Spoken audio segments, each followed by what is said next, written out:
Chapter 948. Why do these words sound so familiar? In fact, it was half-baked. Upon hearing this, ancestor Nan Ming, who was sitting cross-legged on the ground, pondered for a moment and immediately became spirited. Especially the opening line, "Heaven and earth have righteousness." Wasn't this the mantra of Bai Changchun's starting gesture? As expected of Bai Changchun's disciple, it was Bai Changchun's personal great technique. Now he could rest assured. Ancestor Nan Ming's nervous heart calmed down. He had misgivings about Yu Qianzhou's character, but he still had confidence in the ability that Bai Changchun had taught him. That old fellow who had fought against heaven and earth and presided over the demon domain for 1,000 years was not just any ordinary person. He could be said to be a peerless genius. Now that things had come to this, he was the first to comfort himself. Little did he know that the skill that Yu Qianzhou was using now had nothing to do with his master, Bai Changchun. He just wanted to take the opportunity to intimidate the Ape King, which could be considered as giving his hero army an extra layer of protection in the divine ruin realm. However, this guy wanted to make himself more majestic and wondered if he should say something to increase his momentum. After thinking about it, he still felt that the old man style was the most domineering. Every word and action was sparkling. Thus, he conveniently adapted and borrowed it.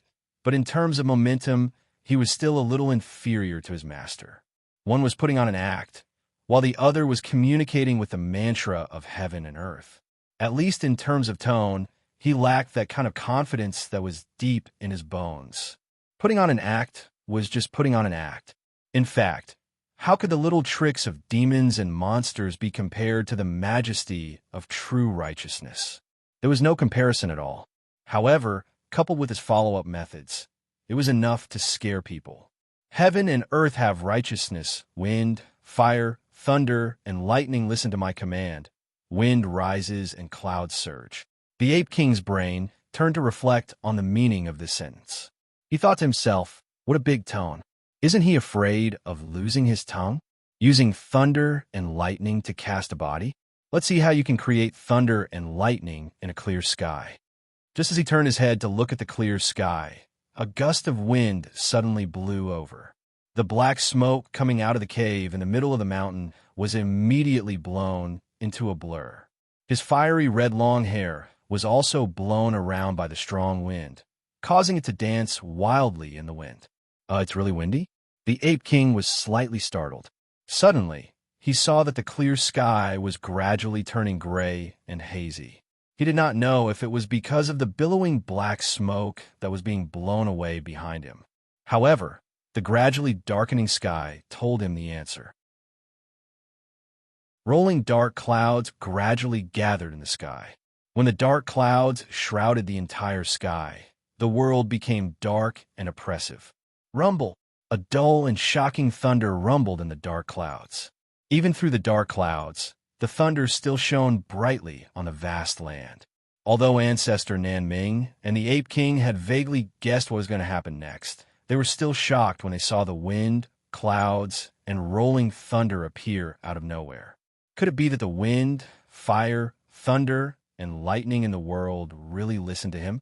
Ancestor Nan Ming suddenly looked at Yu Qianzhou, who had the demeanor of a grandmaster and was facing heaven and earth with his hands clasped behind his back.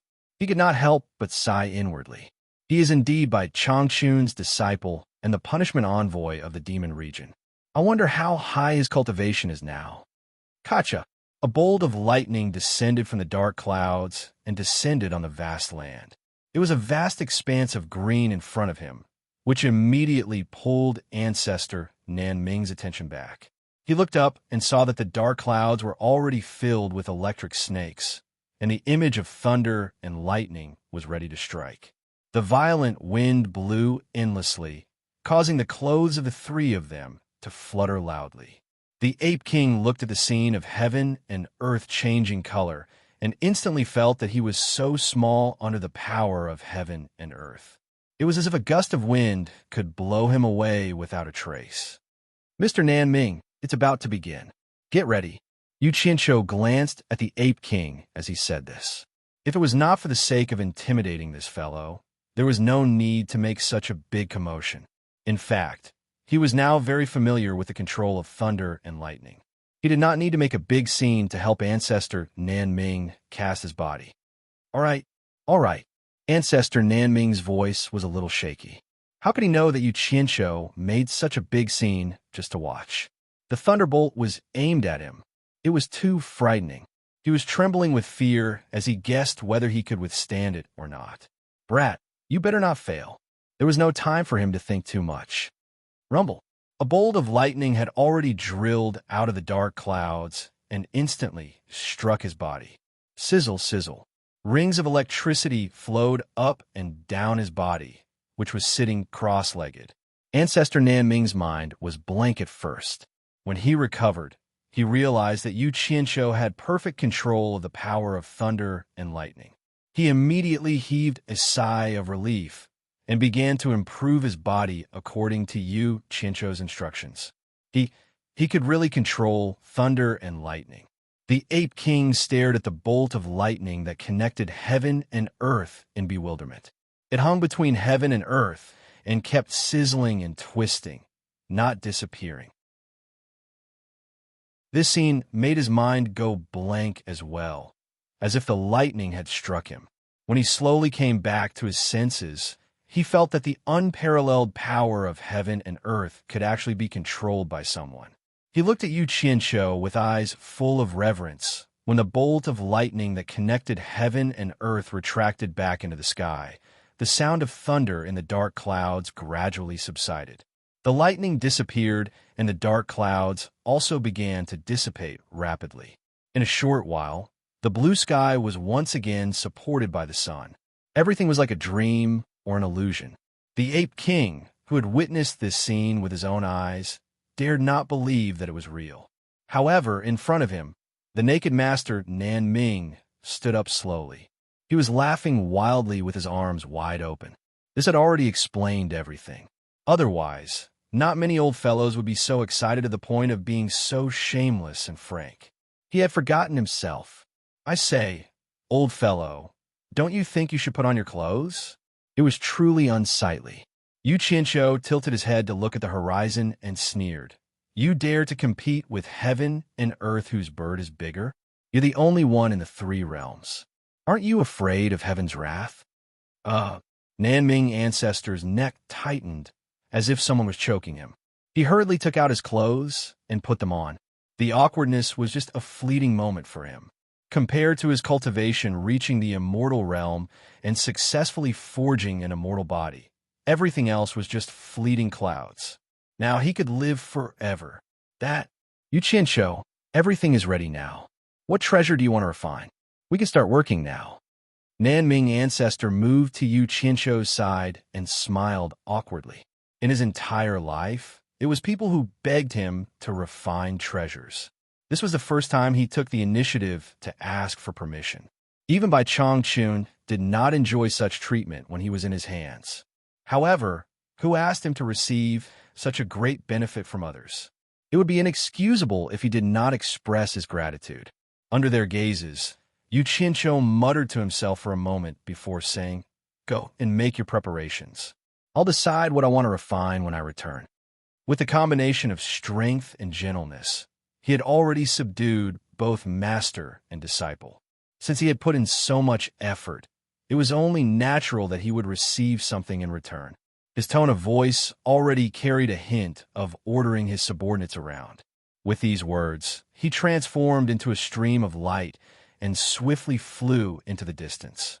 In the valley within the misty sea of fog, after Zhang Peng sent his men to investigate the surrounding terrain, he quickly arranged for the army to construct appropriate fortifications on the spot.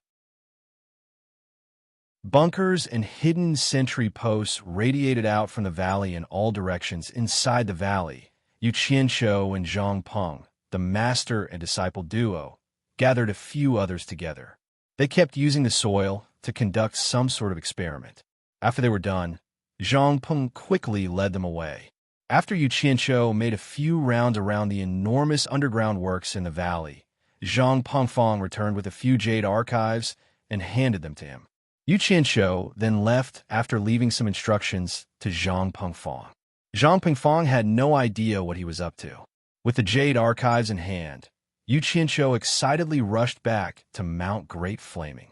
When he barged into the cave and saw the master and disciple from Nanming, he waved the Jade archives in his hand and said, "Let's get to work. Let's get to work." He put away the Jade archives and leaped onto the huge, pitch-black platform. Grandmaster Nanming flashed to his side and asked curiously, "What kind of treasure are you planning to refine?" Yu Qianqiu sized up the size of the huge, pitch-black platform, then asked, "I want to refine a batch of armor. What do you think? Using the extraterrestrial metal to refine armor?" Grandmaster Nanming was stunned. "Isn't that too much of a waste? Normal armor won't do. With you around, can't you refine them all into treasures?" As Yu Qianqiu spoke, he was suddenly stunned. He looked at Grandmaster Nanming and smiled. "Extraterrestrial metal? Looks like you've already come up with a name for this item. It's a good name. Let's call the refined armor the extraterrestrial metal armor." Grandmaster Nanming was speechless. What was he talking about? "Nanming, I've already thought of the appearance of the extraterrestrial metal armor. What do you think?" Yu Qianqiu said to himself as he took a few steps back. He slowly opened his arms, and the pupils of Grandmaster Nanming and Ape King suddenly shrank. They saw that the huge, pitch-black platform suddenly seemed to come alive. Like a group of black ants, they climbed up from under Yu Qianqiu's feet and quickly covered Yu Qianqiu's entire body. A Yu Qianqiu wearing armor with only a pair of eyes revealed stood in front of the master and disciple. That wasn't the end of it. The armor continued to change its outer shape. Small and sharp spikes that were about 1 centimeter long covered the surface of the armor. Especially on the shoulders, there were 3 one-inch spikes in a triangular shape. There were also 1-inch spikes on the elbows and the backs of the palms, knees, and soles of the feet. There was even a long sword on his back. The entire armor looked abnormally ferocious and evil. Dang, dang, dang. Yu Qianqiu walked a few steps in the armor. He scolded in a low, muffled voice through the dozens of small holes on his mouth that almost covered his entire face. "Damn it, the extraterrestrial metal is indeed a little too heavy. I can't kill others like this, and I'm so clumsy that I can only wait for others to kill me." Then, he turned his head and looked at Grandmaster Nanming. "Nanming, what do you think is the most suitable thickness?" Grandmaster Nanming didn't know whether to laugh or cry as he walked in front of him. He looked at the thickness of the armor around his eyes and found that it was at least 1 centimeter thick. He said weakly, "It's too thick. In addition to the spikes all over your body, it would be strange if it wasn't heavy. Let's reduce it by 90%.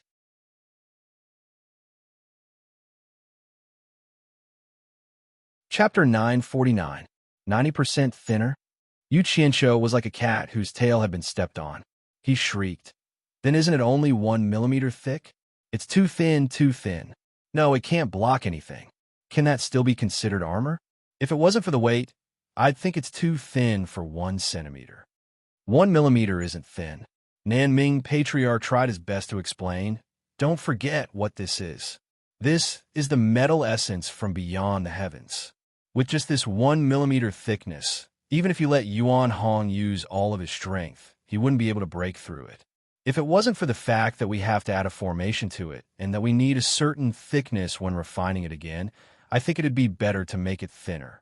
If someone's cultivation is so high that they can break through the metal essence from beyond the heavens, it'd be useless even if you add another meter. They could still break through it. Moreover, after adding a formation inside, its defense will be greatly increased." What you said makes sense." As he spoke, the armor on his body retreated like the tide, merging back into the large black platform beneath his feet. Yu Qianqiu waved the remaining thin piece in his hand and said, "Wait for me. I'll be back soon." He rushed out of the belly of the mountain. He had to find someone to test whether this 1 millimeter thickness was solid or not. The master and disciple looked at each other, not knowing what he was going to do. Suddenly, Nanming Patriarch noticed that Ape King's forehead was drenched in sweat. He couldn't help but ask curiously, "What's wrong with you?" Ape King wiped his sweat and stared at the black platform in a daze. He then asked with lingering fear, "Master, just how high is his cultivation?" He was truly frightened by Yu Qianzhou's methods. He had used 50,000 years to accumulate the metal essence from beyond the heavens in the belly of the mountain. Now that he saw Yu Qianzhou using it as if it was a toy, it was no different from having a nightmare. "You're asking me?" Nanming Patriarch shook his head and smiled bitterly. "Who should I ask? I don't know what level his cultivation has reached, but in short, he can't be predicted with common sense. He's a monster." On the 22nd floor of the World Chamber of Commerce, a door opened and Yu Qianzhou rushed out. He flew to the side of Wei Chunxiu, who was sitting cross-legged at the door. He first glanced inside the door, then casually set up a soundproof barrier. Holding the thin piece of extraterrestrial metal essence armor plate that was only 1 millimeter thick, he waved it in front of Wei Chunxiu, who was sitting cross-legged with his eyes closed, and said, "Bat King Wei, look what I've brought you." Wei Chunxiu opened her eyes without hesitation. She stared blankly at the black object in front of her for a while. Then, she stood up and asked suspiciously, "Why are you so kind as to give me something good? Isn't it just a piece of broken metal? What good is this?" "Hee, you don't know this. It took me a lot of effort to get this thing." Yu Qianzhou smiled sinisterly as he waved the thing in his hand and said, "This is called extraterrestrial metal essence. Don't be fooled by its small size, but its defense is amazing.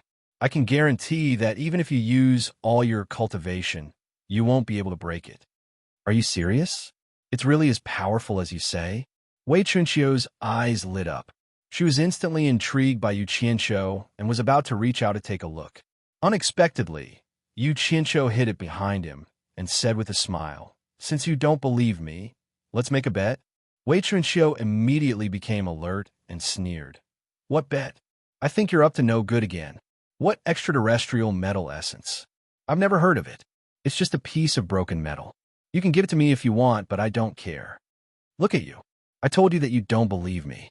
If this is considered a piece of broken metal, then there's nothing good in this world." Yu Qianzhou took out the piece of metal from behind him with a look of disdain and sighed. "How about this? In order to verify that this piece of metal you said is really indestructible, let's make a bet. If you can't break it, then I'm sorry. I'll take it back and not give it to you. If you can break it, then I'll give it to you." Really indestructible? Wei Chunxiu thought that whether she gave it to him or not, there was no loss to her. She took the thing in her hand and flicked it with her finger. In the end, she found that it was really not an ordinary thing. Her eyes lit up again, and she immediately became spirited. "How is it? I didn't lie to you, did I?" Yu Qianzhou urged, "Quickly try it, and see if you can break it." With a dang sound, Wei Chunxiu's finger touched it with a green light. Then they put their heads together and looked at it. There was no mark on it at all. Wei Chunxiu immediately exclaimed, and then a series of green light poked on the broken piece of metal. After a series of dang, dang, dang sounds, there were some slight scratches on it, but it was far from being damaged. Such a thin thing was actually so indestructible. Wei Chunxiu immediately clicked her tongue and said in surprise, "It's really a good thing." Of course, Yu Qianzhou was delighted, but he didn't forget to ask, "Old bat, is that all you can do? Have you used all your cultivation? Just a little more. If you can't break it, I'll take it back. Why are you in such a hurry?" Wei Chunxiu rolled her eyes. Then she mustered up her strength and poked the piece of metal for a while. However, only some slight scratches were left, which was really incredible. Wei Chunxiu was still unwilling to give up. He held the two sides of the piece of metal and used all his strength to pry it open. "This thing is called extraterrestrial metal essence, right? Where did you get it? I really can't use my hands and feet here. It looks like I have to find a secluded place to attack it. Otherwise, it'll be really hard to break it open. This is a good thing. It can't be better to refine it into a treasure." The piece of metal showed signs of bending when he used so much strength, but once he relaxed, it immediately returned to its original shape. All right. Stop for a while." Yu Qianzhou took the thing from his hand and put it away, saying, "Look at how strenuous you are. It'll be a waste if you continue." He turned around and left. He was satisfied that the experiment had reached this stage. Even Wei Bat King couldn't break it with his cultivation, so there was nothing more to say. If he let Elder Nanming refine it a little more, its defense would probably be even stronger. It's fine as long as I know what I'm doing. I'll try again when the armor is done. You Chincho, don't go. I haven't used my full strength yet. I'll try again, Wei Chuncho shouted from behind. He was prepared to trick Yu Qianqiu into giving him such a good thing. Unfortunately, Yu Qianqiu didn't fall for his trick at all. Even if you're as treacherous as a ghost, you still have to drink the water I wash my feet with. Yu Qianqiu turned around and chuckled. He waved his hand at Wei Chunqiu and went into one of the rooms. Wei Chunqiu looked at the guarded door behind him and thought for a while before sitting down cross-legged. However, just as he closed his eyes, he suddenly opened them again. In a flash, he chased after the room that Yu Qianqiu had gone into. In the end, he discovered that Yu Qianqiu had already disappeared. He immediately gritted his teeth. Only after he calmed down did he realize that he had been tricked by Yu Qianqiu. Yu Qianqiu had gone around in circles and didn't know how to react. He couldn't understand why he would be so stupid as to make such a bet with Yu Qianqiu. If the item couldn't be broken, it wouldn't be given to him. If it was broken, it would be given to him. Wouldn't he be at a disadvantage regardless of whether he won or lost? If things could be broken, why would he want a broken item? Is this kid too free? Why did he come here to play this game? Wei Chunqiu thought about it and found it strange. There didn't seem to be any benefits for Yu Qianqiu to make this bet. However, what he didn't know was that Yu Qianqiu was purely using him as an experiment. What would he think if he found out?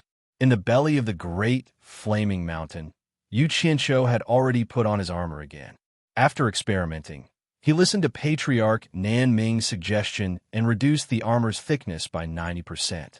Naturally, the weight was reduced by a lot. Then, under Patriarch Nanming's suggestion, he wore the armor and performed various body movements. The spikes that hindered the flexibility of his joints were all removed. The spikes on the inner parts of his limbs and the spikes that hindered the bending of certain parts of his body were all removed. As a result, the weight was greatly reduced. Finally, he made adjustments to the armor to make it more comfortable and human-like, so that it could be quickly put on and taken off at any time. After the weight was reduced, Yu Qianqiu pulled out the long sword on his back. He swung the sword around and flew a few rounds in the belly of the mountain before landing in front of Patriarch Nanming. He smiled and said, "Please help me refine this sword as well. Not only will this set of equipment have an indestructible defense, it will also have an unstoppable attack power. Please." As he said this, he sheathed the long sword on his back and took off the armor on his body. Patriarch Nanming smiled bitterly as he received the armor. He sighed and said, "I will do my best." What are you doing?" In a flash, Yu Qianqiu returned to the pitch-black platform. He took out a few Jade archives, held them in his hands, and closed his eyes. The Jade archives recorded the detailed data of the nearly 10,000 members of the hero army. The reason he had sought out Zhang Peng and the rest for this very moment. After a while, several hundred sets of armor slowly floated up from the large platform, surrounding Yu Qianqiu. None of the armor was empty. The parts that revealed their eye sockets were empty, but each of them stood straight with a long sword slung on their back. In addition, the uniform design of the armor made them look ferocious and terrifying. One couldn't help but suspect that they were ghostly soldiers of the netherworld who had crawled out from the ground. Yu Qianqiu opened his eyes, took out a storage bracelet, and wore it on his wrist. He stored the several hundred sets of armor inside. This was only the first batch. Immediately after, several dozen batches of similar ferocious empty armors appeared on the pitch-black platform. In total, nearly 10,000 sets of ferocious empty armors were all stored inside the storage bracelet.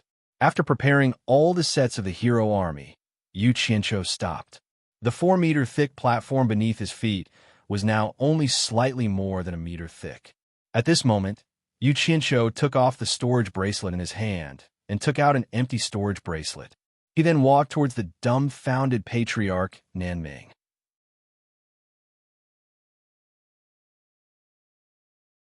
Chapter 950.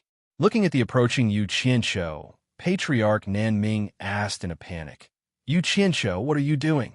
He really didn't expect Yu Qianshou's so-called batch to be so big. It was too scary. Yu Qianshou handed over the 2 storage bracelets in his hand and said with a smile, You taught Yuan Hong the crafting skills, so you have to let him practice.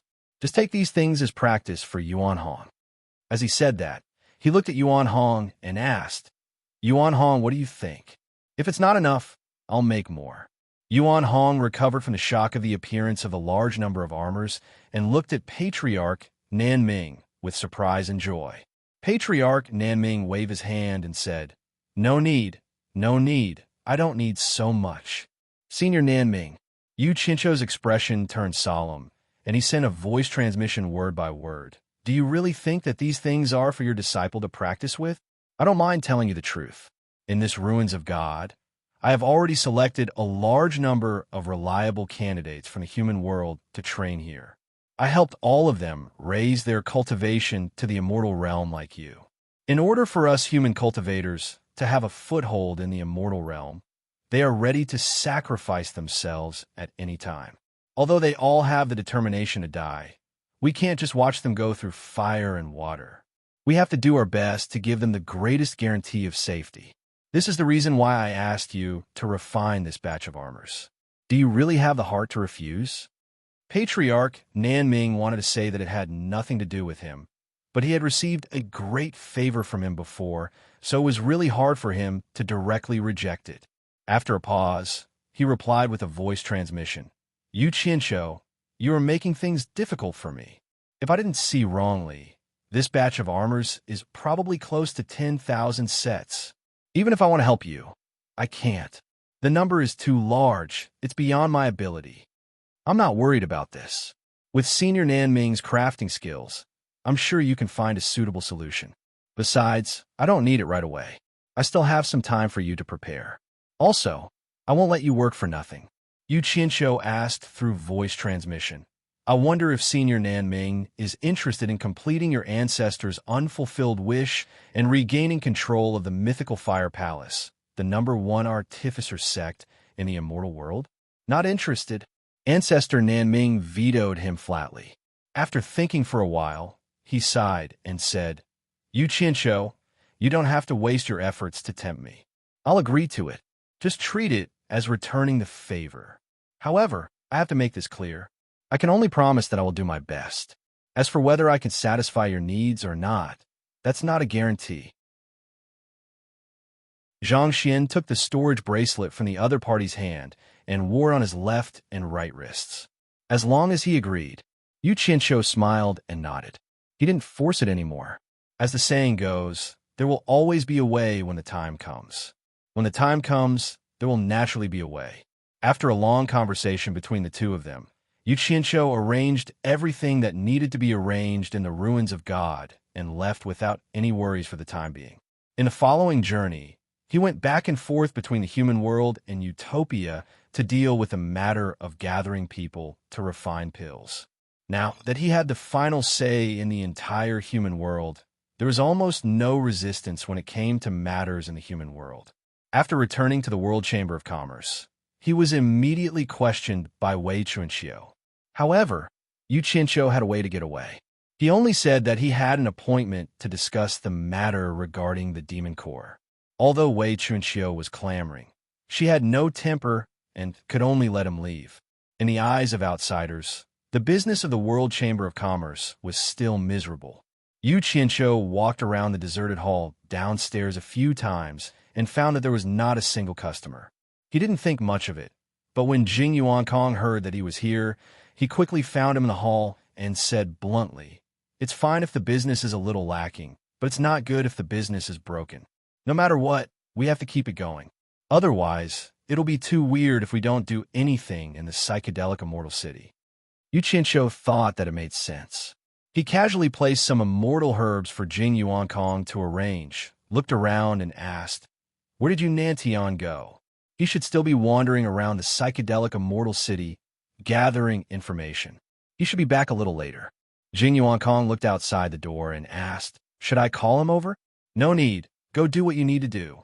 Yu Qianqiu waved his hand and walked straight out of the World Chamber of Commerce.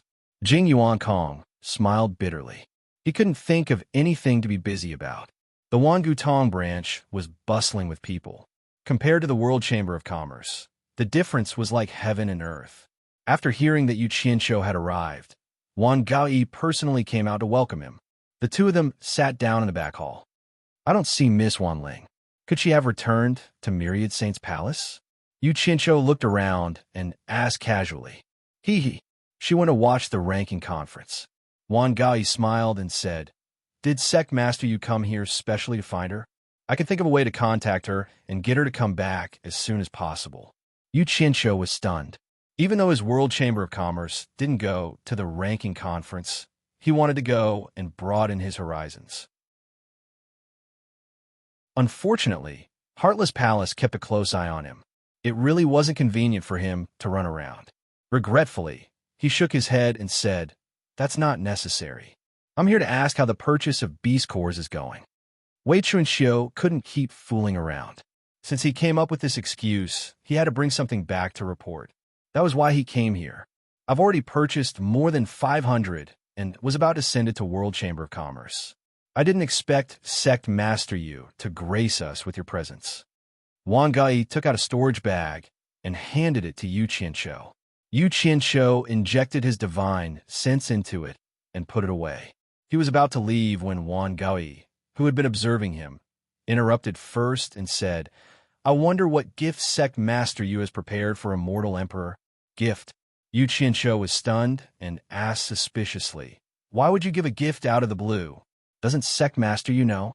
Wang Gaoyi said strangely, Immortal Palace will hold a grand wedding ceremony for Immortal Emperor and Immortal Monarch Ji Wu in a year. No, I should call her Immortal Empress now. Immortal Palace will hold a grand wedding ceremony for Immortal Emperor and Immortal Empress Ji Wu in a year. A few days ago, Immortal Palace announced to the entire Immortal world that they will invite all the Sect Masters of the Immortal world to gather at Immortal Palace to congratulate them. After saying that, he observed Yu Qianqiu's expression and was slightly puzzled.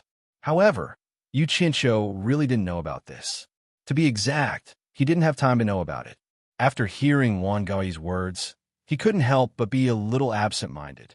He didn't know if Immortal Crocodile Monarch had leaked the matter of him touching Ji Wu's, but if one day Immortal Emperor Jin Tai heard about it, then he would be doomed. At least, he would have no place in the immortal world. Oh. Yu Qianqiu scratched his head and said perfunctorily, This matter. See, I almost forgot about it. Sigh. I have a headache thinking about the gift for Immortal Emperor. I don't know what to give. Keep pretending. How could you forget about such a big thing? You are clearly from the Immortal Palace. It doesn't matter if you give a gift or not, so I didn't take it to heart at all. Wang Gai probed a little and smiled, thinking he knew what was going on. That's true. The Immortal Emperor's wedding is not an ordinary wedding. He is the supreme of the immortal world. I really have to think about the gift. Just as the two were talking about the wedding of the Immortal Emperor and Ji Wu, one of the parties involved was helpless. The Immortal Palace shone brightly in the sky, and below it was the dazzling Crystal Palace. In the courtyard, Lu Yanqing carefully accompanied Ji Wu, but Ji Wu looked up at the Immortal Palace floating in the auspicious clouds with a frown. At first, the Immortal Emperor gave her a 1-month deadline to consider the marriage.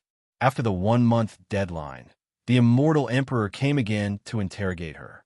Ji Wu naturally found an excuse to refuse. However, as Yi Xuejun expected, the Immortal Emperor really lost his patience and took a hard approach.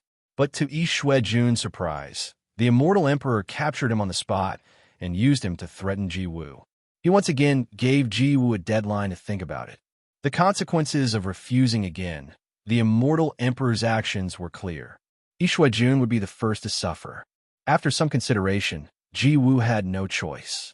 She also knew that she could not escape the Immortal Emperor's control. Most importantly, why should Yi Xuejun be implicated? She had no choice but to agree to the Immortal Emperor. However, she still held a glimmer of hope and made a final effort to delay. She could marry, but she had to have a year to adjust her emotions. Otherwise, she would not be able to accept the reality of being forced. At this point, the immortal emperor naturally had no reason to force her. Besides, for him, what was the difference between a year and a snap of the fingers? So he agreed to Jiwoo and ordered people to send a message to the entire immortal world on the spot.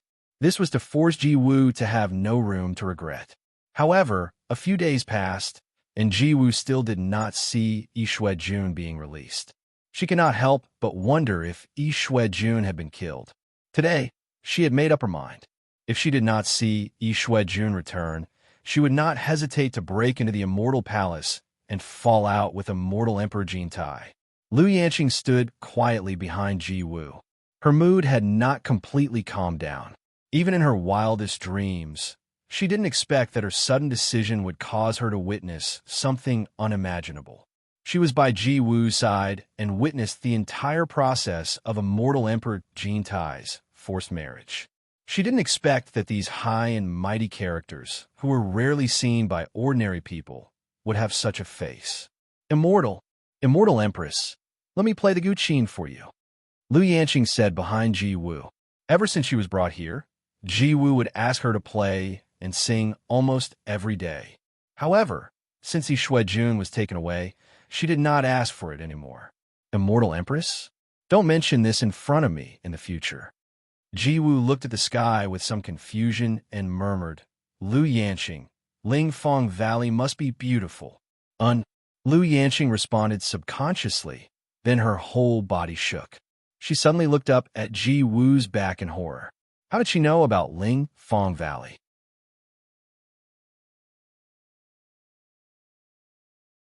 Chapter 9:51. In an instant, countless thoughts flashed through Liu Yanqing's mind. Although her way of doing things was different from others, it did not mean that she was not smart. One thing she was sure of was that Jiwoo definitely did not guess the name of Lingfang Valley blindly, and it was impossible for her to guess it so accurately.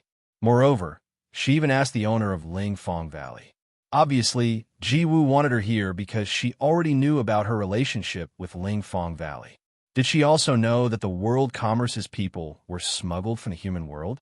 Was she the only one who knew about this? Or did others also know about this? Or perhaps she was just testing me, but I actually responded just now. Oh my God, what did I do? Thinking that once these secrets were leaked, the entire world commerce's people would suffer. Liu Yanqing could not help but turn pale with fright, and her delicate body broke out in a cold sweat.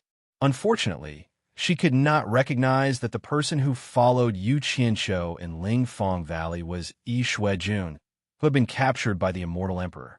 Otherwise, she could more or less guess something, and would not be as clueless as she was now. However, Lee Jun's hair was full of small braids, and he was purely dressed as a tribal savage. Even his skin color had been specially changed. He was a completely different person from now. So how could she easily recognize him? She did not know when, but Jiwoo had turned to look at her and asked, Are you afraid? Are you afraid of something else? Or are you afraid that I will reveal your secret? I don't understand what immortal monarch is talking about. Liu Yanqing replied nervously, her heart in turmoil. At this time, she suddenly thought of Yu Qianqiu.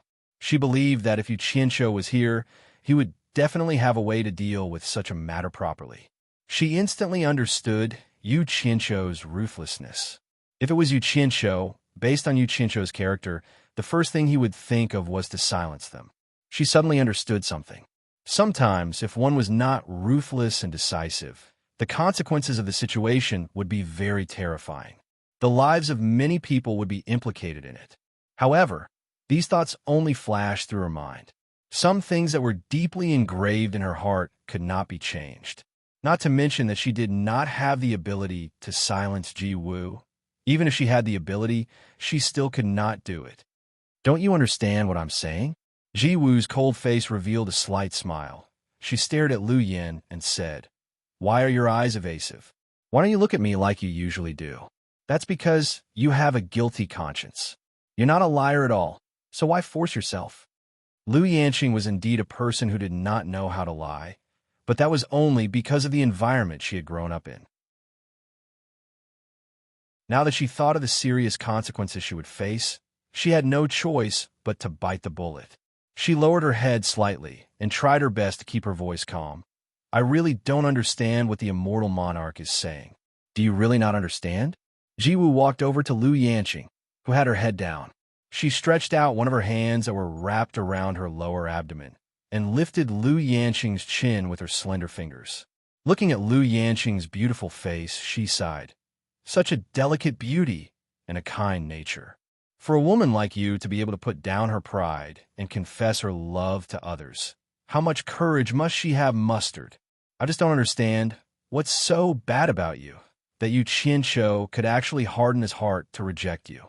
If it was any other man, I'm afraid it would be exactly what they wanted. As soon as these words came out, Lu Yanqing felt as if she had been struck by lightning. Her entire body trembled as she looked at the cold and beautiful face in front of her. The other party's clear and wise eyes seemed to be able to directly see through her heart, causing all the secrets in her heart to be exposed. She even knew about this? I really don't understand what the immortal monarch is saying.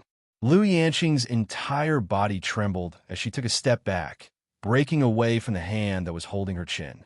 At this point, she really didn't know what to do, so she could only bite the bullet and not admit it. However, the other party's temperament of being in a high position for countless years really made her feel a little uncomfortable. The world of mortals is laughable. Infatuation is the most boring. Supercilious is also good. Jiwoo suddenly opened her lips and softly sang a sentence. Like a pearl falling on a jade plate, the sound of spring water gurgling, the clear and exquisite voice moving. Then she looked at Lu Yanqing and said with a smile, "This is what you played for me to listen to. Aren't you very open-minded? And also saying that infatuation is the most boring? Why do you still have to keep the secret for Yu Qianqiu? Or rather, this song was originally sung by that fickle Yu Qianqiu." Lu Yanqing did not hide this point.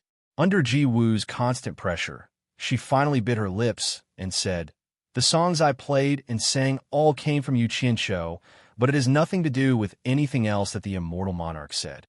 A sweet smile appeared on Jiwoo's face, as if she was happy to confirm the answer she wanted to know. She shook her head and said with a smile, "Lu Yanqing, didn't Yu Qianqiu tell you about me?" She was quite confident in her appearance. Otherwise, she would not have been able to enter the eyes of the immortal emperor. Presumably, after Yu Qianqiu saw her, he would not be able to forget her and would unintentionally mention her on some occasions. However, she had overestimated herself and underestimated Yu Qianqiu. Yu Qianqiu was indeed not a good person. When he saw that she was beautiful, he had dirty thoughts, but it was only once. In fact, he did not care about her at all. If he had to say that he cared about her, it would not be because of the relationship between a man and a woman. It was purely because he was afraid that she and her future husband would deal with him. Lu Yanqing was startled. Her eyes flashed for a moment, and then she said suspiciously, "Immortal monarch means that you know Yu Qianqiu? How do you know him? I really have never heard him mention you." "Never heard him mention me?" Jiwoo suddenly smiled a little forced. All women with some beauty, whether they were good or bad, had a common problem. They always thought that they were very attractive to men. They always thought that men would not forget about them and would revolve around them. And the man who ignored her would make her feel uncomfortable. However, Yu Qianqiu was very realistic. No matter how beautiful a woman was, he could not bite her. He was too lazy to think about it. What does it have to do with me? Lu Yanqing shook her head blankly. Indeed, she had not heard Yu Qianqiu mention her. Jiwoo saw that she did not seem to be lying, and her face returned to calmness. She smiled faintly. "You should have heard that I was trapped in the heaven and earth Qianquan formation in the human world. In fact, I knew Yu Qianqiu in the human world. If it was not for his help, Brother Crocodile and I would not have been able to return to the immortal world smoothly. So, I already know your origins. Why do you have to hide it? I am just curious. How did you come to the immortal world?" People always have to experience more things to mature. Lu Yanqing learned to be obedient this time. It was a big deal. She did not dare to admit it easily. She was a little worried that the other party was lying to her, so she bit her lip and did not answer for a long time. Brother Crocodile once followed Yu Qianshou to your Ling Fong Valley and witnessed the process of you courting Yu Qianshou. Don't you remember Brother Crocodile at all? Jiwu reminded with a smile. Was he there that time? Lu Yanqing could not help but recall the unbearable past. Among the people present at that time, there was only one person she did not know. That person's attire was very strange. As the outline of the two roughly matched, Lu Yanqing was slightly surprised. She immediately remembered that Yu Qianshou also had that strange appearance. Obviously, both of them had changed their appearance. In this way, she vaguely remembered that the person at that time was indeed a bit like the current Yi Xuejuan. Do you remember? Jiwu shook her head and smiled. In fact, you don't have to worry at all. Only Brother Crocodile and I know about your matter. We didn't think of telling anyone. I didn't want to tell you about this at first.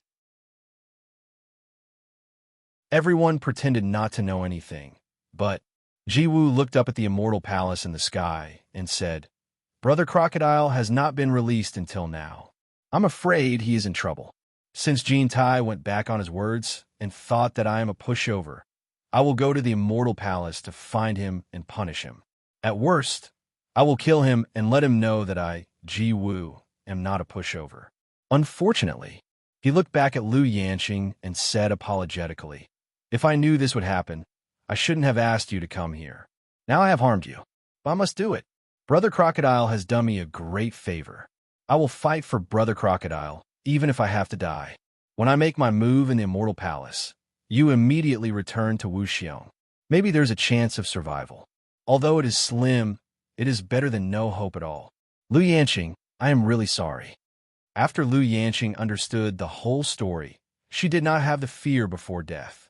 Instead, she seemed to be unusually calm, not as frightened as before. She smiled faintly and said, I have been implicating others all my life.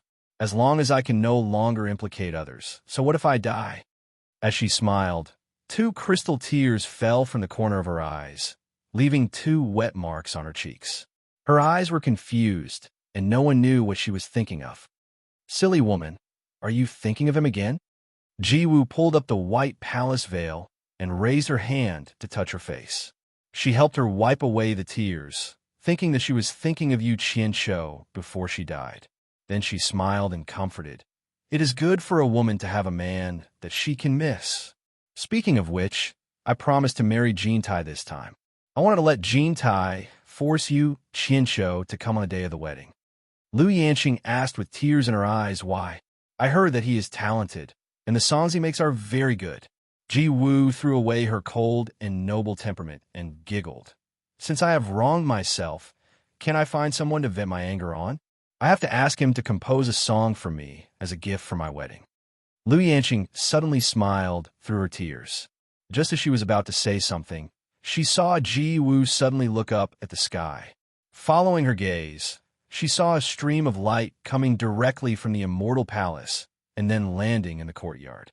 A skinny old man with white hair tied behind his head glanced at the two of them. He was carrying a person in his hand. It was the unconscious Yi Xuejun.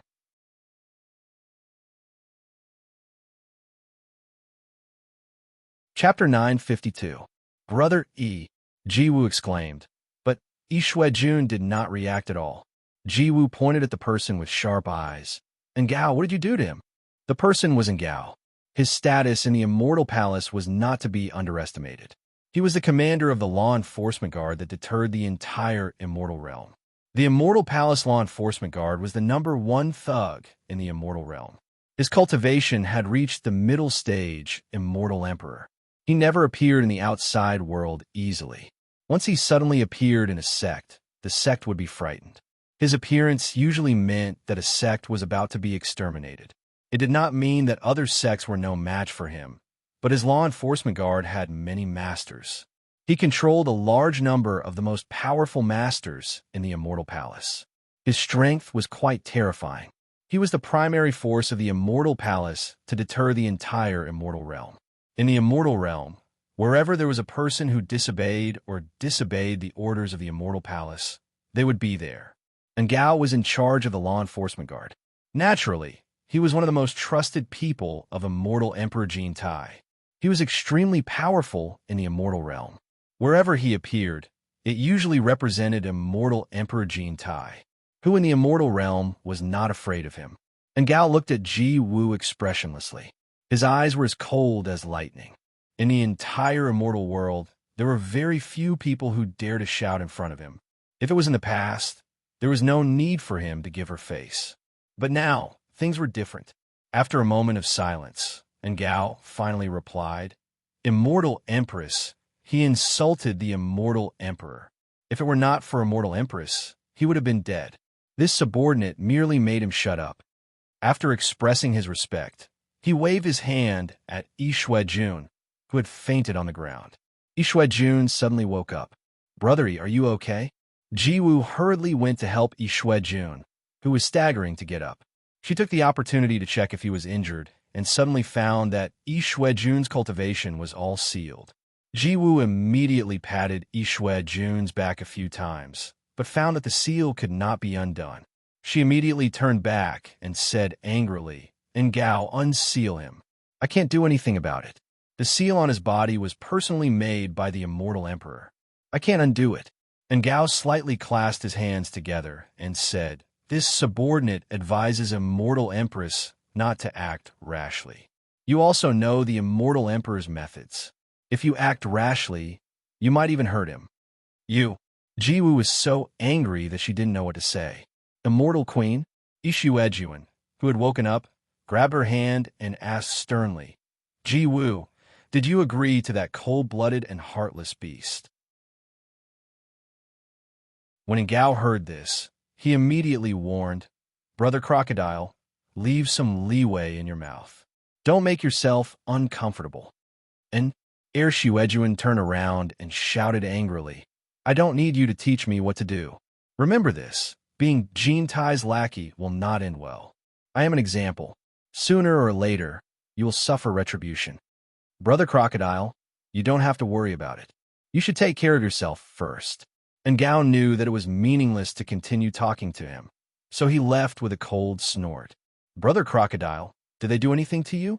Ji Wu supported him and asked. Jun looked at her with a miserable face. He shook his head and said painfully, "You are confused. It's not worth it for me." He naturally understood that the reason why Ji Wu agreed was that Jintai used him as a hostage. "I really have no way out." Ji Wu's eyebrows were filled with helplessness. She smiled bitterly and said, "What's more, he promised me that he would let you go. This is also the reason why I agreed to his condition. We have no choice but to take a step back and fight for some unknown possibilities. Maybe there will be a chance when the time comes." "What will you do then? Share the same bed with him?" Jun grabbed her shoulders and shook her. He roared at the top of his lungs, "At most I will die. I can't let him succeed. We have no choice but to make choices that are beyond our control." Ji Wu pushed away his hands that were grabbing her shoulders and calmly turned around.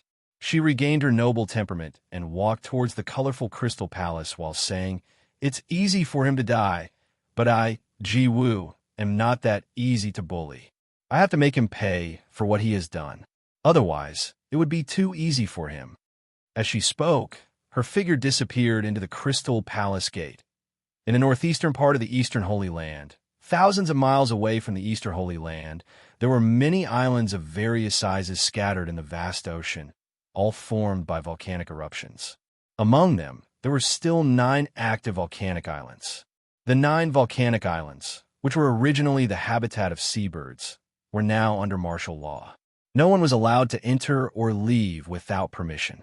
Hong Chi floated in the air with his arms crossed, keeping a vigilant eye on his surroundings.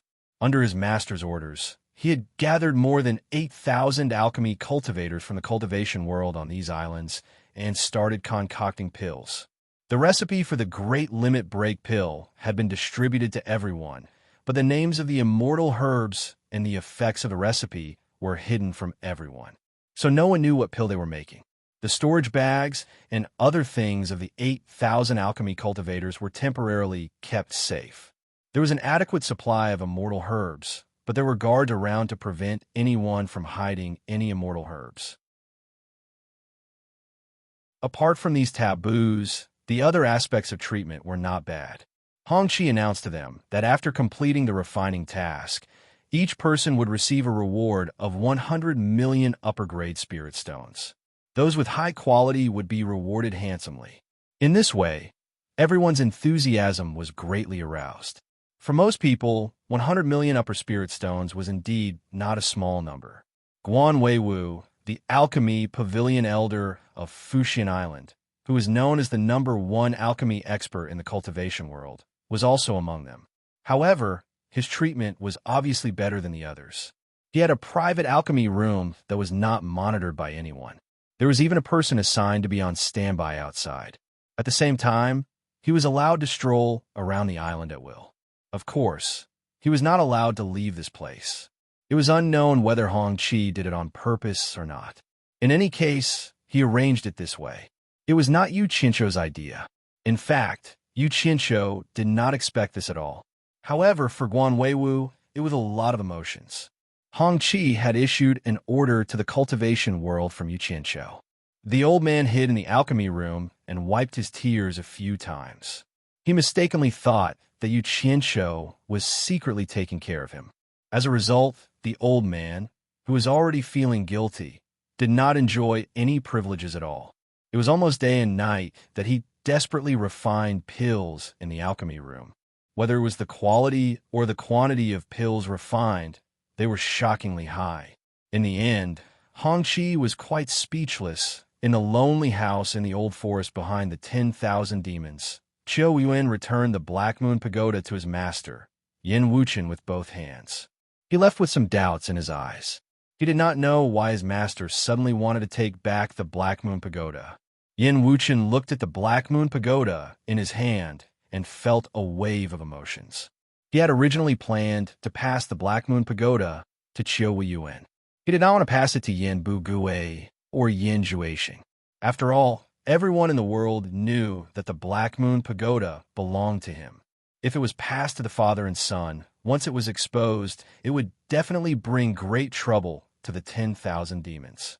However, after a long talk with Yin Juexing recently, he realized that the Black Moon Pagoda was not an ordinary item. It actually had a shocking origin. Moreover, Yin Juexing also made it clear that this item was of great use to him. He would not give it up. If Yin Wuchen did not give it to him, he would have to force it from Qiu Yuan. The threat in his words was very obvious. Yin Wuchen was furious, but in the end, he compromised. There was no other reason. Now, that his grandson's cultivation was worlds apart from his, it was not something he could control. In addition, he had some selfish motives come out. I know you have been hiding behind and eavesdropping. Yin Wuchen held the Black Moon Pagoda in his hand and snorted. Behind the main door of the main hall, the little disciple of the 10,000 demons, Shouchen, who had been possessed by Yin Juexing, turned around and walked out. He bowed to Yin Wuchen's back and said, "Grandfather, I have brought the item for you.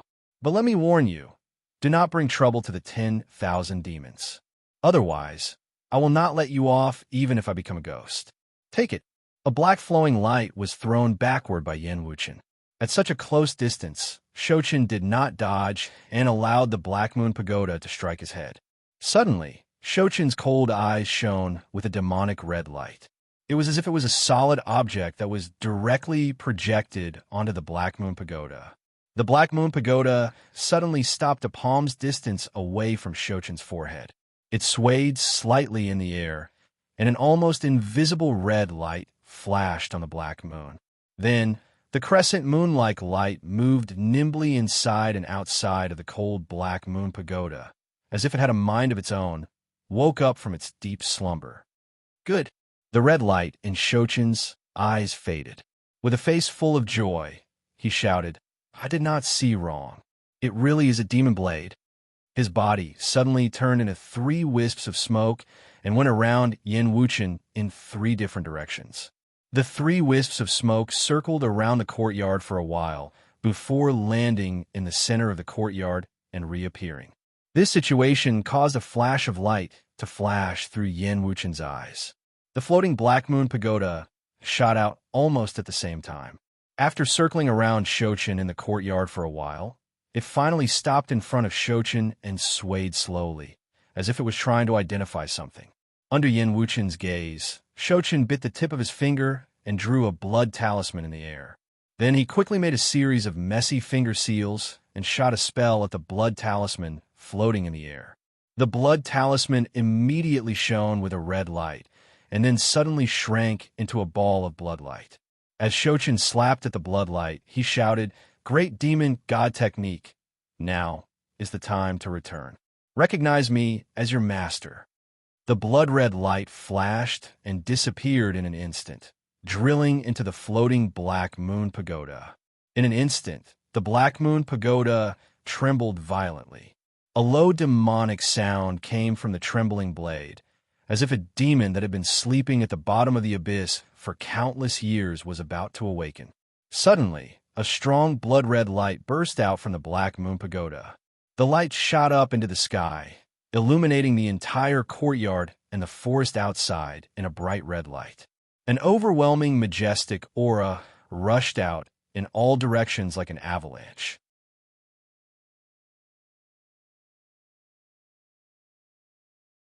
Chapter 9:53. The birds and beasts in the forest fled in panic. Yin Wuchen, who was in the courtyard, could not open his eyes because of the piercing red light. All he could hear was the sounds of walls collapsing and roof tiles flying in all directions. It was a mess. The strong wind that could sweep away all obstacles gradually subsided, and the red light also suddenly disappeared. Yin Wuchen opened his eyes and was shocked. A giant Black Moon Pagoda that was 100 meters tall appeared in front of him. It was so real, and it did not look like an illusion. On the crescent moon-like blue blade, there was a red light flowing and flickering. The slightly bulging black blade body was covered with dark and shiny demonic patterns. Black smoke wrapped around the blade, and an incomparably ferocious aura was undoubtedly revealed. Shochin looked up at it in a daze. He stretched out his arms and slowly floated up, floating in the middle of the crescent. Yin Wuchen suddenly woke up from his shock. He quickly looked around and shouted angrily, "Bastard! What are you trying to do? Do you want to drag the 10,000 demons to eternal damnation?" Shochin glanced down and waved his hand. The black crescent rotated and shrank rapidly, flashing along with his figure. After landing, the Black Moon Pagoda had returned to its original appearance. However, it was filled with an ancient aura that was not there before. It seemed unusually heavy and oppressive. The entire Black Moon Pagoda was filled with an indescribable spirituality. It circled around Shochin from left to right, east to west, front to back, and seemed to be very excited. The simple and unadorned house had been destroyed by the powerful aura. Yin Wuchen kicked away the collapsed roof beam beside his feet. Shochin flashed through the dilapidated house and directly rushed into the cave at the back. The Black Moon Pagoda floated beside Yin Wuchen. At this moment, hundreds of figures flew over from the direction of the 10,000 demons. The palace master of the 10,000 demons, Bu Yunxiao, landed beside Yin Wuchen. Xiao Yin was also among them. Everyone was obviously alarmed by the commotion just now. Everyone looked around at the mess and could not help but look at each other. They did not know what had happened to cause this place to be like this, but they still bowed to Yin Wuchen. Bu Yunxiao, with his white hair tied up by a black crown, came forward and cupped his fists. "Master, what happened? I had some enlightenment just now and could not control myself. I did not want to destroy this place." Yin Wuchen waved his hand at everyone and said indifferently, "You are all busy, not an idle person like me. Go back. I have nothing to do here." Everyone was a little shocked when they heard that. Just now, they all felt that majestic and unparalleled aura. They didn't expect that it was actually the old sect leader's cultivation. It was a little too shocking. Many people caught a glimpse of the enlarged version of the Black Moon Pagoda and couldn't help but glance at the floating Black Moon Pagoda beside Yin Wuchen. They were all secretly trying to figure something out. Bu Yunxiao looked around and respectfully said, "Then we won't disturb Master's cultivation any longer. Disciple will immediately send someone to repair this place after we return." Yin Wuchen nodded slightly in acknowledgement. Everyone bowed and flew back to where they came from. After everyone left, the Black Moon Pagoda beside him rushed into the cave at the back of the mountain with a whoosh. He glanced around and then also rushed into the cave. Man Hu and the others in the cave were like birds startled by the mere twang of a bowstring. They were startled by the commotion outside. Before Shou Chun could ask anything, Yin Wuchen dashed in and shouted, "Bastard! What do you want? Do you want to deliberately cause trouble for my old bones?" Shou Chun smiled faintly and did not take it seriously. He raised his hand and stroked the Black Moon Pagoda floating beside him. He said to himself, "The current Yu Qianshou is really powerful. He can actually command the world and become the world's #1 master." Then he looked around and asked, "What do you think he's planning by gathering all the alchemy cultivators in the world?" Man Hu and the others shook their heads. They had been trapped here for a long time and did not know what Yu Qianshou wanted to do. They could not help but look at Yin Wuchen. If there was anyone here who might know what Yu Qianshou wanted to do, it was Yin Wuchen. Who cares what he is planning? The current Yu Qianshou's power covers the entire cultivation world. He is not someone you can afford to provoke. So behave yourself and don't think about provoking him again, Yin Wuchen shouted sternly. Shou Chun smiled and did not say anything. He knew that his grandfather was very conflicted. He hoped that he could compete with Yu Qianshou, but he was also afraid that he would not be a match for Yu Qianshou. In the end, he would not only harm himself, but also implicate the 10,000 demons. After Yin Wuchen left, Shou Chun waved his sleeve and put away the Black Moon Pagoda. He then strode outside. The others felt that something was wrong. Yin Bugui shouted from behind, "Xing, what are you going to do?" Shou Chun stopped in his tracks and turned to look at the few of them. He said confidently, "With my current cultivation and the Devil Blade, I can go anywhere in the world. Moreover, I can't just watch as Yu Qianshou grows stronger." The meaning of his words was very clear. He wanted to settle the score with Yu Qianshou. Man Hu immediately said anxiously, "Junior brother, didn't you say that with your current cultivation, you can open the passage to the demon world once you get the Devil Blade? Why don't you open the passage to the demon world first and get strong reinforcements before annihilating Yu Qianshou and all his forces? Isn't that appropriate?" He had suffered losses at the hands of Yu Qianshou time and time again.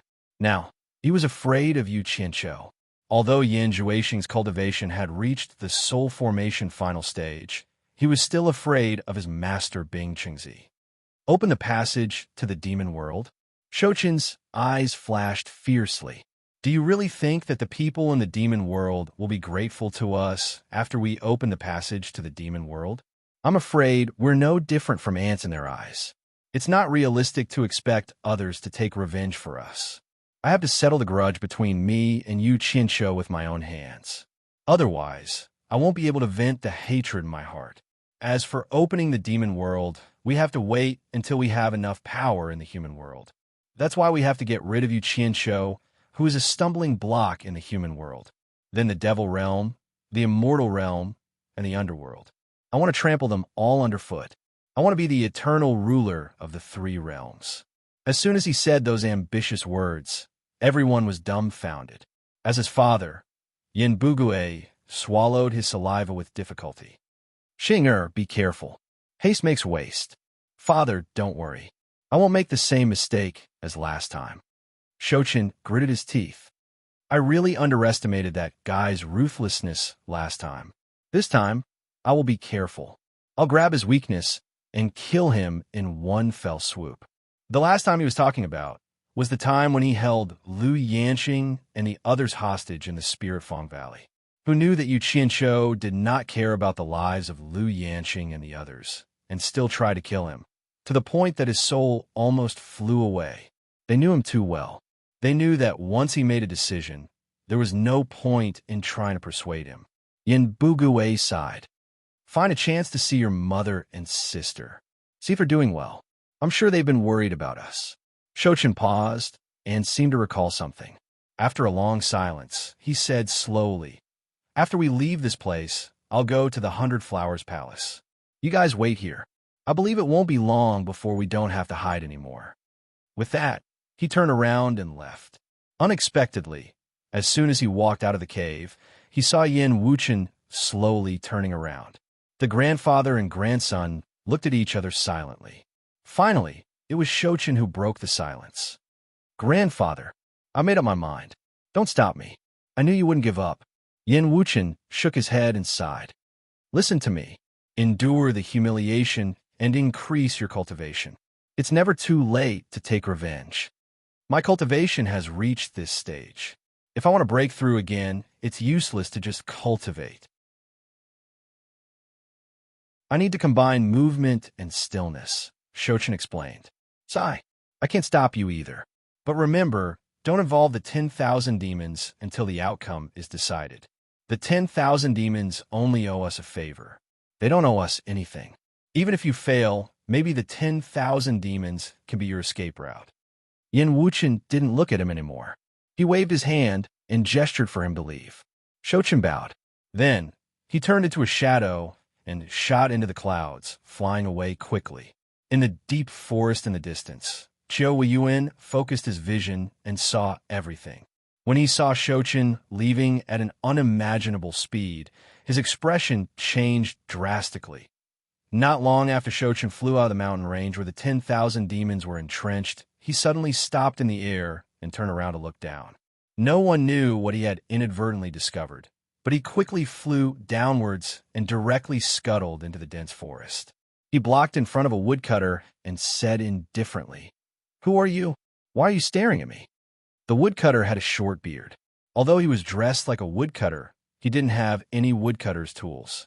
In fact, his tools had already been thrown a few kilometers away. He chuckled and said, "Young master, why do you say that?" Shochin looked around and sneered. "You're hopelessly stupid. You're full of flaws. Do you think there's a need to hide? You don't look like someone from the 10,000 demons." After sizing up the woodcutter, he stared at the woodcutter's face. He suddenly narrowed his eyes and said, "I think I've seen you somewhere before. Tell me honestly, who are you? Don't refuse a toast only to drink a forfeit." The woodcutter's expression changed slightly. Without another word, he quickly fled into the distance. However, before he could get far, he saw a figure flash in front of him. Two beams of demonic red light pierced his mind, and he immediately fell unconscious.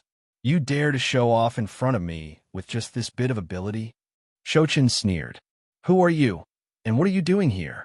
The woodcutter said with a dazed expression, "My name is Highway. I've been ordered to keep watch here." "Highway?" Shochin frowned slightly and racked his brains. Suddenly, his gaze turned cold, and his face darkened. "No wonder you look familiar. We've met in Cornucopia before. You're one of the 4 subordinates that you Qianshou took in outside Cornucopia's spring slumber loft. Why are you keeping watch here? Tell me everything in detail."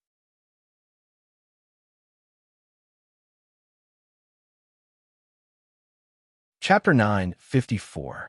After listening to Hai Wei's story, Shochin suddenly laughed hysterically and said, "You Qianshou, oh you Qianshou, you Qianshou, you really don't give up on killing me. You're actually on guard against me to such an extent. Are you afraid of me? Are you afraid of me? Huh." It turned out that during the battle at Lingfeng Valley, Yin Juexing's death had provoked Yu Qianshou's deep fear. However, after using all his forces to search the entire cultivation world, he couldn't find any traces of Yin Juexing at all. Yu Qianshou couldn't figure out whether Yin Juexing was dead or not because the demonic technique was too evil. Coupled with the disappearance of Man, Hu, and the others from Snowy Mountain, Yu Qianshou immediately felt a huge knot in his heart. Yu Qianshou had a strong feeling that this matter was definitely not over, but he really couldn't find Yin Juexing. He couldn't give up eating for fear of choking and do nothing for Yin Juexing. In the end, after repeatedly thinking about it, he came to a conclusion. Yin Juexing was already hated by everyone in the cultivation world. Most people wouldn't dare to help him unless they wanted to die. As a result, 10,000 demons and Baihua Palace immediately became his main suspects. This was because Yin Wuchen of 10,000 demons was Yin Juexing's grandfather, and Baihua Fairy of Baihua Palace was Yin Juexing's mother. In the entire cultivation world, If there were people who would dare to risk their lives to help Yin Juexing, it would definitely be these two. After thinking about it, in order not to make too much noise and alert the enemy, Yu Qianzhou sent out his more reliable confidants and had Hai Wei and Imo Xiaojun keep watch outside of 10,000 demons. They would keep an eye on the back of the mountain where Yin Wuchen lived. If they found any suspicious people or things, the two of them would immediately inform the Hong Gang and Qin Gang. Hong Qi and Gu Qingyan would immediately use all their power to thoroughly investigate the clues. As long as there was a little evidence that the 10,000 demons were related to Yin Juexing, Yu Qianzhou would mercilessly launch a devastating attack on the 10,000 demons. He would find Yin Juexing even if he had to scrape the ground. Similarly, Yu Qianzhou didn't let the Flower Palace off either, and he sent Amano and Li Qiuxiang to monitor them in secret. Not many people knew about this. Other than Yu Qianzhou, there were only these four people, Hong Qi and Gu Qingyan. Originally, Yu Qianzhou wanted to directly destroy the 10,000 demons and the Flower Palace so that Yin Juexing would have nowhere to hide. However, considering that the demonic art was too strange, he wasn't very confident that he would be able to find Yin Juexing, so he left these two sects as bait. He didn't believe that Yin Juexing could rise again without any support, so he had to find a trustworthy foothold. It could be said that leaving these two sects was to not waste a lot of manpower and resources to search blindly. This kind of setup had to be said to be far-sighted, and he had accidentally encountered it. Yin Juexing didn't even know what was going on. He really resurrected with Yin Wuchen of the 10,000 demons. However, things were always unpredictable. Hai Wei didn't think that Yin Juexing's cultivation level had already reached the soul formation late stage. He was immediately discovered by Yin Juexing as soon as he revealed a bit of information. Yin Juexing immediately figured out the ins and outs of the matter with the power of his magic eye. You're saying that there are two more people watching the Flower Palace? Shouchen asked in a deep voice. Yes, Hai Wei replied respectfully. Shouchen immediately gritted his teeth. While he hated them, he couldn't help but admire Yu Qianzhou. He had come out this time to go to the Flower Palace, but he didn't expect that he had already fallen into Yu Qianzhou's trap. This guy was really terrifying. If he didn't get rid of him as soon as possible, it would be a huge problem. If he hadn't accidentally discovered Hai Wei, he would definitely have rashly barged into the Flower Palace because he had changed his appearance. Where's the other guy who's watching over the 10,000 demons with you? Shouchen shouted. Hai Wei pointed into the distance and said, Young Lord Imo is over there. He and I are each watching an area that people rarely pass by. Yu Qianzhou said that most people who do sneaky things don't dare to do it openly. They can only sneakily take small paths. Anyone that we meet is suspicious. Don't let any of them go. We have to investigate them thoroughly. That be asterisk starred is talking about himself, right? Shouchen was furious. He didn't expect that he would be angered by Yu Qianzhou before he even saw Yu Qianzhou. He suddenly had a thought that he might have a bad start again. He immediately became vigilant. He felt that this guy was too scary. He had to be more careful this time. After calming himself down, he asked indifferently, Do you know where Yu Qianzhou is now? I don't know. I haven't seen him for a long time. If anything happens, I directly inform the people from the Green Gang and Hong Gang, Hai Wei replied. Hee. The Green Gang and Hong Gang are Yu Qianzhou's lackeys. Shouchen suddenly looked into the distance and sneered. Yu Qianzhou, it's time for us to have showdown. What you've given me, I'll give it back to you 10 times, 100 times more. Continue to monitor here. Pretend that you've never seen me. After saying this to Hai Wei, he quickly flew toward the place where Imo Xiaojun was hiding. Now that he had a rough idea of his target, he could easily lure Imo Xiaojun out with his cultivation. After taking control of Shouchen made some inquiries, and the information he obtained was similar to what Hai Wei had said.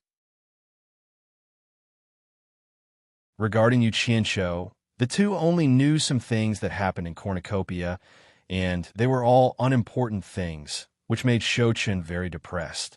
In the back mountain of the 100 Flowers Valley, Tianyi flew to a remote place. His palms formed a trumpet and made a cuckoo sound. There was movement in the ancient trees not far away. Li Qiuxiang flew over and looked at Tian Yi strangely. Why are you here now? What's the matter? Your man misses you. Can't I come over to see you? It was not Tian Yi's voice. Tian Yi did not speak. The voice came from behind. Li Qiuxiang was shocked. She suddenly turned around, but what she saw were two demonic red lights that pierced her heart. In the Hundred Flowers Valley, Shouchen strolled toward the mountain gate of the Hundred Flowers Palace. He looked around and could not help but sigh. Previously, he was like a rat on the street that everyone wanted to beat up. He did not dare to return even if he had a home. This time, if he had not changed his appearance, it would probably be inconvenient for him to return. Thinking that all of this was caused by Yu Qianqiu, he could not help but grit his teeth. Halt! The two disciples guarding the Hundred Flowers Palace flashed out. They pushed their palms at Shouchen and shouted, "This place is not for trespassing. Report if there's anything. If there's nothing, leave immediately." Shouchen was stunned. Only then did he remember that he was no longer the young palace master who could enter and leave the Hundred Flowers Palace at will. However, since he dared to come so brazenly, he naturally prepared an excuse. He cupped his hands and said, "I'm a serving disciple under consecrated yin of the 10,000 demons. This time, I'm here to visit the Hundred Flowers Palace Master under the orders of the Ancestral Master. I have something to tell you. Please report it." After the Yin clan's father and son caused a ruckus all those years ago, supporting Immortal Island had seized the opportunity to eliminate all the disciples related to the Myriad Devil Palace. It could be said that supporting Immortal Island had seized the opportunity to take control of the Flower Palace. Hearing that it was a disciple of the 10,000 demons, the disciples guarding the gate shouted angrily, "Our palace master does not want to see anyone from the 10,000 demons." Shouchen's expression changed. With his cultivation, he could easily barge into the Hundred Flowers Palace, but he was afraid that there would be scouts sent by Yu Qianqiu in the surroundings. He was afraid that he would attract unnecessary trouble, so he came openly, but he still ran into trouble. At that moment, someone called out from inside, "Let him in." The voice was as pleasant as an aureole. Shouchen looked up, and his expression eased a lot. It was none other than his younger sister, Yan Zixia. Actually, Baihua Fairy and her daughter did not want to see anyone from the 10,000 demons. Otherwise, the supporting Immortals Island would not have been able to control the Hundred Flowers Palace so easily. However, Yan Zixia, who happened to pass by, recognized this Shouchen. She knew that he was someone who had been serving Grandpa for a long time and had never seen the 10,000 demons. Since he suddenly appeared here, there must be something important, so she let him in. Yan Zixia curiously looked at the approaching Shouchen and asked, "Shouchen, why are you here instead of staying by Grandpa's side?" "Greetings, young miss." Shouchen reluctantly bowed and said, "Founding Master told me to pass a message to the Baihua Palace Master." "Ah." Yan Zixia didn't think much of it and nodded. "Then come with me." She then led Shouchen into the Hundred Flowers Palace. Inside the Hundred Flowers Palace, the famous beauty of China's cultivation world already had some white hair on her temples, causing Shouchen, who was standing below, to feel a bit worried and forgot to bow. Baihua Fairy's elegance didn't diminish as she sat on the highest seat in the hall, observing Shouchen below and frowned. "If you have something to say, then say it." Shouchen regained his senses, looked at the maids around him, then knelt down and kowtowed. "This junior greets the palace master, greets the palace master." Seeing him bowing so respectfully, Baihua Fairy was a bit surprised, but after a bit of hesitation, her expression became a bit more friendly as she raised her hand. "No need to be so polite, just say it." Shouchen looked up. "This junior brings a private message, but he sent his voice. Palace Master, please leave. Founding Master told me to bring news of the young Palace Master." Hearing that, Baihua Fairy's expression changed, but quickly returned to normal, glanced around and waved her hand. "All of you leave. Zixia, you also leave." Yan Zixia was a bit surprised, but still obediently left with the maids. When only the two of them were left in the hall, Baihua Fairy suddenly stood up, quickly set up a soundproof barrier around the hall, and asked with excitement, "Just now, who did you say you brought news of?" Although she understood what he said, she still didn't believe it because she had always thought that her son was killed by Yu Qianqiu, but now there's news of her son, so how could she not be excited? Shouchen was also a bit excited. After kowtowing 3 times, he looked up at Bai Hua Fairy and spoke with a choked voice. Your son has been unfilial. I've made mother worry hearing that. Bai Hua Fairy's face paled as she stared at the kneeling person, stuttering, Ew, what did you call me?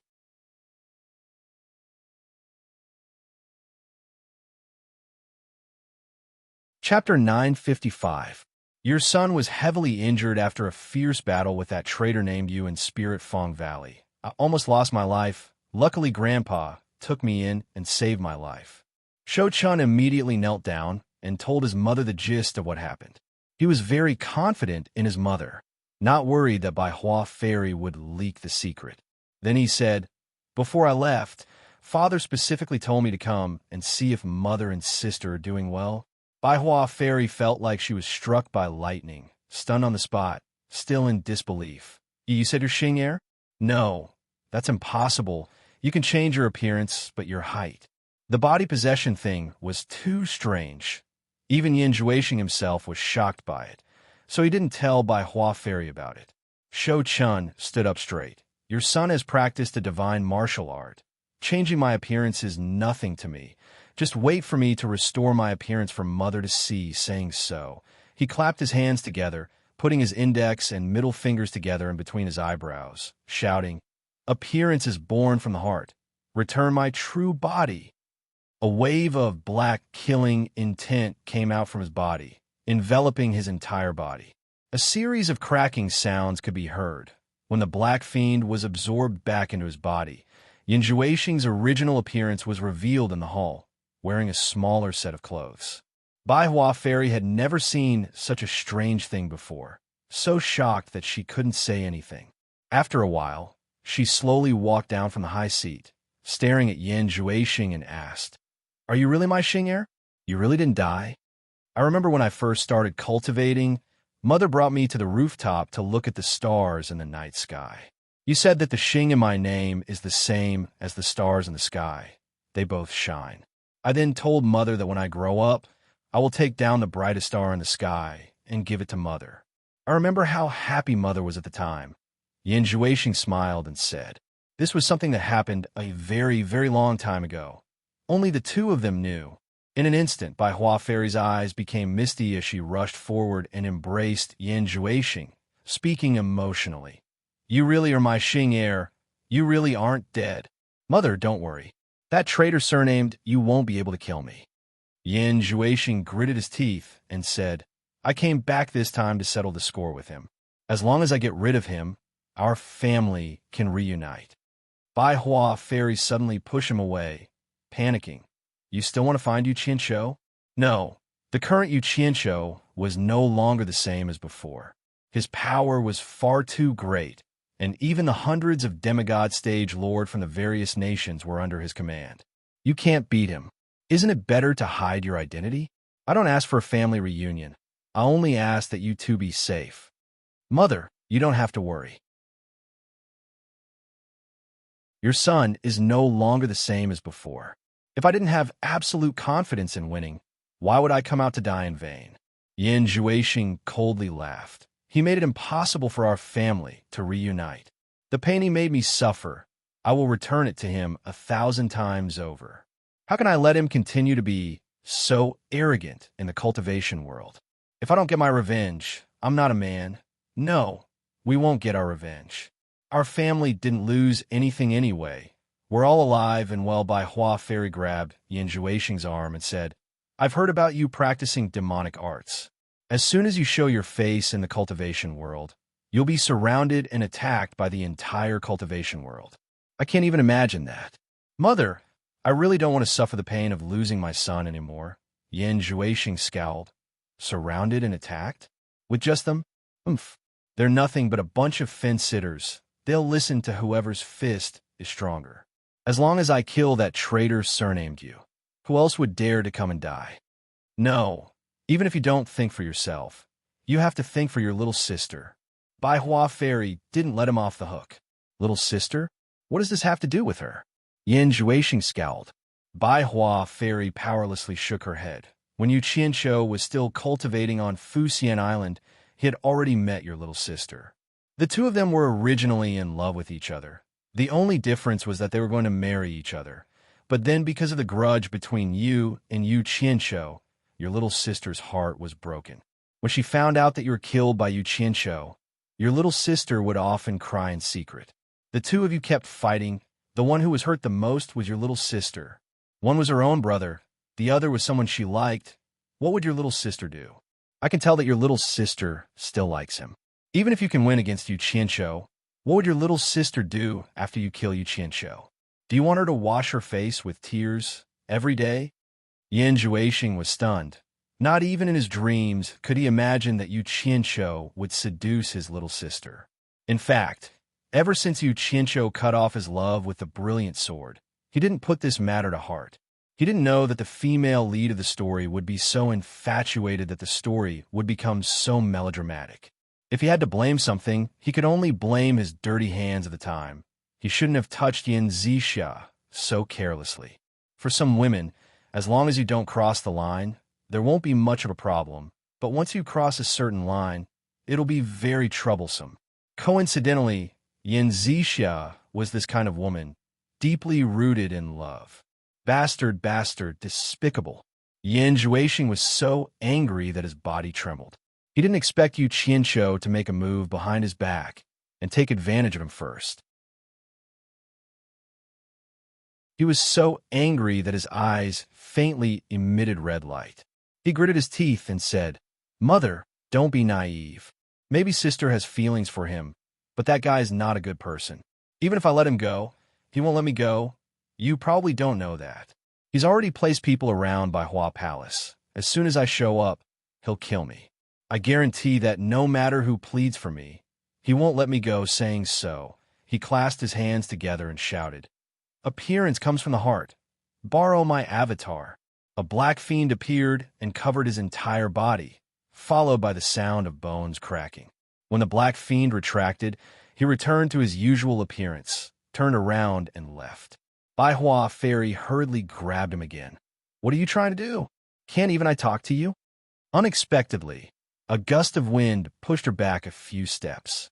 Yan Zhuixing suddenly turned around. "That animal dared to play with my little sister's feelings. I definitely won't let him go. I'll give him a taste of his own medicine. Just wait until I've also played with his woman. Then I'll let him have a taste of what it's like. Don't worry, Mother, it's better to get the pain over with. After I kill him, as time passes, my little sister will naturally walk out of the shadow. Do you want her little sister to hate you for the rest of her life?" Bai Hua Fairy shouted. "Hating me for the rest of my life is better than falling in love with someone you shouldn't love and being sad for an outsider." Yan Zhuixing casually formed a hand seal, freezing Bai Hua Fairy in place, only regaining her senses after Yan Zhuixing left about a minute later. After the relationship between the four major clans and Bai Changchun was exposed, their status in the cultivation world had suddenly increased.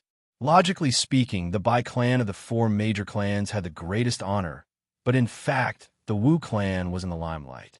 The reason for this was none other than the fact that Wu family has a daughter named Wu Lixue, the woman of the current Yao Gui realm's torture envoy, the strongest expert in the world. This was something that Yu Qianqiu had personally admitted. Who in the world didn't know about it? Nowadays, the entire cultivation world no longer has any national boundaries. Everyone lived in harmony with each other. Therefore, the current Wu clan's Hat Island was extraordinarily bustling. Cultivators from all over the world frequently visited this place, and the Wu clan had become the most prosperous, lively, and largest auction venue in the entire cultivation world. Wealth was rolling in, and it could be said that they had earned a lot of money. However, it was useless even if others were jealous. No one dared to do anything to Wu family. Who told Wu family to have a daughter named Wu Lixue? And Wu Lixue was Yu Qianqiu's woman. Who in the world would dare to touch Wu family? Gula House was a restaurant opened by Wu family on Hat Island, as well as the largest and best restaurant on Hat Island. Shouchen changed out of the myriad demon's palace's attire and ordered a table of food and wine. He sat alone by the window and slowly drank his wine. He looked at the bustling scene of people coming and going on the streets below, and his expression was dark and gloomy. Everything that happened that year felt like it happened just yesterday. It was here that he first met Wu Lixue, the first woman in his life who could make his heart beat faster. He didn't know why he was attracted to Wu Lixue. In fact, he had seen many women who were more beautiful than Wu Lixue, but he had never felt the way he did when he saw Wu Lixue. He didn't know what he liked about Wu Lixue. Perhaps it was her innocent smile that could make her big eyes look like crescent moons, or her lively cuteness, or even her stupid words. In short, everything about her had an astonishing allure to him. Unfortunately, Wu Lixue came with Yu Qianqiu, who he hated to the bone. However, at that time, he had a good relationship with him, and they called each other brothers. Perhaps they could have been very good friends. Later, some accidents happened, and Wu Lixue was violated by the son of the Daluo Sect master. Logically speaking, since he liked Wu Lixue, he should have stepped forward bravely. However, he was filled with misgivings at the time. The Daluo Sect was truly powerful at the time, and he was a man with great ambitions. How could he ruin his plans by offending the Daluo Sect for the sake of a woman? Even now, he still felt a dull ache in his heart when he thought about it. He had spent countless nights vexed over it. If the situation had happened now, he would definitely have stepped forward bravely to save the damsel in distress, and he would definitely have won Wu Lixue's favor. However, there were no ifs for what had already happened. At that time, he was the young palace master of the 100 Flowers Palace, and he didn't dare to do it, but that little disciple of Fuxian Island did it instead. He simply threw caution to the wind and publicly announced that Wu Lixue was his woman. He even beat up the son of the Daluo Sect master for Wu Lixue, and because of that, he formed a deep grudge with the Daluo Sect. However, with effort comes reward, and Yu Qianqiu really captured the heart of the beauty. Wu Lixue had a good impression of him on the spot, and he could see it from the shy look in Wu Lixue's eyes when she looked at Yu Qianqiu at that time. Her shy look cut into his heart like a knife, and he wished that he could go back in time and let the situation repeat itself. He would definitely stand up for Yu Qianqiu and stand up for her. However, a missed opportunity was a missed opportunity, and it was impossible to go back in time. So what if his heart ached? He didn't do anything wrong at that time, because he was a person with great ambitions. No matter what, his actions were more rational than Yu Qianqiu's.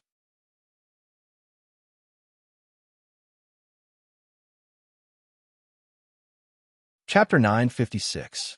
Later on, Yu Qianqiu was expelled from the Fuxian Island because he had made too many troubles. However, it was inconceivable that he had become the disciple of Bai Changchun, the torture envoy of the Demon Ghost region, who was the #1 expert in the world. This traitor was really lucky. However, his luck was not bad either. He had cultivated the treasure book left by the demonic god. What happened later was known by everyone in the world.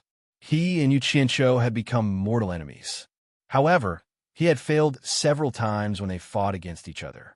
However, this was not what made his heart ache the most.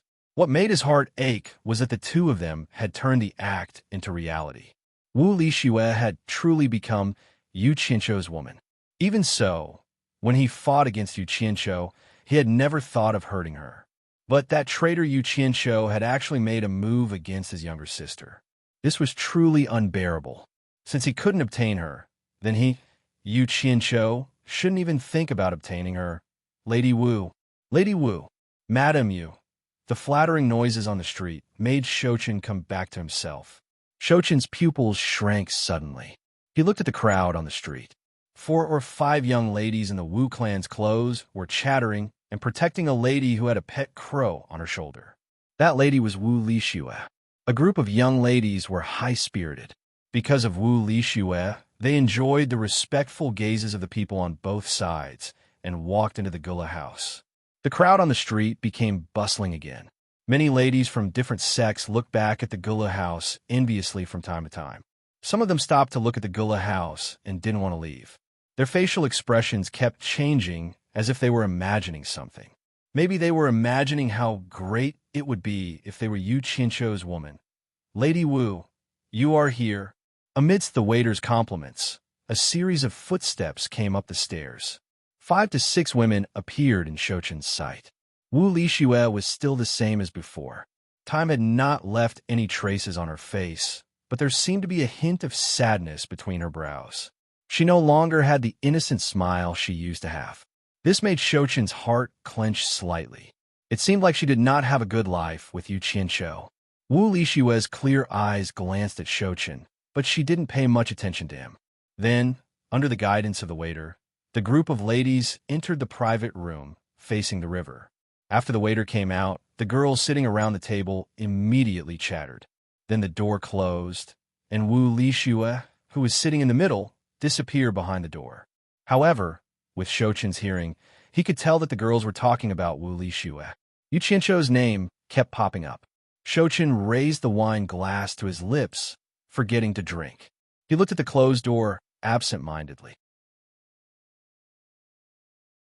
Later, when the waiter served the dishes, the door closed several times, and he saw Wu Lixue several times. Wu Lixue seemed to sense that someone was looking at her. She also looked curiously at him, who was sitting alone by the window outside. She felt like they had met before, but at the same time, she didn't know him. The crow on Wu Lixue's shoulder had its eyes closed most of the time. It would open occasionally, but it seemed to be dozing off most of the time. It didn't leave Wu Lixue's shoulder at all. After the dishes and wine were served, the door to the private room was gently closed by the waiter. It didn't open for a long time, and only the chattering could be heard from inside. Shochen let out a soft sigh and drank the wine he had raised to his lips. When he refilled his wine, he realized that the wine in the flask had already been emptied.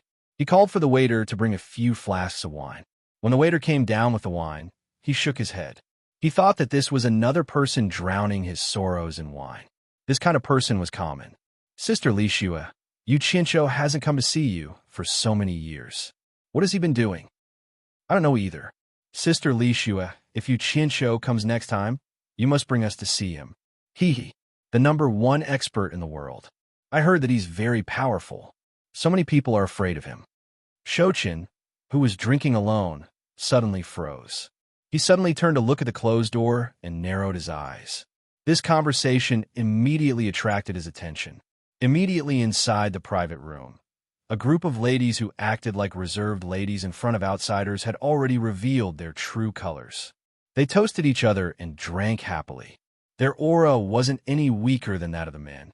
Wu Lixue's innocent nature also broke out when she was in the mood to drink. The trace of sadness between her eyebrows turned into high spirits. She rolled up the sleeves of her hands, revealing a pair of white and tender arms that were like pink lotus roots. She happily joined the ranks of the people who were pouring wine into each other's mouths. It could be seen that this group of ladies had done such crazy things behind the backs of their elders. However, the crow suffered. It didn't seem to have a good impression of the wine. It jumped on Wu Lixue's shoulder and used its butt to express its protest to everyone. Miss Wu Lixue, do you want to know why Yu Qianqiu hasn't come to see you for so many years? Do you want to know where Yu Qianqiu is right now? Do you want to know what he's doing now? I'm Yu Qianqiu's friend. I just came back from Yu Qianqiu's place. If you want to know anything about Yu Qianqiu, I'll stay in the forest in the west for a short while before I leave. Remember, Yu Qianqiu is currently doing something important. It's not convenient for too many people to know about it. It's best if you come alone, quietly, and don't alarm others. I won't wait for you if you're late. The sudden sound transmission caused Wu Lixue, who was having a great time, to be startled. Someone immediately asked, Sister Lixue, what's wrong? Nothing. Wu Lixue shook her head. However, she quickly left the banquet and opened the door. She saw that the table facing the window was empty, but the person sitting by the window was gone. Could it be that he was the one who sent the voice transmission just now? Wu Lixue muttered to herself. She silently closed the door and sat back at the banquet. She frowned and pondered. A few of her drinking friends noticed her abnormality and asked, What's wrong? Wu Lixue glanced at the few of them and muttered, I want to go out into the forest alone, but I don't want anyone to recognize me. Does anyone have any ideas? The women looked at each other with understanding expressions. As Yu Qianqiu hadn't come to see Wu Lixue for a long time, Wu Lixue was often depressed. Because of this, the family sent them to think of ways to accompany Wu Lixue. The women mistakenly thought that Wu Lixue wanted to go out alone to relax. They didn't think much of it. "You're going out alone. I'm afraid it's not safe. It's better for us to accompany you." Someone voiced out their concerns. Subsequently, someone else added, "That's right. If something were to happen to you, it might provoke Yu Qianqiu to come and punish us. With your famous temper, our Wu clan wouldn't be able to bear it." Wu Lixue had a naive temperament, but she wasn't a fool. She knew what everyone was worried about. Because of Yu Qianqiu, the Wu clan's glorious future was all pinned on her. The entire Wu clan treated her like a pearl in their palm and wouldn't let her take any risks. However, after thinking about it, she felt that nothing would happen. It was also because of Yu Qianqiu. Who in the world would dare to touch her? She paused for a moment and said, "I can't think of anyone who would harm me, and I don't think anyone would dare to do so. I'm just going to take a walk around the Wu clan, and we'll be back soon. Nothing will happen." The women looked at each other and felt that it was true. With Yu Qianqiu's current power and cultivation, would anyone dare to touch Wu Lixue? No one would dare to do so, even if they had 100 guts. "But if the clan knows that we let you go out alone, all of us will be punished." Someone whispered, but from the tone, it could be heard that they were already relieved. "It doesn't matter. I will go out for a walk quietly and we'll be back soon. No one will find out. Even if someone finds out and the clan punishes all of you, I will definitely come forward and plead for leniency for all of you. I guarantee that nothing will happen to all of you." Wu Lixue confidently patted her big chest like a man. Her naive temperament was undoubtedly revealed. The women were originally in a dilemma. They didn't dare to go against the clan's instructions, but they also didn't want to make Wu Lixue unhappy. Because all the clans had secretly instructed them to please Wu Lixue so that they could obtain Wu Lixue's support in the clan's internal struggle for power. This was a crucial matter. With Wu Lixue's guarantee, everyone immediately heaved a sigh of relief. No one doubted Wu Lixue's powerful influence in the Wu clan. As long as Wu Lixue came forward to plead for leniency, even the clan head and clan elders would have to give face. Most importantly, the women were extremely confident that no one in the world would dare to touch a single hair of Wu Lixue. In a situation where nothing happened, they could still make Wu Lixue happy. Why wouldn't they do it? But how can we not let others recognize you? A woman looked at everyone and asked, "Does anyone know how to disguise themselves?" The women shook their heads. Then, someone seemed to think of something and clapped her hands. She took out a white gauze hat from her storage bag and smiled. "Just wear this to cover your face." "Thank you." Wu Lixue's eyes lit up. Her naive and playful personality came out again. After receiving it, she immediately put it on her head and asked, "How is it? How is it? Can you recognize me?" The women's eyes focused on her impressive figure. They realized that although they couldn't see her face, her figure could be recognized by those who had seen her before. Wu Lixue followed everyone's gaze and looked at herself. She immediately pouted and understood. "I have a way." Another person happily clapped his hands and took out a black female shawl robe from his storage pouch. He handed it over and said, "You just need to wear this. With a veil on your head, no one will be able to recognize you." Wu Lixue took it and immediately tried it on. The women cheered after seeing it and confirmed that it worked. No one would be able to recognize her. However, there was still a slightly older person who was worried. "Younger sister Lixue, don't take too long. Go and come back quickly."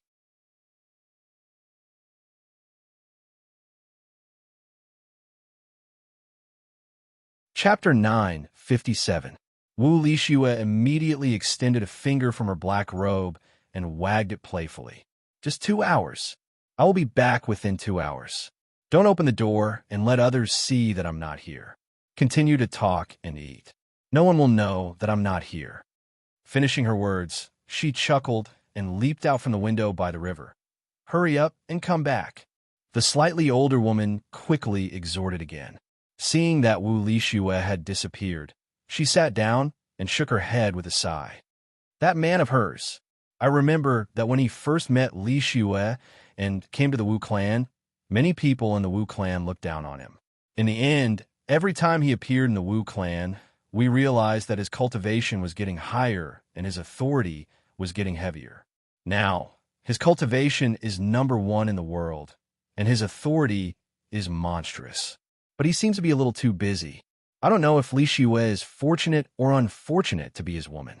Anyway, it's no different from not having a man. Once this was said, someone immediately agreed. That's right.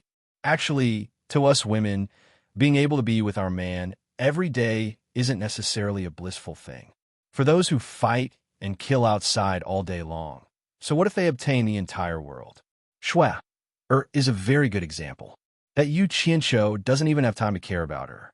But in the eyes of many people in the Wu clan, whether Shue is happy or not is secondary.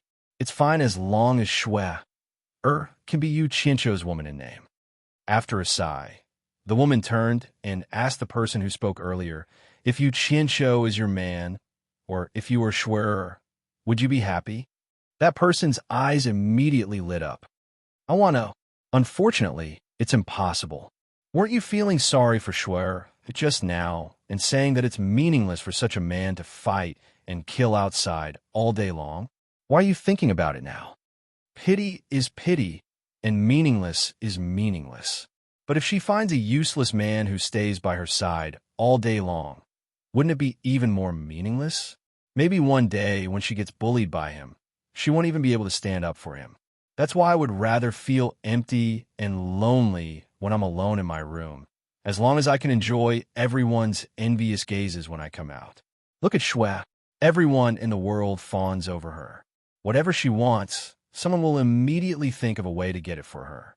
I'm so envious of her. Lass, you're thinking of love. When Shue comes back later, you could discuss with her and see if you can get Yu Qianqiu to accept you as his concubine. You're the concubine of the #1 expert in the world. The group of women burst into laughter, and the room was instantly filled with laughter and scolding. Wu Li Shue, who was wearing a gauze hat and a black robe, quietly flew over the old forest on the west side of Hat Island. She looked around behind the gauze curtain, but didn't see anyone. She immediately shouted, "I'm here. Is anyone here?" The mountain range rose and fell, and the forest valley was secluded. Not even the sound of birds could be heard. The surroundings were too quiet, so quiet that it made people feel a little apprehensive. Especially the swaying shadows in the shade of the trees. It gave people an indescribable feeling of strangeness. She shouted, but no one answered. Wu Li Shue muttered in her heart. Could it be that he left because he didn't want to wait? So she shouted again, "I'm here. Is anyone here?" She didn't know that Shochin, who was not far away, was looking at her. He was just scared by Wu Li Shue's strange clothes. After being beaten by Yu Qianqiu several times, he became more vigilant. He was worried that it might be a trap. After confirming that the person was indeed Wu Li Shue, he carefully looked around.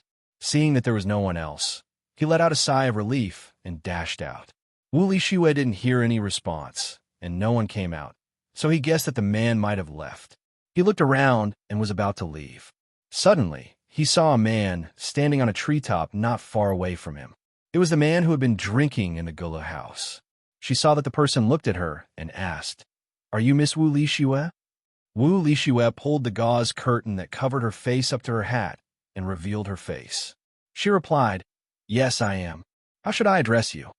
The person didn't answer her. Instead, he waved at her and said, "Follow me." After saying that, he turned around and flew into the depths of the forest. "Is there anything that can't be said here?" Wu Li Shue shouted. She looked around and felt that it was a bit gloomy. In fact, it was because of the humidity in the forest. The person still didn't answer her and flew into the depths of the forest. Wu Li Shue thought for a moment and realized that there was probably no one in the world who would dare to hurt him. In addition, he really wanted to know about Yu Qianqiu's situation. He gritted his teeth and foolishly flew after him. However, she was still a little vigilant. She kept a distance and looked back from time to time. When she saw that the whole Wu clan had become a small piece of land, she couldn't help but shout nervously, "Who are you? If you don't say anything, I'm going back." At this moment, the person in front of her went into the forest and disappeared.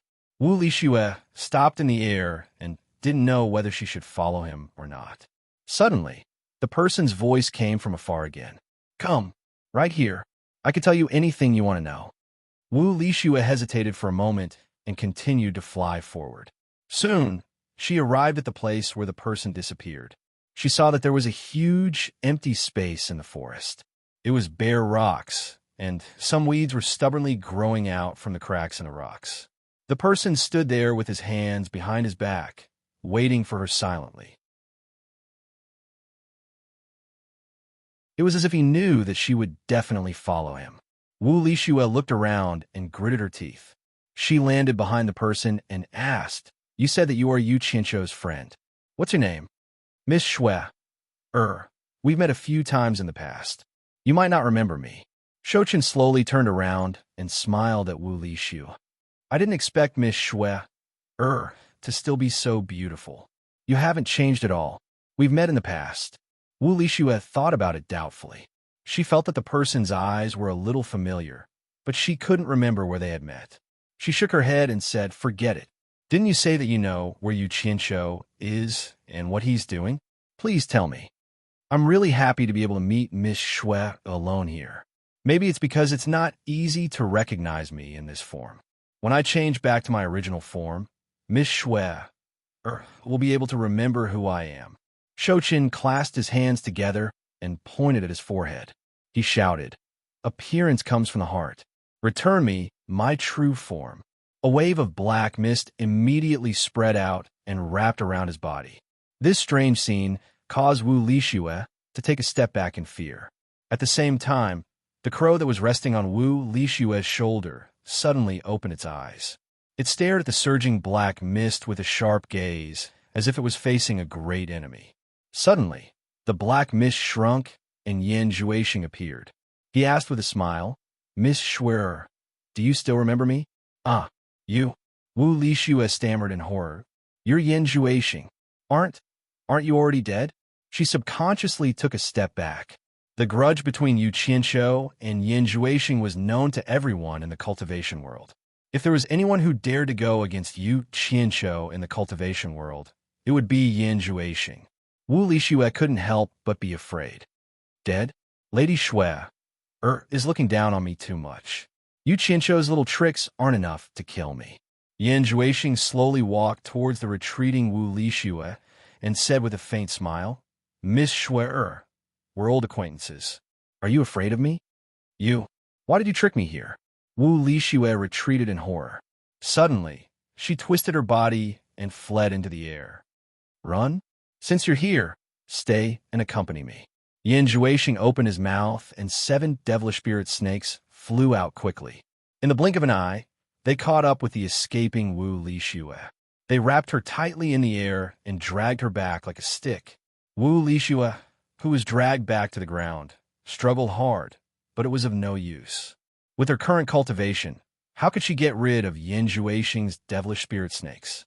The strange thing was that the crow on her shoulder was nowhere to be seen. However, Yan Zhuixing didn't care about a small pet crow at all. Seeing that she couldn't escape and Yan Zhuixing was approaching, Wu Lixue hurriedly shouted, "Help! Yu Qianshou, help me." The help didn't come, but Yan Zhuixing was shocked. He mistakenly thought that Yu Qianshou was nearby. He quickly looked around and heard Wu Lixue crying, "Yu Qianshou, where are you? Come and save Xue." He breathed a sigh of relief. It seemed that this woman was crying for help with her only hope. In fact, Yu Qianshou wasn't here at all. No, Yan Zhuixing's eyes were cold. So what if Yu Qianshou is here? I'm going to settle the score with him anyway. There's no reason to be afraid of him. What are you shouting for? If you shout again, I'll let it get into your mouth." Yan Zhuixing shouted in a deep voice, and the demonic spirit snake that entangled Wu Lixue immediately stuck its head out. The ferocious snake head flicked its tongue in and out of Wu Lixue's mouth, and its red eyes looked cold and cruel. Women were born to be afraid of snakes. She was so scared that she didn't dare to shout anymore. She closed her mouth tightly.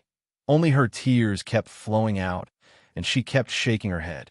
Seeing that she stopped shouting, the snake's head slowly retracted.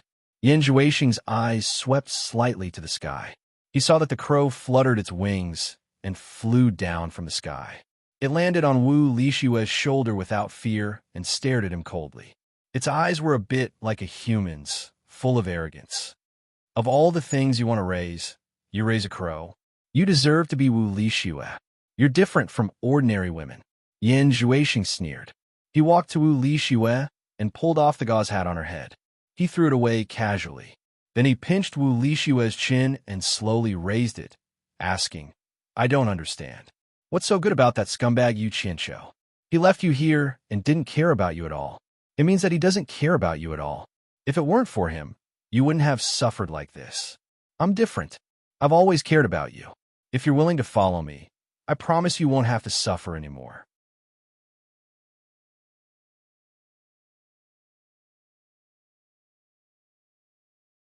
Chapter 958. Wu Wu. Wu Lishue shook her head hard and got rid of the hand that was pinching her chin. What? Do you hate me that much? Which part of me can't be compared to you, Qianqiu, that villain? Yin Juexing's hand touched Wu Lishue's face again and wiped the tears on her cheeks. Your skin is so good. I really don't want to force myself on you. Shui, promise to be my woman. I can give you whatever he can give you. I can give you whatever he can't. In short, I can give you whatever you want. Ugh. Wu Lishue bit on Yin Juexing's hand. She bit with all her might. However, Yin Juexing didn't react at all. He allowed Wu Lishue to bite his hand. His eyes gradually turned fierce. Suddenly, he pulled his hand back and slapped Wu Lishue's face. He shouted angrily, Bitch, I gave you a chance, but you didn't want it. You asked for it. A palm print immediately appeared on Wu Lishue's face. Wu Lishue sobbed as she slowly turned her head around. Choking with pain, she said, Yu Qianqiu, quickly come and save Shui. Her voice suddenly stopped, and two bewitching red lights suddenly flashed before her eyes. Her consciousness gradually sank, and she forgot the pain and everything. Bitch! Yin Juexing cursed with anger. As the bewitching red light in his eyes disappeared, his eyes were replaced by beast-like madness. He opened his mouth, and the 7 demonic spiritual snakes immediately let go of Wu Lishue and went back in his mouth. Hee. Yin Juexing stared at Wu Lishue, who was standing in front of him obediently. His face was filled with excitement. He smiled sinisterly and said, Yu Qianqiu, I want to see how you will react after your woman becomes my woman. Do you know? Your pain will be my greatest joy. Huh. He stretched his right hand to Wu Lishue's neck and broke the cloak rope tied to her shoulder. At the same time, Yin Juexing let out a cry of pain and dodged with a teleport. From the back of his right palm to his elbow, there were 5 bloody holes. Blood dripped down from the 5 fingers of his right palm. Yin Juexing looked at Wu Lishue in disbelief. The inconspicuous crow on Wu Lishue's shoulder was flapping its wings in front of Wu Lishue, as though it was protecting him. It was this inconspicuous crow that had taken advantage of his moment of carelessness to launch a sneak attack at lightning speed. If it weren't for his quick reaction, he would have more than 5 bloody holes on his body. Looking at the 5 bloody holes on his arm, Yin Juexing was very surprised. With the toughness of his demonic body, how could a small crow hurt him? Squinting his eyes to take a closer look, he immediately discovered that this crow was somewhat different from ordinary crows. There were 3 colorful feathers on its head, and the feathers were faintly glowing with a purplish-blue luster. Its beak and claws were golden in color, and its eyes were filled with a human-like charm. So, with the spirit beast, I was wondering why she would bring a crow with her. Yin Juexing's arm shook, and 5 strands of black miasma immediately gathered on the 5 bloody holes. After a while, the 5 strands of black miasma gradually shrank. In the blink of an eye, the 5 bloody holes on his arm disappeared, and the skin on his arm returned to normal. You're courting death, beast, Yin Juexing shouted coldly, and his 5 fingers formed a claw with black miasma. With a whoosh, he appeared in front of Wu Lixue and directly grabbed the fluttering crow, wanting to use his demonic claws to kill it. However, this crow was not to be trifled with. It opened its mouth and spat out an orange-red flame, which quickly enveloped its opponent. Yan Zhuixing did not care about a mere flame. Even if the flame enveloped him, he still wanted to use his demonic claws to take the life of the crow. However, Yan Zhuixing soon discovered that there was something wrong with the flame. Once he rushed into the orange-red flame, the black miasma that enveloped the demonic claws immediately let out a sizzling sound. Yan Zhuixing felt an unbearable pain all over his body, as though countless steel needles were pricking him. This flame could restrain his demonic technique? Yan Zhuixing turned pale with fright, and his figure quickly retreated from the flame. He did not know that this flame had a name, which was Phoenix Flame. It was not something ordinary flames could compare to. It specialized in restraining some evil things, and his demonic technique was no exception. This was because the crow's cultivation was shallow. Otherwise, with his cultivation, he would not be able to escape from the Phoenix Flame. The flame that was spat out by the crow's mouth quickly wrapped around its body, and the fire wings that extended out made it seem like the crow had turned into a dignified big bird. This kind of bird was very beautiful, and Yan Zhuixing had never seen it before. However, how could Yan Zhuixing be frightened by a strange bird? A gloomy expression appeared on his face as he sneered. What a loyal little beast. Demonic fist. Before he finished speaking, he had already rushed into the flame like a meteor and punched out. Bang! The flame dissipated, and the crow could not dodge in time. It let out a miserable cry and was beaten into the deep forest. It was unknown whether it was dead or alive. After forcefully killing the crow, Yan Zhuixing snorted coldly. Can't even withstand a single blow.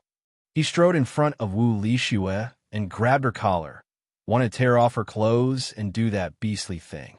However, at this moment, a weak female voice suddenly came from the deep forest. Sister Shore, I can't beat him. Run. There's someone. Yan Zhuixing was shocked and quickly looked over. He saw the crow that was sent flying wobbly for a while before landing on the ground and bouncing a few times. Then, it flew up again and landed on the ground and bounced a few times. It was spitting out a human voice with blood on its mouth. The one who spoke was this crow. It can actually speak? Yan Zhuixing felt it was strange. He had never seen an animal that could speak in a human world, and it was a clear and melodious female voice. Looking at the fluttering crow, Yan Zhuixing's lips suddenly curled into an evil smile. He looked at Wu Lixue and said, Shue'er's figure is really not bad. I have never seen it before. Shue'er, take off your clothes and let me have a look. However, to Yan Zhuixing's surprise, Wu Lixue stood there with her brows slightly furrowed. She did not have any reaction at all. Yan Zhuixing was a little surprised and stunned. He had never seen anyone disobeying his command when he was controlled by his demonic eyes. He immediately shouted, Take off your clothes. Take them off. As soon as he said that, Wu Lixue's expression immediately became extremely painful. She seemed to be doing something intense in her heart. Damn it! Yan Zhuixing's expression twitched.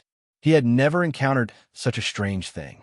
With a ferocious expression, he lost his patience. He raised his arm and was about to do it himself. However, before his hand touched Wu Lixue, he saw a ball of faint light suddenly burst out from Wu Lixue's body. It wrapped around Wu Lixue and kept shining, as if it wanted to avoid all evil. As soon as the light shone on Yan Zhuixing's hand, Yan Zhuixing immediately let out a strange cry. There was a bone-piercing pain from his palm. It was simply unbearable. It was 100 times more painful than the fire that the crow spat out. Yan Zhuixing didn't dare to touch the light again. He quickly retreated and dodged. He looked at Wu Lixue in shock. He couldn't figure out what was going on. Wu Lixue, who was wrapped in the light, still had a pained expression on his face. However, as the light pulsed, a group of faint light spots gently surged out of Wu Lixue's body. Those light spots were sparkling and translucent like little seven-colored stars, sparkling delicately. After a while, countless colorful light spots surged out and gathered into a dreamy galaxy, wrapping Wu Lixue in it. At this time, Wu Lixue was as holy as a dreamy goddess. She was in a dreamy world, which made Yin Juexing dumbfounded. The colorful nebula seemed to feel Wu Lixue's pain, so it separated a wisp and went in her nasal cavity as she breathed. The pain on Wu Lixue's face immediately eased. After a while, the colorful nebula came out again, but it was wrapped in a wisp of wriggling mist like a red nematode. The red mist struggled desperately, as if it wanted to get back into Wu Lixue's nasal cavity. However, the seven-color nebula did not intend to let it go at all. As soon as it was wrapped up, it immediately formed an unpredictable orbit like the nebula in the night sky, and immediately crushed the red mist into nothingness. At that moment, Wu Lixue's eyes slowly opened. Her eyes were clear and bright. She looked around at her surroundings in a daze. She didn't know what had happened, but the nebula around her was really beautiful. Yin Juexing's body trembled. He found that his control over Wu Lixue seemed to have been removed by an unknown magical power. His mouth was dry and his throat moved. He said, "As expected of the Shui that I like, you are indeed not comparable to ordinary women. Today I must have you." Yin Juexing immediately raised his demonic arts to the limit. Who knew that as soon as he flashed over, he saw a colorful nebula like a rock spreading its wings. An aura that made his heart palpitate forced him to retreat subconsciously. Damn it! Yin Juexing looked at the surging, colorful nebula fiercely. He couldn't imagine that he would encounter such a strange thing. He actually couldn't get close to Wu Lixue. After the seven-colored nebula collided with Yin Juexing just now, it immediately changed. It surged and transformed into the shape of a big, dreamy bird, wrapping Wu Lixue in it. Its feathers fluttered in the air, looking very beautiful. It was exactly the same as the firebird that Yin Juexing saw before.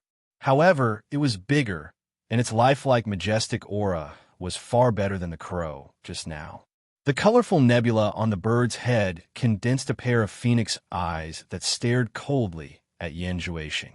An ancient and vigorous aura gradually became dignified. It was an indescribable noble aura.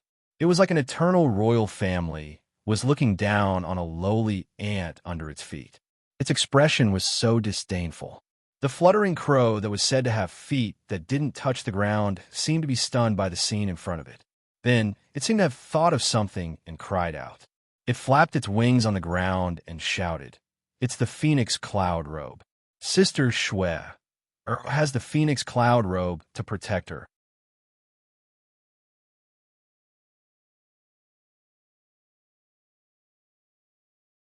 Chapter 959. Who knew that it would be too happy and fall into a small puddle with an IS sound? It really confirmed what it said before. It didn't have a good ending once it landed on the ground. However, it jumped out of the puddle like a drowned rat and shook its feathers. It was still full of energy as it shouted, "Phoenix cloud robe, phoenix cloud robe." What was the phoenix cloud robe? Yin Juexing looked suspiciously at the jumping crow. To be honest, he was quite impressed with this crow. It didn't die even after taking a devil punch from him. Looking at the big bird flapping its rainbow nebula wings, Wu Lixue seemed to be flapping its wings to fly to the eternal stars of the universe. "I want to see whether your phoenix cloud robe is stronger or my devil blade is stronger." Yin Juexing sneered. A cold crescent moon flashed out and floated behind him. It swayed faintly and caused the surrounding air to tremble. A cold, blood-red light flowed on the curved blade, and the ancient black magic patterns also exuded an ancient aura, suppressing the crows by the puddle and causing them to shiver in fear, looking at the cold and merciless crescent moon in horror. Yin Juexing pointed with his cold eyes. The crescent moon behind him immediately turned into an arc of light and shot out like a cold lightning. There was no movement at all. It was so sudden that there wasn't even a ripple in the air. In the blink of an eye, It had already slashed at the noble neck of the big rainbow bird. At this moment, a pair of dreamy starry wings folded in front of it and silently blocked the crescent moon. The crescent moon struggled in the nebula. It was as if it had fallen into a ball of cotton, unable to exert its strength. "It's only SOSO." Yan Juexing waved his arm and spread his fingers. The crescent moon effortlessly spiraled out of the nebula. The two starry wings were immediately cut into countless glittering spots by the crescent moon. Even the big bird's head was smashed into pieces. Wu Lixue retreated in fear. The scattered rainbow-colored spots gathered back and returned to the big bird in the blink of an eye. Hee, it can't even withstand a single blow. The crescent moon flashed back. Yan Juexing had tested his opponent's limits with a single strike. He clicked his tongue and laughed. "Sure, this Phoenix Cloud robe might be a good item, but you don't seem to know how to control and use it. Hee, don't make any more pointless resistance. If I want to kill you, it'll be as easy as flipping my hand. Obediently obey me, and I'll suffer less." "Sister Shuer, don't you know how to control the Phoenix Cloud robe?" The crow desperately flew towards Wu Lixue. Wu Lixue shook his head in horror, indicating that he really did not know how to control it. "Let me try to help you and see if there's any way." The slowly flying crow suddenly froze in the air. "Little Sister Phoenix." Wu Lixue suddenly let out a cry of surprise. She covered her mouth with both hands and looked at the scene in front of her in disbelief. She saw that the black crescent moon's sharp hook had pierced into the crow's abdomen and pierced through it. The crow was hanging on the sharp hook as it slowly lowered its head in shock to look at its abdomen. "Sister Shuer, I'm so scared. I can't move." The crow spread its wings but was unable to fly. It seemed to be abnormally panicked. The crescent moon flashed back, and Yan Juexing indifferently grabbed the crow, hanging on the demonic blade. He looked at it before casually throwing it in front of Wu Lixue. He sneered, "Shuer, don't force me to make a move. If you don't obey me, then this crow's fate will be the same as yours." The crescent moon quickly arrived in front of Wu Lixue as if it was making a final ultimatum. He was feeling a little depressed now. He did not expect that as demonic I would be unable to control Wu Lixue. If Wu Lixue did not obey him, he would have to use force. The crow laid on the ground weakly and raised its head, saying in a stutter, "Sister, think a way to find the bad guy. He is a way to save me." It could not even catch its breath as its head fell to the ground, its eyes slowly closing, and it breathed no more. "Little Sister Phoenix." Wu Lixue cried out in grief. She seemed to think of something, and she kept muttering, bad guy, find a bad guy to save you." She frantically rummaged through her storage bag. The bad guy that the crow was talking about was none other than Yu Qianqiu. It had always called Yu Qianqiu a bad guy. Wu Lixue suddenly remembered that Yu Qianqiu had given her a few small silver balls and told her how to use them. Yu Qianqiu said that if she wanted to find him, she could use these silver balls to contact him, and he would rush over as soon as possible. She grabbed the few silver balls in her hands and quickly injected her divine sense into them. She held them in front of her chest and prayed with tears streaming down her face. Yu Qianqiu, where are you? Come and save little Sister Phoenix. Come and save Shuer." Yan Juexing did not know what she was holding in her hands and praying crazily. He sneered, "Shuer, my patience is limited." In the World Chamber of Commerce in the Immortal Realm, Yu Nantian and Yu Qianqiu were sitting face to face in a small conference room on the 21st floor, discussing something. After listening to all the information that Yu Nantian had inquired about, Yu Qianqiu fell into deep thought. He then knocked on the table with his 5 fingers and said, "There is something that you need to pay more attention to. Although we don't have the ability to participate in the ranking conference, we still need to find a way to get a pass to the Netherworld. So you need to pay more attention to whether there are any declining sects that are selling a pass to the Netherworld. We need to buy one in preparation to go to the Netherworld." Yu Nantian could not help but smile bitterly. "Now that the Heartless Palace is watching us so closely, I'm afraid that even if we get a pass to the Netherworld, we won't have a chance to go to the Netherworld." "Oomph. It is precisely because of the threat of the Heartless Palace that we need to get this thing as soon as possible. There are 2 reasons. Yu Qianshou stretched out 2 of his 5 fingers that were knocking on the table and said, "The sects in the immortal realm are constantly sending people into the netherworld, so it is obvious that the netherworld is a place to make a fortune. This is indisputable." Yu Nantian nodded, and then he heard Yu Qianshou say, "This is the first reason. The second reason is that I want to find my master in the netherworld. This Heartless Palace is really too troublesome. It binds us in the hallucinatory immortal city, and we can't go out to do things. With our strength, we can't go against it, so I have to ask my master for help. Damn it, let the old man directly flatten the Heartless Palace, then everything will be over. I don't want to be long-winded." By Changchun, Yu Nanshan's eyes lit up. That old man was definitely a powerful person of his generation. He was the guy who dared to challenge the Emperor of the Underworld and shocked the 3 realms. If they really found him, it should be easy to flatten the Heartless Palace. The Heartless Palace could not be more powerful than the Emperor of the Underworld, right? The most important thing was that if everyone had Bai Changchun as their backer, then many things would be easy to do. His idea was good, but he didn't know that Yu Qianshou had no confidence in finding Bai Changchun. Even if he did find him, Bai Changchun might not help. This was because the old man probably had no interest in the Heartless Palace. The only thing that could interest him in the immortal realm was probably the immortal Emperor medal. In short, the reason why Yu Qianshou said this was to encourage Yu Nantian, so that he would try his best to find some clues about the Netherworld token as soon as possible. After Yu Nanshan's excitement, he thought of reality and said hesitantly, "This thing might not be easy to get. Every sect wants as many Netherworld tokens as possible. I'm afraid that the tokens in the hands of those declining sects have long been targeted by other sections.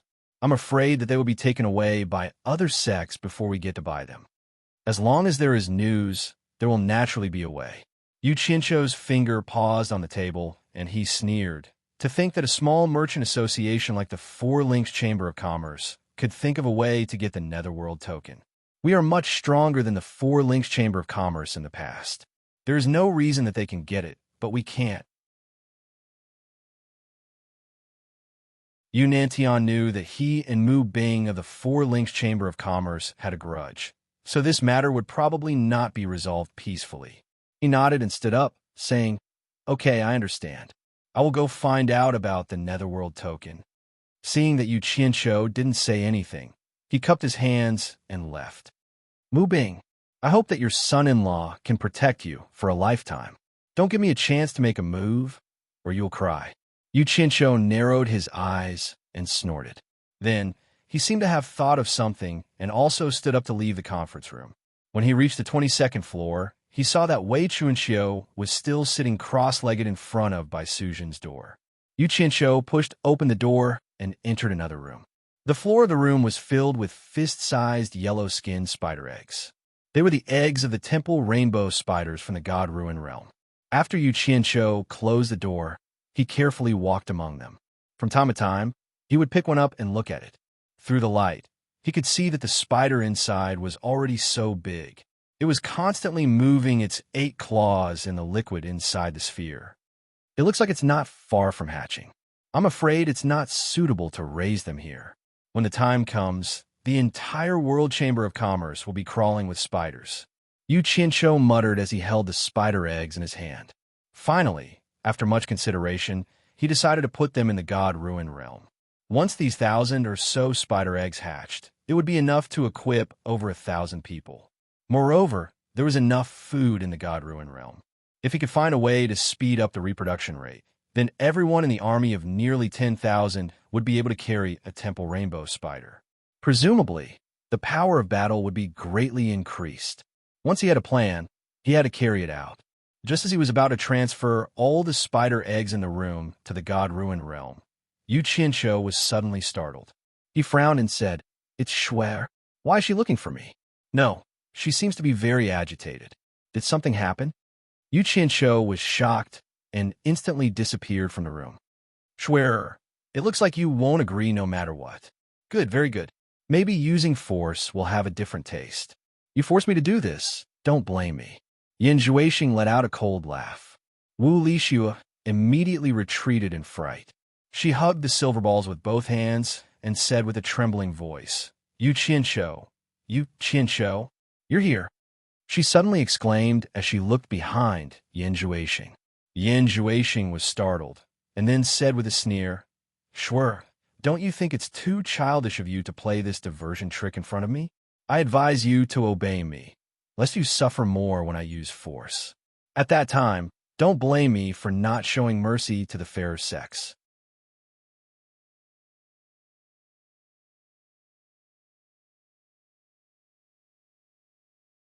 Chapter 960. Before coming here, Yu Qianshou had suspected that something had happened to Wu Lixue, but he never expected that such a thing would happen. There was actually such a bold madman in the world who dared to make his woman submit to him. Did he really think that it was a joke that he had spent so much effort to monopolize the power of the world? Who was the one with the problem in his head? Yu Qianshou looked at Wu Lixue, who was shivering in the dreamy nebula, and got furious. He suddenly looked at the back of the person in front of him and found that the person was wearing clothes that were one size smaller than his body size. His arms and legs were exposed. How can an ordinary person come out to meet others like this? Yu Qianshou couldn't help feeling a little depressed. It seemed that it was really a crazy guy. Forget it. Killing him could be considered as getting rid of the evil in the world. Which idiot came here to court death? Yu Qianshou shouted angrily and was about to kill the person with a palm. There was really someone behind him. Yin Juexing was shocked. He didn't even notice that someone was behind him. He was so scared that his scalp went numb. He suddenly moved away, and the crescent followed him like a shadow to protect him. After dodging, he looked at the person. Yu Qianshou, Yin Juexing. After the two of them saw each other's appearance, they almost let out a cry of surprise at the same time. Yu Qianshou didn't even think about why Yin Juexing would appear here. His first reaction was to check Wu Lixue's condition again. Through the dreamy nebula that slightly hindered his vision, he saw that there was a faint palm print on Wu Lixue's tearful face. Naturally, it wasn't Wu Lixue who slapped herself. It was needless to say who did it. Wu Lixue was actually slapped by Yin Juexing. Yu Qianshou's expression changed abruptly and instantly turned greenish-black. His anger rushed to his brain. At this moment, he couldn't wait to destroy the world. He couldn't vent his anger without killing. Yu Qianshou, he killed Sister Phoenix. Wu Lixue knelt on the ground sobbing, hugging Crow's body in her arms as she sobbed, not saying a word about being beaten up. As soon as Yu Qianshou arrived, she immediately felt that she had someone to rely on. The dreamy nebula that shrouded her also seemed to feel safe. After hovering for a while, it slowly shrank back into her body. Yu Qianshou's heart was already riddled with holes because of Wu Lixue's crying. It was not an exaggeration to say that his heart was being cut by a knife. He did not care whether the crow was dead or alive at all. His murderous aura burst out uncontrollably. He pointed his finger at Yin Juexing and said, "Are you still a F***king man? Why do you keep finding women to kill? I'll F***ck your ancestors. Who do you think you are? It's the same here." Yin Juexing waved his hand casually, and the crescent moon appeared in front of him like a ghost, ready to strike. I can wear out iron shoes in fruitless searching, only to find what I'm looking for without even looking for it. I was just thinking about how to lure you out and kill you. I didn't expect you to deliver yourself to me. Very well. Since you're here, don't even think about leaving. The grudges between us are written off today. Hook your mother. Don't even think about leaving today. Yu Qianshou spat. Seeing that Yin Juexing was not afraid at all after seeing him, he immediately calmed down. Yin Juexing must have something to rely on. After a closer look, he immediately found that Yin Juexing's cultivation had actually increased to the soul formation final stage. He could not help but be shocked by the magic of demonic arts. Not only did a person who was beaten into a pulp and turned into ashes by him revive, his cultivation could also skyrocket. If he was allowed to continue developing, it would be a great disaster. The scene of Yin Juexing being rescued by a ball of mysterious black light surfaced in Yu Qianzhou's mind. That scene made Yu Qianzhou deeply apprehensive. That bastard was the successor of a demon god. What if he was saved by the mysterious black light after he was killed? Did he have to be wary of this bastard every day? Bastard, you can't leave this time. A fierce look flashed across Yu Qianzhou's face. He remembered that immortal crocodile had once said that the divine sword should be able to deal with that black light. This thought flashed quickly in his mind. Yu Qianzhou had an idea in his mind, and his eyes suddenly focused on the crescent moon floating in the air. He had seen Shou Weiyuan use it in the Hundred Flowers Valley, so he naturally knew what it was. He immediately narrowed his eyes and snorted coldly. Black Moon Pagoda? Great. I was right. The 10,000 demons are quite bold. They actually dared to go against me. Oof. You really deserve it. Black Moon Pagoda. Yin Juexing suddenly laughed wildly and waved his hand in high spirits. He said proudly, I might as well let you know when you die. This thing should be called the Demon Blade. It is a divine weapon personally refined by the demon god countless years ago. Countless experts from the three realms have died under it. Yu Qianzhou, do you dare? A divine weapon personally refined by the demon god. Yu Qianzhou was slightly surprised, but he immediately swung his arms. A violent wind behind him fluttered his robes, and his entire body burst out with dazzling purple light. 10,000 purple flying swords soared into the sky from his back like a purple dragon soaring into the sky. A valiant prowess that could intimidate one's soul spread out in an earth-shattering manner. Subsequently, the 10,000 purple flying swords rapidly formed a formation with lightning speed and surrounded Yin Juexing in the blink of an eye. Let alone the demon god. Even the heavenly king can't save you today. Yu Qianzhou revealed a sinister smile and said, Shua, retreat to a distant place first. Wait for me to kill this bastard that only knows how to bully women. This was the first time he used the purple flame flying swords without any scruples. Furthermore, he released 10,000 at once. It was obvious that Yin Juexing had touched Wu Lishue's bottom line, and he wouldn't be able to vent his anger if he didn't kill Wu Lishue. Just as Wu Lishue was hugging the dead crow and flying back while wiping her tears, there were several sharp whistles that echoed from the Wu clan's direction. In a blink of an eye, over a dozen individuals flew over rapidly.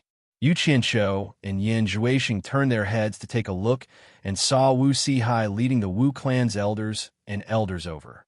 There were still people arriving one after another.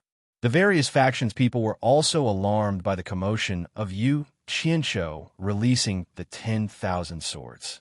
They all rushed over to see what was going on. When Wu Sihai and the others saw that it was Yu Qianzhou and Yin Juexing, they were astonished. Wu Lishue immediately rushed to her grandfather in tears and recounted how she was bullied. All of you, retreat further away. Yu Qianzhou yelled out sternly and took the initiative to make a move. The 10,000 purple flame flying swords immediately turned into 10,000 rays of purple light and shot towards Yin Juexing. Yin Juexing was shocked by the thunderous power, and he immediately felt that his cultivation was far inferior to Yu Qianzhou's. He immediately opened his 5 fingers toward the demonic blade, and with a roar, he soared into the sky toward the countless purple flying swords that were coming at him. The demonic blade, floating in front of him, suddenly erupted with a boundless, ferocious aura. It spread out in all directions and suddenly became a dozen meters long. With a whoosh, it hovered above Yin Juexing's head. It spun rapidly like an umbrella, opening a path for Yin Juexing, who was trying to break out of the encirclement. Dang, dang, dang. A series of explosions pushed the countless purple fragments in all directions. In the blink of an eye, Yin Juexing forcefully broke out of the dense net of swords. The flying swords that missed him hit the ground with a boom. Dust and smoke rose up, and a huge pit was blasted out by the purple flame flying swords. Yu Qianzhou was secretly shocked. It was indeed a godly weapon refined by a demon god. Even the purple flame flying swords couldn't hurt it at all. Instead, it destroyed quite a lot of them. Seeing that the flying swords couldn't do anything to him, Yu Qianqiu spread his arms. Countless purple fragments and flying swords flew towards him and were all kept into his sleeves. His entire body seemed to have turned into a stream of light and shot towards Yin Juexing, who was in the sky. Since treasures didn't work, he didn't need to rely on treasures. He believed that it wouldn't be a problem for him to deal with Yin Juexing with his current cultivation. Yin Juexing, who was floating in the inner arc of the crescent moon, spread out his 5 fingers. The crescent moon immediately expanded to 100 meters. It was tangible, and it wasn't just an illusion. A majestic and ferocious aura was emitted like a hazy, gray fog. A breathtaking blood glow flowed on the giant crescent moon blade. It was as though there was an invisible giant hand holding a butcher's knife, eyeing the vast land covetously and wanting to slaughter. The crowd, who had been shocked by the aftershock of their battle, turned around and looked at the scene in the sky in shock.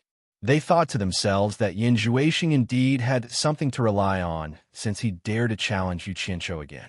Within the inner arc of the giant crescent moon, Yin Juexing looked at the charging stream of light without any change in expression. He spread out his 5 fingers again and charged towards Yu Qianqiu fearlessly. The crescent moon of the demonic blade immediately flashed in front of Yin Juexing. Yin Juexing hid in the inner arc of the demonic blade. The hearts of the crowd in the distance immediately jumped to their throats. They saw the giant crescent moon blade slash down from the sky, and the stream of light that Yu Qianqiu had transformed into was like a mantis trying to stop a chariot. He overestimated himself and ran to commit suicide. Wu Lixue, who was watching the battle, bit her lips tightly. Her face was pale from nervousness. "Break!" Yu Qianqiu shouted angrily in the sky. He pushed out his palm and faced the demonic blade that was slashing towards him. He used a metal art, intending to shatter it. However, he immediately realized that something was wrong. The demonic blade was enveloped by an invisible power. The metal art couldn't penetrate it all. There was nothing he could do to it. He was shocked and quickly dodged with a teleportation, narrowly avoiding the giant demonic blade that was slashing towards his head. Boom! The earth trembled violently. The giant demonic blade directly sank into the ground, tearing a huge crack that was thousands of meters long on the spot. Before the smoke and dust could disperse, the light that was hundreds of meters long quickly shot from the ground to the sky. Like a sky-splitting axe, it chased after Yu Qianqiu in the sky. Yu Qianqiu turned into a stream of light and dodged. Then, he suddenly disappeared in the sky. Yin Juexing was shocked to see that he had lost his opponent's target. He closed his eyes and pointed between his eyebrows with 2 fingers. The sharp edge of the giant crescent moon suddenly changed direction. Where the sharp edge pointed, it forced Yu Qianqiu to appear in the middle of teleportation. He almost sent himself to the blade. What a nimble speed! Yu Qianqiu took a deep breath. He didn't expect such a huge guy to change so quickly. It was actually faster than his teleportation. He wanted to use the speed of teleportation to instantly approach Yin Juexing and kill him, but the demonic blade easily stopped him.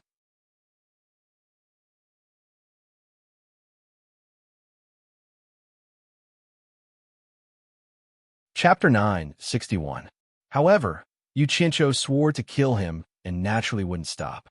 He immediately vanished from the sky and used instant shift to attack from all directions. However, the Devil Blade's speed of transformation was simply unbelievably swift, and it protected Yin Juexing at the center as it spun like a ball. Everywhere its edge pointed, it forced Yu Qianqiu to appear from all directions, and he was utterly unable to approach Yin Juexing. Such a situation gave Yu Qianqiu a feeling that he was committing suicide by charging at his opponent's blade. Meanwhile, Yin Juexing was like the axis of a sphere and was safely in the center. The Devil Blade would naturally help him resist all external threats.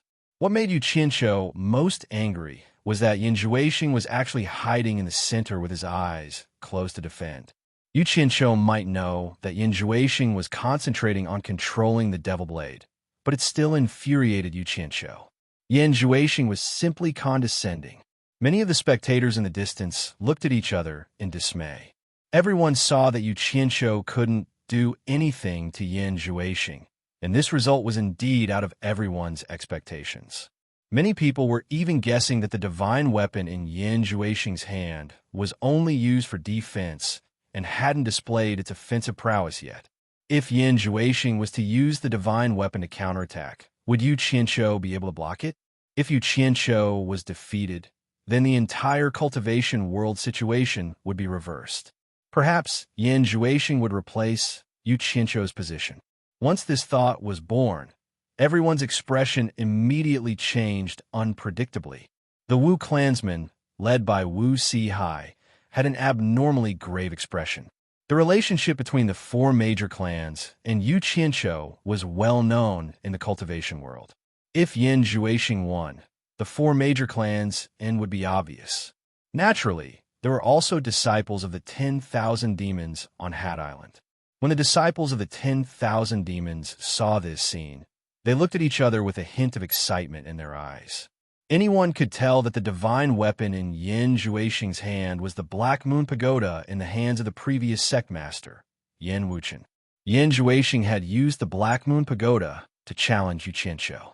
His relationship with the 10,000 demons was self-evident.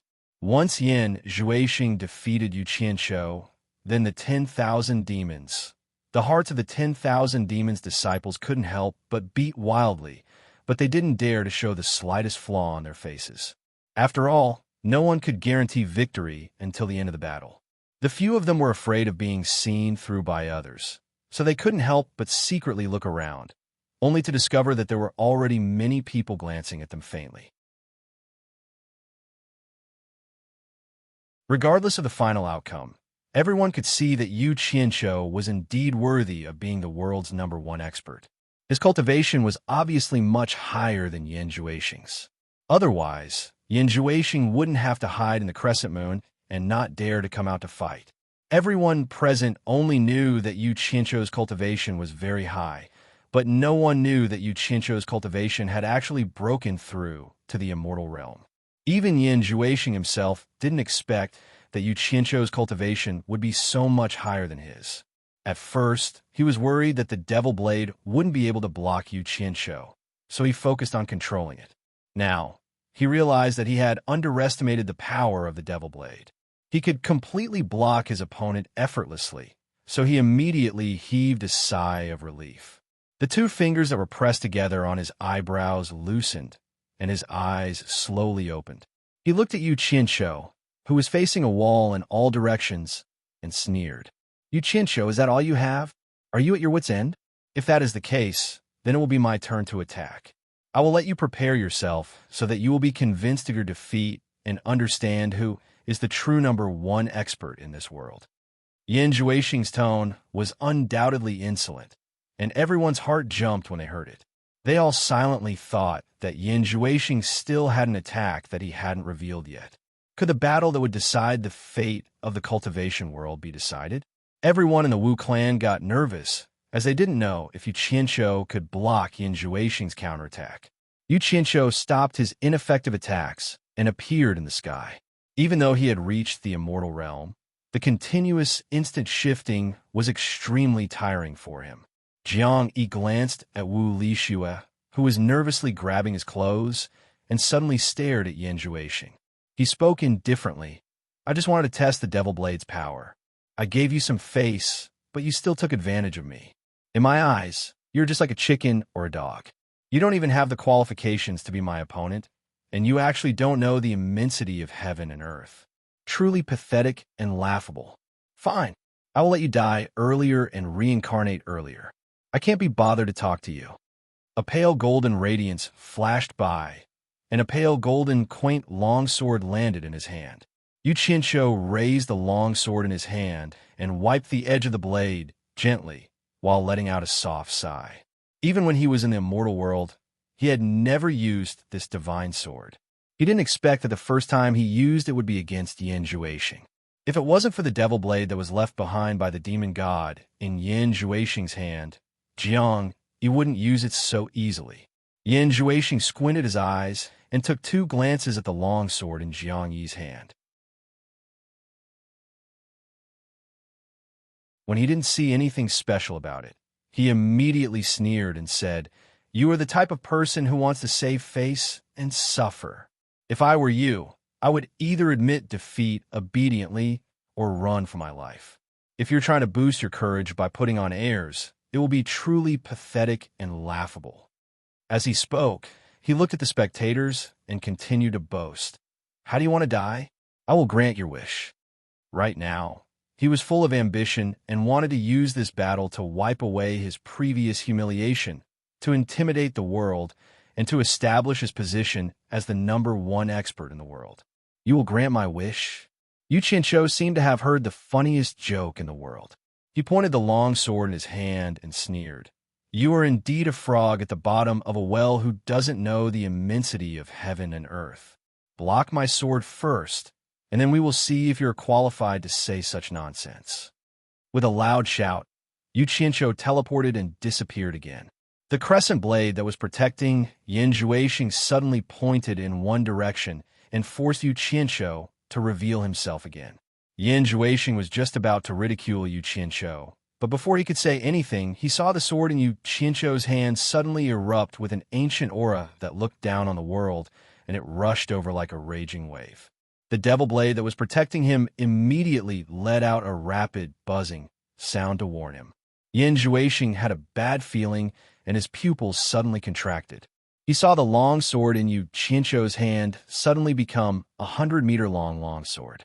The ancient long sword was covered with a glass-like, golden, flowing light. "Get lost!" Yu Qianqiu's thunderous roar resounded in the air.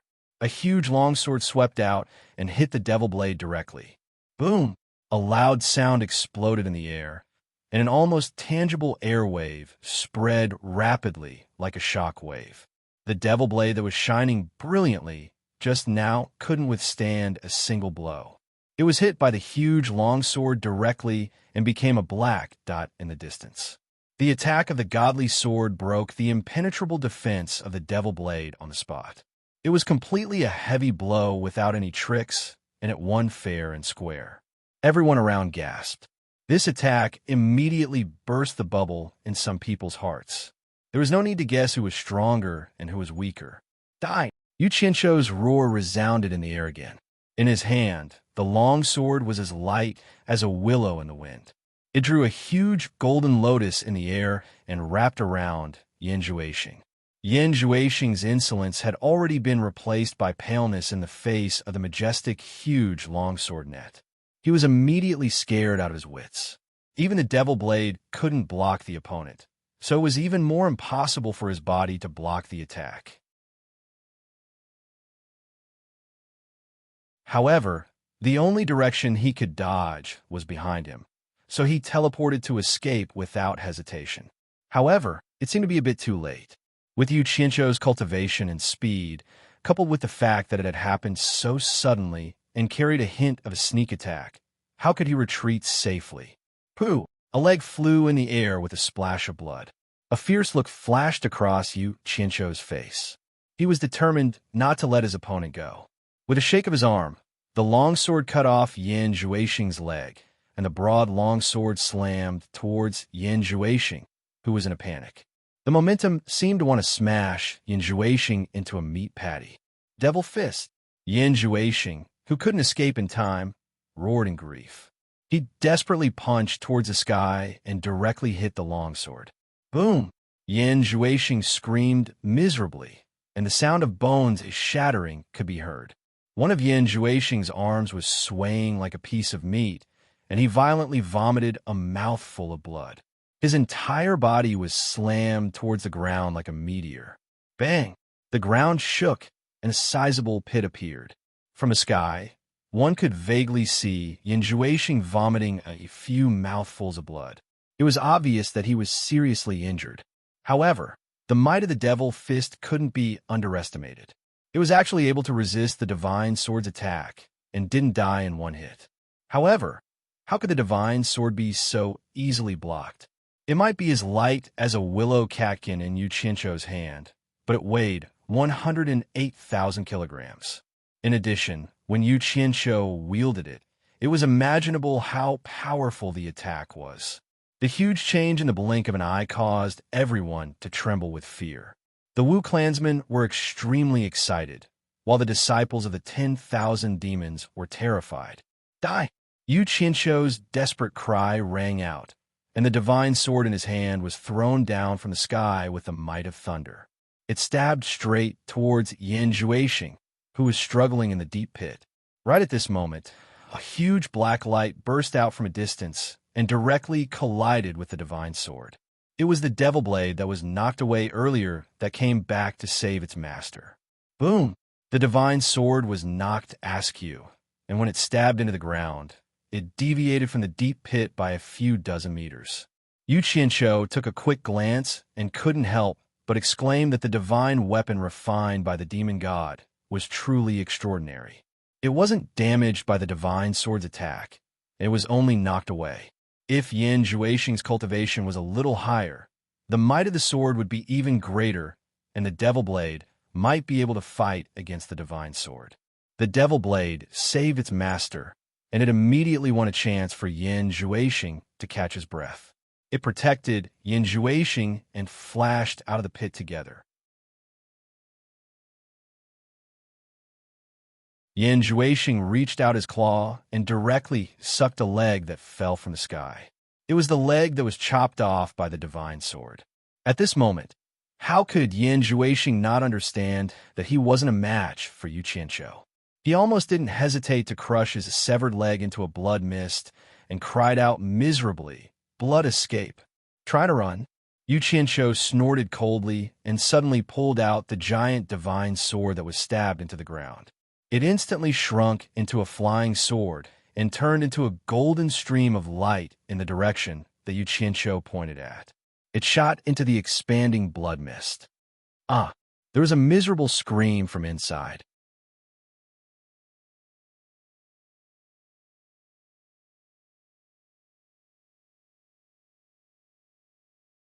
Chapter 962. The flying sword flew back to Yu Qianzhou's hand with lightning speed, and the expanding blood mist rapidly collapsed. After all the energy was exhausted, it condensed into a blood scab and fell. The surroundings were empty, and Yan Zhuixing's figure was nowhere to be seen. He escaped. Yu Qianzhou's eyes widened with rage as he quickly scanned the surroundings.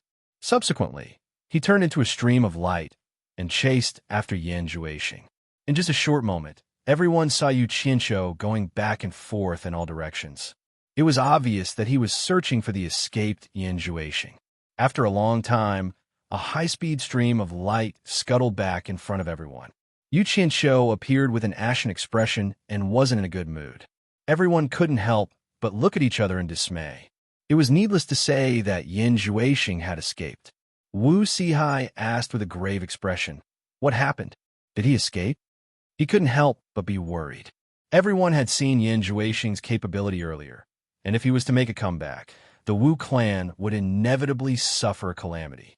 Yu Qianzhou kept the divine sword in his hand and nodded with a gloomy expression. That blood escape is truly strange.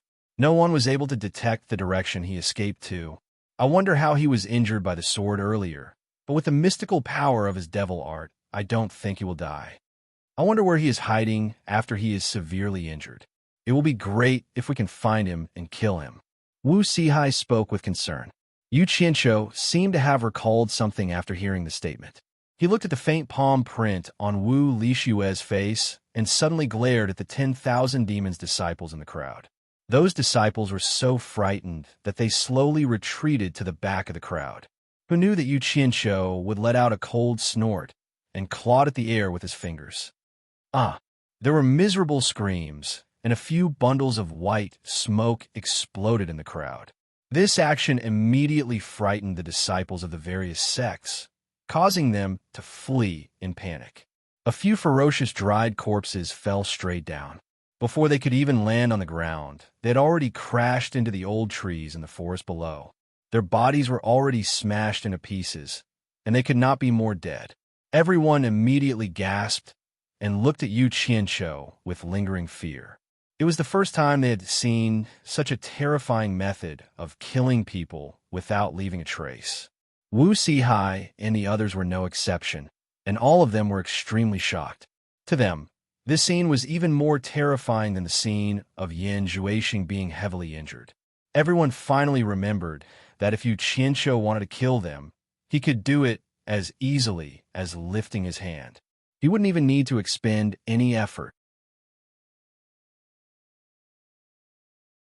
Wu Lixue was so frightened by the terrifying scene that he closed his eyes, not daring to take another look. "Do you like watching a good show?" Yu Qianqiu looked at the crowd coldly and said, "I'm not in a good mood right now. If you don't want to die, scram." Once the statement was out, the various Sect's disciples immediately ran away, leaving only the Wu clansmen. Wu Sihai lamented in his heart.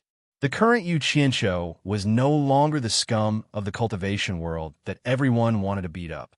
He looked at the empty surroundings and said, "Yu Qianqiu, this isn't the place to talk. Let's go back to the Wu clan first." Among everyone present, he was probably the only one who had the qualifications to order Yu Qianqiu around. It wasn't because of his identity as the Wu clan head, but because he was Wu Lixue's grandfather. However, Yu Qianqiu let out a cold snort and said, "There is no need. I have something to ask you. How did it get brought here by Yin Zhuixing, and the rest of your Wu clan did not know about it?" As he spoke, his merciless gaze swept across the entire Wu clan, causing everyone to feel uneasy. "Yu Qianqiu, I want to come out on my own." Wu Lixue immediately told the story of how she was tricked by Yin Zhuixing to come out. She also begged for her sisters who helped her out of kindness. Yu Qianqiu was startled. Once this last spoke, he really couldn't bear to pursue the matter. He then asked, "You're saying that Yin Zhuixing can change into someone else's appearance?" Wu Lixue nodded, while Yu Qianqiu frowned. No wonder he saw Yin Zhuixing wearing clothes that were a size smaller than a normal person. So this was the reason. After some consideration, Yu Qianqiu looked at Wu Sihai and the others and said, "As long as Yin Zhuixing isn't dead, Shuer won't be safe in the Wu clan. I want to bring Shuer away. As Shuer's elders, what do you think?" A trace of joy flashed across Wu Lixue's face. She looked at the Wu clan members uneasily. She naturally wanted to stay by Yu Qianqiu's side. The Wu clan members looked at each other. Wu Sihai smiled awkwardly and said, "As long as Shuer and her parents agree, the rest is up to you. We naturally won't have any opinions." Although he said that, he knew that since Yu Qianqiu had made a decision, it would be difficult for others to interfere. Hence, he turned around and gave a few instructions to the person behind him. Not long after that person left, he brought Wu Lixue's parents, Wu Huaqian and Zhu Xuanqiu. When they heard that their daughter was almost killed by Yin Zhuixing, they were terrified. Fortunately, Yu Qianqiu came in time to save her. When they heard that Yu Qianqiu wanted to bring their daughter away for her safety, the couple felt that it should be so. They believed that no one in the Wu clan could protect their daughter from Yin Zhuixing, and their daughter would only be safer if she followed Yu Qianqiu. However, they were reluctant to part with her, so the couple kept reminding Wu Lixue to take care of herself. After some instructions, the mother-in-law, Zhu Xuanqiu, looked at her son-in-law, Yu Qianqiu. Wu Huaqian knew his wife's temper, so he immediately pulled her back. However, Zhu Xuanqiu broke free and warned Yu Qianqiu coldly. "Yu Qianqiu, if my daughter didn't follow you, she wouldn't have been harmed by Yin Zhuixing. So, I don't care how capable you are. If you dare to mistreat my Shuer, I won't let you go even if I become a ghost. Do you hear me?" As the saying goes, a mother-in-law was very confident in teaching her son-in-law a lesson. It was perfectly justified. Yu Qianqiu was stunned. He finally experienced the power of the legendary mother-in-law in his previous life. He didn't even say a word and didn't even have a chance to explain. She immediately taught him a lesson. She was even scarier than Yin Zhuixing. Yu Qianqiu's arrogance of being the world's #1 was instantly swept away by his mother-in-law. He bowed awkwardly and said, "No, no. Take care." He was trembling with fear and did not dare to stay any longer. After bowing to the couple, he immediately pulled Wu Lishua, who was bowing to him, and turned into a stream of light, disappearing without a trace. He no longer had the confidence to deal with Yin Zhuixing. The remaining Wu clan members looked at each other and the angry Zhu Xuanxiu. They suddenly felt it was a little funny. They didn't expect Zhu Xuanxiu to scare Yu Qianqiu to the point that his face changed color. In the depths of the southern sea purple bamboo forest, Wu Lishue, who had her eyes closed, was pulled by Yu Qianqiu. When she opened her eyes, she saw the unusually beautiful purple bamboo swaying in the wind. The fresh air, which was filled with spiritual qi, and the pieces of purple bamboo leaves that were floating down, simply made one feel relaxed and happy. Wu Lishue asked curiously, "This is the legendary southern sea purple bamboo forest?" Yu Qianqiu replied with a N. He saw that she was still holding the dead crow in her arms, so he pulled it over to take a look. When he realized that it was already dead, he casually threw it into the bamboo forest. He then comforted Wu Lishue with a sigh. The crow can be buried in the purple bamboo forest after its death. I believe its spirit will be happy if it knows about this. Wu Lishue stared dumbfoundedly at the crow that was thrown aside like a bone. After being speechless for a while, she hurriedly ran to pick it up. She hugged it in her arms, and tears flowed down her cheeks. She choked and said, "Sister Phoenix was killed by Yin Zhuixing because she wanted to save me. Before she died, she said that you can save her." Yu Qianqiu scratched his head. He thought to himself, how could a dead thing be saved?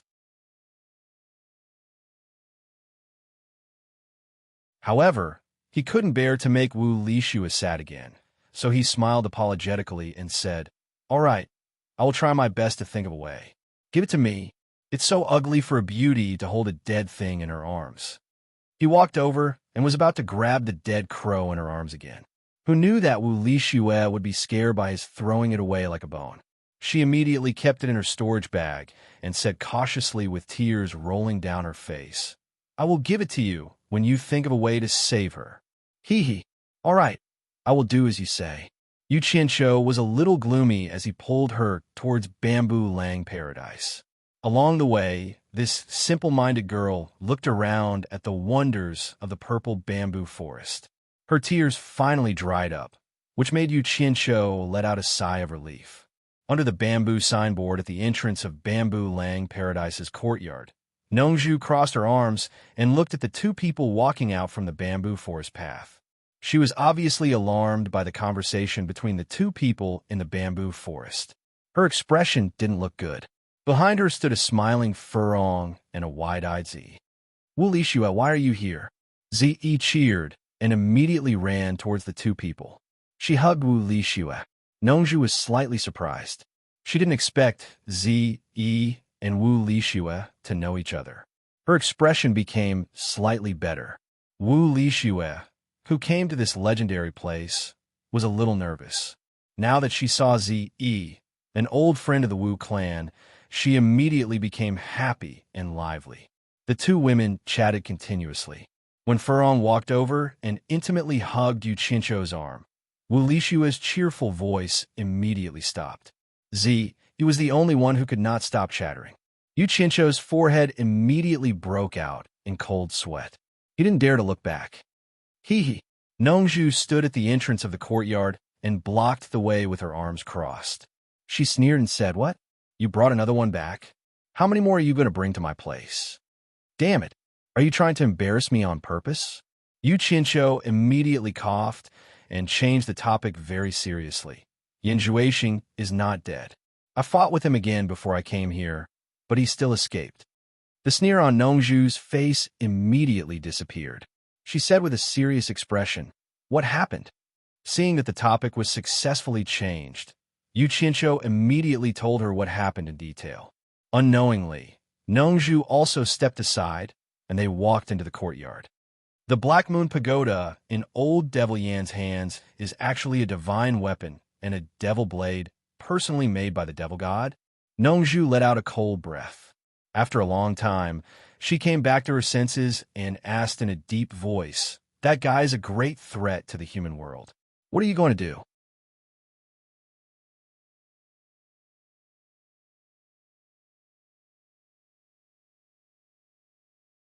Chapter 963. Yu Qianqiu looked at Furong and Wu Li Xue. He didn't answer the question. I'm most worried about them. I'm here to bring them back to the immortal world. He was now reflecting on the painful experience. He would rather take the risk of the girls not getting along with him to bring them back. Otherwise, it would be too dangerous for them to stay in the human world. Moreover, Yin Juexing could change his appearance. It was simply impossible to guard against him. If one of the girls fell into his hands, he might not be able to save them in time, every time. After all, Yin Juexing was not a fool. If something happened to him, he might regret it for the rest of his life. The girls looked at each other. Nongzhu frowned and said, "The immortal world is not peaceful. The Heartless Palace is eyeing you covetously. Is it convenient to bring them there? There shouldn't be any big problems in the illusionary immortal city. At least it's safer than the human world." Yu Qianqiu glanced at Zi and said, "You and Zi should go too. I've fought with Yin Juexing before. He does have some tricks up his sleeve, especially the demonic blade in his hand. I'm afraid you're not his opponent now. For safety's sake, let's leave for now." Yes. Zi's eyes were sparkling as she nodded to persuade her master. Nongzhu glanced at her angrily and knew what she was thinking. However, when she looked at the purple bamboo forest around her, she hesitated. Obviously, she couldn't let it go. After all, the purple bamboos here were his favorite. Yu Qianqiu knew what she was thinking. He smiled and said, "Aren't the disciples of Southern Ming nearby? Let them take care of it for now. When the time is right, everyone can come back. There's nothing to worry about."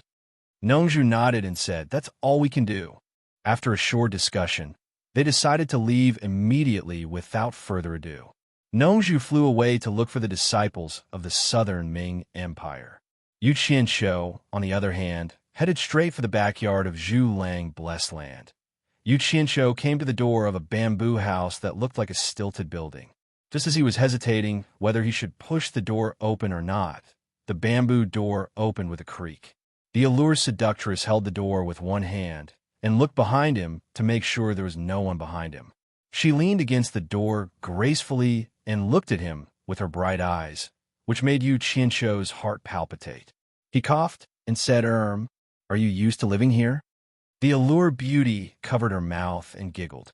She then asked with a smile, "Are you here to see me and say goodbye? Or are you wondering if I'm among the people you're taking away?" Hearing this, Yu Qianqiu was stunned. Obviously, Nongzhu had already woken up from her meditation. The distance between the front and the back of the yard was not big, so it was not difficult for her to overhear the conversation between Yu Qianqiu and Nongzhu. Obviously, she had heard what she should have heard. "Did you hear all of it?" Then he said with a wry smile, "Yin Juexing already knew the relationship between you and me. When we were in Lingfang Valley, he used you to threaten me. It's not safe for you to stay in the human world. You'd better leave with me." The allured beauty stretched out her arms and touched her hair. Then she shook her head with a smile and said, "I won't leave." "Why?" Yu Qianqiu frowned and said, "It's not too late for you to come back after I find a way to deal with that guy. Please believe me. I'm just leaving for a while. You can come back later if you want." "Of course I believe you.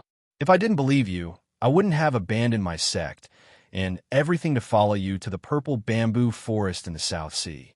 Now I'm alone and have no one to rely on. Who else can I trust except you?" The allured beauty winked at him and said, she really couldn't stand it. Yu Qianqiu turned his head to avoid looking at her face. He made way for her and said, "You go to the front yard and meet with them. I'll go waking you up. We'll leave together later." He thought she had agreed. Unexpectedly, the allured beauty shook her head slowly and said, "You guys go.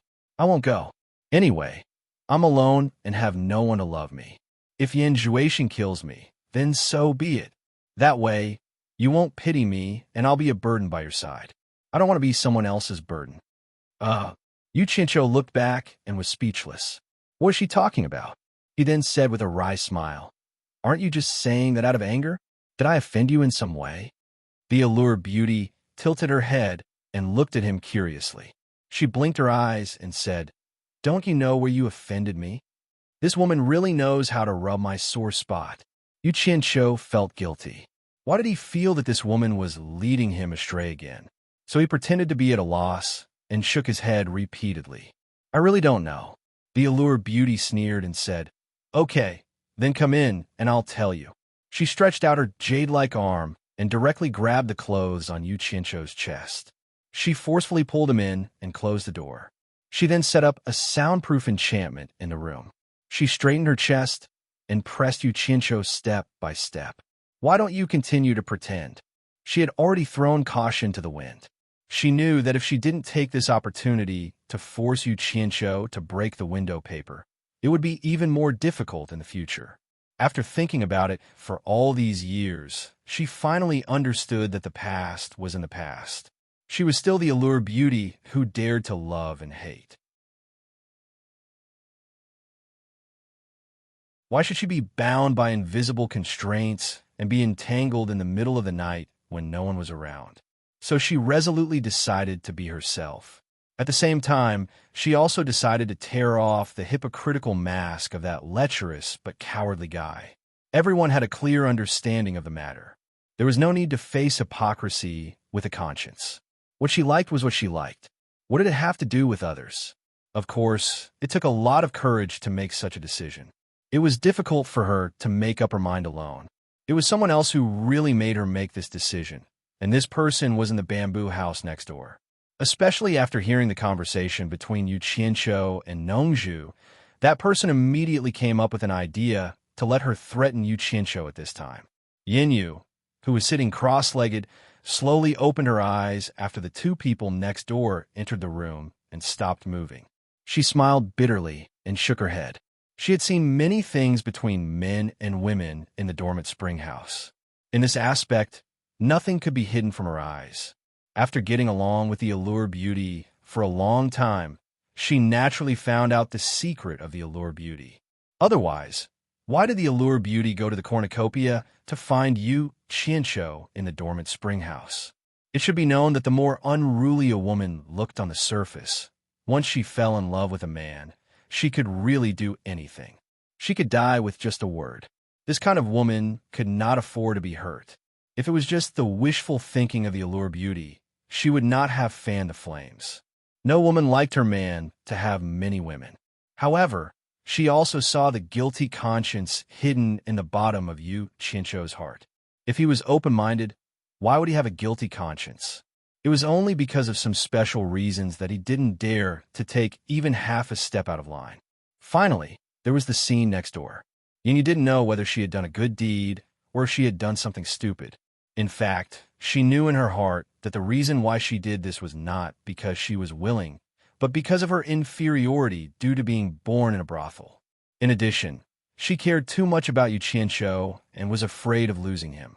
She just wanted to please Yu Qianqiu, but why was there a trace of bitterness in her mouth that was difficult to swallow? Yu Qianqiu had never been so afraid before when he saw the allure temptress's large breasts pressing against him. He retreated in a panic until he was forced to the wall and had nowhere to retreat. He raised his hand and smiled bitterly. I surrender. I surrender. Stop right there. What do you want?" Seeing his trembling appearance, the allure beauty was angry and funny at the same time. She bit her red lips and said, "In the past, I would go wherever you told me to go, and I would not say anything if you took me, but today I want a reason. Why do you want me to listen to you like this?" With a cold expression, Yu Qianqiu put down his hands and stood up straight. He said indifferently, "Don't get the wrong idea. You and I have known each other for a long time. I just don't want Yin Zhuixing to use you to threaten me. There is no other meaning. It is not what you think at all." These words should be enough to hurt a woman's heart, but the allure beauty did not take it seriously. She asked with a smile, "What else?" Under such pressure, Yu Qianqiu could not pretend anymore. He said with a bitter smile that he also wanted to avoid, "The biggest reason is naturally because you are my master's wife. I have a responsibility and obligation to protect your safety. Go to hell." Hearing this, the allure beauty flew into a rage. She directly grabbed Yu Qianzhou's lower body with one hand and grabbed his penis. Yu Qianzhou was so shocked that he almost forgot about the pain. His nerves were numb for 3 seconds. Immediately, he was in so much pain that tears almost came out. He shouted, "Stinky bitch, quickly give me your hand. You are King crazy. Quickly let go. If you don't let go, don't blame me for being rude. There is no good man, especially a perverted man like you who has no guts. You are a good-for-nothing even if you were alive." The allure beauty did not loosen her grip on his lower body. Instead, she increased her strength. She gritted her teeth and said, "I have already shamelessly sent myself to you. Why are you still pretending? How many days have you known House Sansi? When I broke up with House Sansi, I don't even know if your grandfather was born. Since when did you become a filial son and disciple to care about my affairs? A useless man like you is useless in his lower body.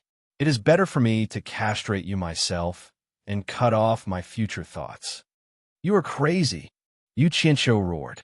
His body suddenly emitted green flames, wanting to force the other party to retreat. However, the allure beauty had already thrown caution to the wind.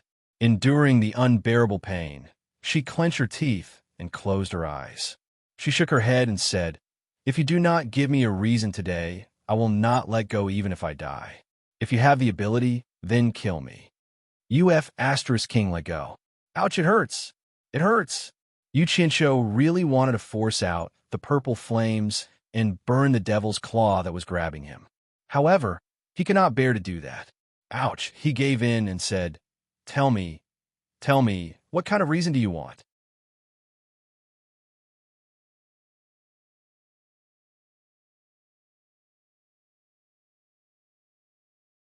Chapter 964. Not long after, a faint red mist rose from Highway's head. It had a slight smell of blood, and it slowly dissipated into the air. Not long after, Highway slowly opened his eyes. When he saw Yu Qianzhou in front of him, he recalled everything that had happened. His forehead was instantly covered in sweat. He turned around and knelt in front of Yu Qianzhou. He said sorrowfully, "This subordinate deserves to die. I have failed Mister's trust. Whether I deserve to die or not, we can talk about it later. Tell me what happened first." Yu Qianzhou said calmly with a fishing rod on his shoulder. In fact, Highway and the others did not know his real secret, so he had nothing to worry about. After Highway told him everything that had happened, Yu Qianzhou snorted coldly. "If that's the case, I'm afraid that Immerse Xiaojun, Tianyi, and Li Qiuxiang's situation are similar to yours." He did not expect Yan Juexing to be so vigilant that he could discover Highway and the others. Before coming here, he had only refined the awakening pill to make complete preparations. As for whether or not someone had been controlled by Yan Juexing, he could not guarantee it. However, with his methods, Highway was no match for him. After a slight test, he immediately revealed his true colors. It was even more impossible for him to escape from him. This subordinate not only delayed Mister's matter, but also harmed my own brothers. This subordinate deserves to die. Please punish me, Mister. Highway knelt there with a pale face. All right, it's not your fault. It was my own negligence. How could you be a match for Yan Juexing? Get up. After calling Highway, who was repeatedly thanking him, to his feet, Yu Qianzhou looked coldly in the direction of the 10,000 demons. He then took out a jade talisman and crushed it. A faint glow quickly dissipated in the air. Not long after, Highway abruptly raised his head and looked to his left and right. He saw streaks of light flying past his head at an extremely fast speed, fanning out in the direction of the 10,000 demons. Just as he was about to say something, Yu Qianzhou waved his hand and said, "Come and meet me at Xiaojuan's place." Seeing Yu Qianzhou's nonchalant expression, Highway immediately understood that the group of experts flying over his head were Yu Qianzhou's men. Alarmed, he cupped his hands and said, "Yes." By the time he raised his head, Yu Qianzhou had already disappeared. His guess was right. These people were indeed Yu Qianzhou's men. They were the 3,000 people that Yu Qianzhou had brought from the hero army that he had trained in the Divine Ruin Realm. After Yu Qianzhou gave the order The 3,000 immortal experts, who had already surrounded the 10,000 demons, immediately moved towards the 10,000 demons. Their purpose was to flatten the 10,000 demons. Perhaps sending such a powerful lineup to deal with the 10,000 demons was making a mountain out of a molehill, but he was here to completely flatten the 10,000 demons. If he sent other forces in the human world, he was afraid that there would inevitably be fish that slipped through the net. Apart from wanting to cut off all of Yan Zhuixing's external help, he also wanted to use the thunderous momentum of quickly raising the myriad demons' palace to intimidate the others. This was to prevent people from not being able to see the situation clearly and secretly assisting Yan Zhuixing. At the same time, the Green Gang and the Hong Gang had already sent out a large number of people, mobilizing and joining forces with various sects to clean up all the disciples of the 10,000 demons in the Chinese cultivation world and search for Yan Zhuixing. Sikong Ju of the World Chamber of Commerce had also used the huge network of the World Chamber of Commerce to pass on Yu Qianzhou's decree to the forces of various countries. Any disciple of the 10,000 demons would be killed without mercy, and Yan Zhuixing would be rewarded with 10 billion high-grade spirit stones if he was found and reported. All the news would also be fed back to Yu Qianzhou at any time through the huge network of the World Chamber of Commerce. What was even more extreme was that because Yu Qianzhou knew that Yan Zhuixing needed the blood of virgins to cultivate the demonic arts, he issued an order to the world that no matter where, once a woman was found to have disappeared or died for no reason, the local forces must immediately investigate the cause of the disappearance or death, or else they would be severely punished. From this, it could be seen that Yu Qianzhou clearly wanted to force Yan Zhuixing to death this time, and he would not stop until he killed him. As a result, many people sighed endlessly. Nowadays, there was absolutely no one else in the whole world who could mobilize such a huge force at any time except for Yu Qianzhou. As expected, Immerse, Xiaojun, and Hai Wei both ran away after being probed by Yu Qianzhou, but he was caught by Yu Qianzhou on the spot with his fishing rod. By the time Hai Wei arrived, Immerse, Xiaojun, who had woken up after taking the Spirit Awakening pill, was so scared that he was sweating profusely and begging for forgiveness. Yu Qianzhou did not say much. He looked at the two of them and said, "You two go to the 100 Flowers Valley and meet me." After that, he directly flew in the direction of the 10,000 demons. When he flew to the 10,000 demons, the encirclement had already come to an end. All the buildings of the 10,000 demons had been turned into ruins. Not a single intact building could be found, and there were corpses everywhere. Think about it. Even if all the disciples of the 10,000 demons joined forces, how could they be a match for 3,000 immortal experts? It was a massacre without any ability to fight back. Where the multicolored lights were concentrated, miserable screams could be heard incessantly. Yu Qianzhou quickly flew over, and when he saw the hundreds of people huddled in front of a cave, he said to Zhang Peng, who was commanding the battle, "Stop for a moment." The black-masked Zhang Peng quickly gave the order to stop the attack, and the 3,000 masked immortal experts immediately stopped and surrounded the place. Among the hundreds of people of the 10,000 demons, there were Yin Wuchun and Yin Bugui, the palace master of the 10,000 demons, Buyin Shao, the elders, consecrators, and disciples of the 10,000 demons, as well as Man Hu and his martial brothers. Third brother Xin was also among them. One by one, the battered and exhausted people suddenly realized that their ferocious opponents had stopped attacking. They trembled with fear and felt a little surprised. When they looked around, they immediately noticed that Yu Qianzhou was floating in the air, staring at them coldly. Yu Qianzhou, the 10,000 demons have no enmity with you. Why did you kill us like this? The palace master of the 10,000 demons, Buyin Shao, pointed his sword at the sky and roared in anger. Countless disciples of the 10,000 demons had died, and now the entire 10,000 demons was going to end in his hands. How could he not be angry? Yu Qianzhou said indifferently, "Don't tell me you don't know why." Buyin Shao, who was still about to roar, was pulled back by his master, Yin Wuchun. Yin Wuchun, whose clothes were ragged and his face was covered in blood, shook his head and laughed miserably. I was worried that such a day would come, but I always held onto a trace of hope. I didn't expect this day to come so soon. Unfortunately, he didn't listen to my advice, so much so that I implicated the entire 10,000 demons. I am the sinner of the 10,000 demons. He then pulled his son, Yinbu Gui. The father and son looked at each other without saying a word. Only the winner was the king, and the loser was the bandit. The sad wind messed up the blood-stained white hair of the father and son. Yin Wuchun suddenly looked up at the sky and said, "Yu Qianshou, for the sake of our friendship, let the rest of the 10,000 demons go. Everything was caused by my Yin clan, and it has nothing to do with anyone else. Please let the disciples of the 10,000 demons go." It didn't know anything. "As long as you let them go, my father and I are willing to commit suicide in front of you." "Master, don't!" Bu Yinshao and Xiao Wuyuan screamed at the same time. The rest of the 10,000 demons looked at the father and son with resentment.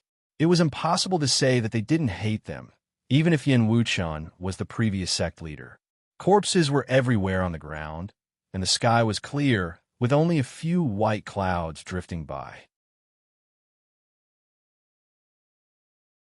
Yu Qianshou, who was floating in the air, stared at the ground and sneered. "Yin Wuchun, you are also a hero of your generation. Let me ask you, if you were in my shoes, what would you do?" "I understand what you mean." Yin Wuchun laughed miserably. "Indeed, I will not be lenient. I have done things like exterminating an entire sect many times. It seems like karma has come. But this is the mistake that this old man has committed. How can I let the entire palace of myriad devils bear it together? That way, after I die, I won't have the face to face my master. I won't have the face to face the ancestors of the palace of myriad devils." After saying that, he suddenly looked at Yinbu Gui and shouted, "Close your eyes." Yinbu Gui, whose face was covered in blood, looked at his father in confusion. When he saw the sword in his father's hand, he immediately understood everything.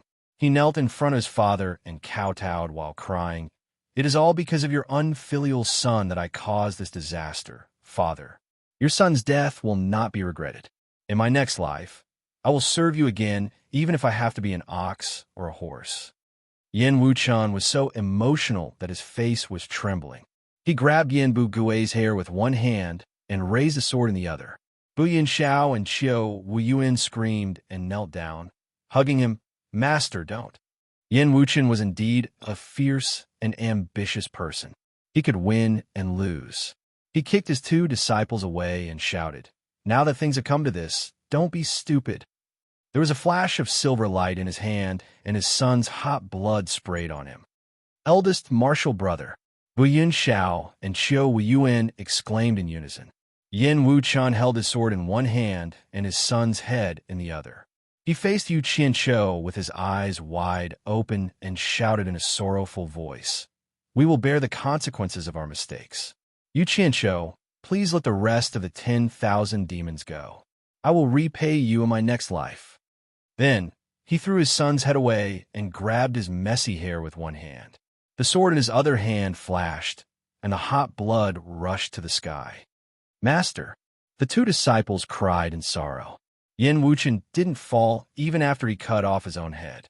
He threw his head away forcefully, and his body lost its center of gravity and fell backward into the arms of two disciples. Following the death of the father and son, the resentment that had accumulated in the hearts of the people of the myriad demons' palace also dissipated when the two heads fell to the ground. The Yin father and son had finally given the myriad demons' palace an explanation. The remaining several hundred disciples of the myriad demons' palace all knelt down and kowtowed to Yin Wuchun's headless corpse.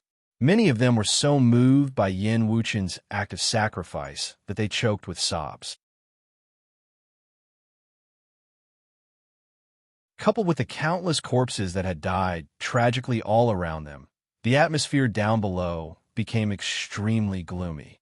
Yu Qianshou silently looked at Yin Wuchun's headless body. After a long time, he squinted his eyes and pointed at third brother Exine. He said to Zhang Peng, "He won't die for now." Zhang Peng immediately teleported down and restrained the unprepared third brother Exine. In the blink of an eye, he flashed back into the sky. However, the meaning of Yu Qianzhou's words was very clear. The people below immediately cursed. Qiu Wen hugged his master's headless body and shouted, "Yu Qianzhou, you will die a horrible death." Man Hu and his fellow disciples fearlessly rushed towards Yu Qianzhou and shouted in unison, "Avenge Master!" Zhang Peng waved his hand and directly ordered, "Kill!"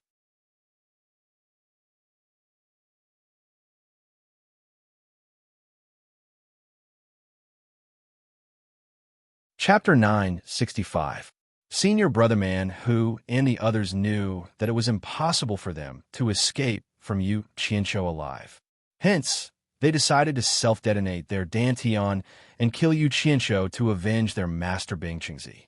However, the difference in cultivation between the two sides was too great. Before they could reach the sky, countless rays of light shot towards them and turned them into a rain of blood. Even though the remaining several hundred disciples of the Myriad Demon's Palace were united against a common enemy, it was impossible for them to withstand the attacks of 3,000 immortal experts. In an instant, fierce rays of light blinded their eyes, and miserable screams rang out incessantly. In just a short moment, not a single corpse could be found on the ground. Severed limbs and a bloody mess covered the ground, and the thick smell of blood was suffocating.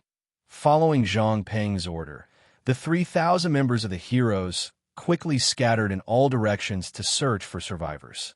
Floating in the air, Yu Qianzhou took out a spirit awakening pill and slapped it into the mouth of third Exant, who was clamped under Zhang Peng's arm. At this moment, a groan came from the pile of corpses. Yu Qianzhou and Zhang Peng looked over in surprise. They didn't expect that someone could survive such a fierce attack. The broken limbs were lifted up, and a bloody man sat up. To be exact, he didn't have the lower half of his body, and there was a big hole in his chest. It was a miracle that he didn't die, but he wasn't far from death. Yu Qianzhou squinted his eyes and recognized Qiu Weiyuan. Qiu Wen was gasping for breath, and it seemed that he could collapse at any time. Fortunately, his arms were still in good condition, and he supported the lower half of his body. After turning his head around, he realized that the corpses of his master and senior martial brother were nowhere to be found. He couldn't help but start crying. He was supposed to be bawling, but the lower half of his body was leaking air. In the end, he cried like a female ghost who had died an unjust death. His voice was hoarse, and it made people panic. His tears could no longer flow. He tried his best to look around, hoping to find a fellow disciple who was still alive. However, how could he find a complete corpse in a pool of blood? Who knew that when he moved a little too much, half of his body would sway, and his arms would clumsily support his back. When he stabilized his body, he saw Yu Qianzhou in the air. Their gazes intertwined and became extremely complicated. The enmity between them had already vanished like smoke in thin air, and the gazes they used to look at each other had returned to the distant past. Yu Qianzhou remembered the difficult days after he entered the cultivation world. He was lucky enough to not die in Kwangtsung. After he escaped from Kwangtsung like a stray dog, he didn't dare to come out and hide in the pillar of the state general's residence. Later, he met Guan Yu, and under Guan Yu's lead, he went to the Hundred Flowers Valley. It was in the Hundred Flowers Valley's Hundred Flowers house that he met a slightly sloppy old man. The two of them were drinking and chatting at the same table. That sloppy old man was Qiu Weiyuan, who was now on the brink of death. That was the first time he met Qiu Weiyuan. After that, the encounters between the two of them appeared before Yu Qianzhou's eyes like smoke. He really couldn't match the bloody man in front of him who was about to die. Yu Qianzhou almost couldn't remember anything else. These years had passed in a hurry. He had always been busy searching for the supreme path, wanting to break free from the misfortune of his previous life. Many people and matters had been left behind by him one by one. In short, he had killed a lot of people, and his hands were stained with blood. He didn't know if it was because he was really cruel or because he had always been estranged from the people and things in this world. The first thing that came to Chiu Yuan's mind was the scene in the Hundred Flowers house. He met two young men while drinking alone. One of them was the guy who flattered him, Yu Qianqiu in front of him. As for the other one, he didn't seem to have seen him again. After they parted ways, he only had a slight impression of this flattering young man because he was a little interesting. He didn't even think that he would meet him again because he was just an insignificant individual cultivator. His status was world apart from his. However, after so many years, the rise of this young man could be called a miracle. Many people couldn't stop him even if they wanted to. As a result, he walked step by step to where he was today. He was even strong enough to destroy 10,000 demons with a wave of his hand. If he had known this earlier, he would have killed him to prevent future troubles. But who would have thought that this day would come? Who would pay any attention to an insignificant wandering cultivator? Things are human not. Chiu Yuan's throat spat out a few inaudible words. His eyes that were looking at the sky gradually became dull and lifeless. Bang! Zhang Peng slashed out a ray of light and blew him into pieces on the spot. Yu Qianqiu was also startled by this sound and woke up from his memories. Looking at the scene of corpses below him, his Adam's apple moved slightly. When he turned to glance at Zhang Peng, he saw that third Exion's eyes were unfocused and his face was ashen. It was obvious that he had remembered something. Yu Qianqiu took a deep breath of the air that was filled with the thick smell of blood. He looked at third Exion and sneered. Third Exion, you've finally woken up. You must have had this dream for a long time. Did you remember anything?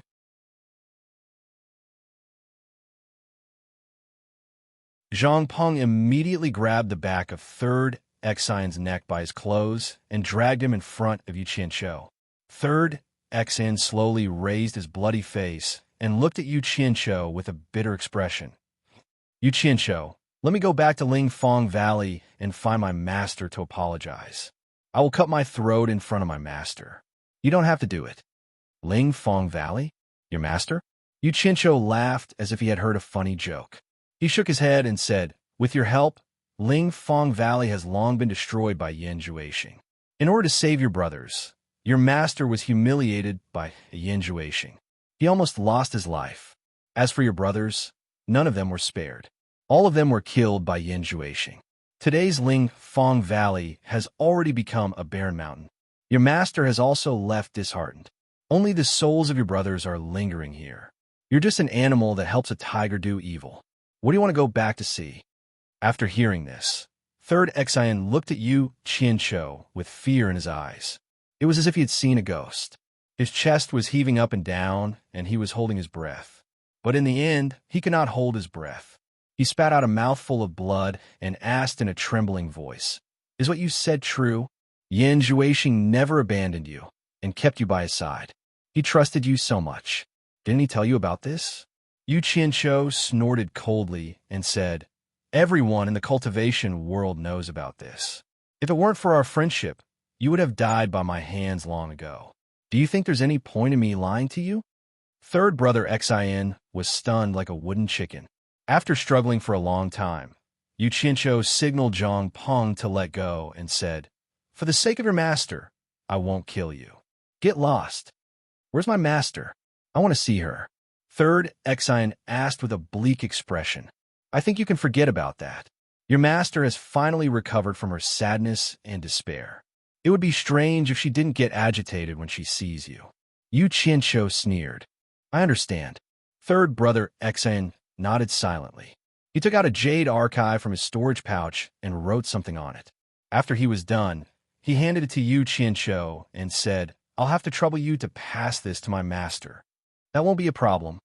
Yu Qianqiu received the Jade archive and skimmed through its contents. He was shocked and shouted, Old Third Exion you. However, he was too late to stop Old Third Exion.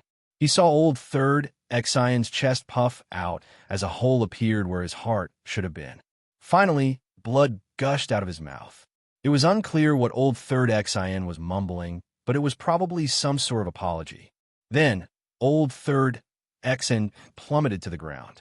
Yu Qianqiu held the Jade archive in his hand as he watched third brother Xian fall from the sky. He was speechless. Initially, he wanted to incite third brother Xian to help him be a spy. Based on his understanding of Yin Zhuixing, he wanted to see if he could find Yin Zhuixing, who knew that he might have overdone it. Instead of seeking revenge, Yin Zhuixing felt guilty and committed suicide by exploding his heart meridian. What a mess. Yu Qianqiu looked at the Jade archive in his hand. It was filled with words of apology to Lu Yanqing. His reaction was a little slow. Damn it, you sure have it easy.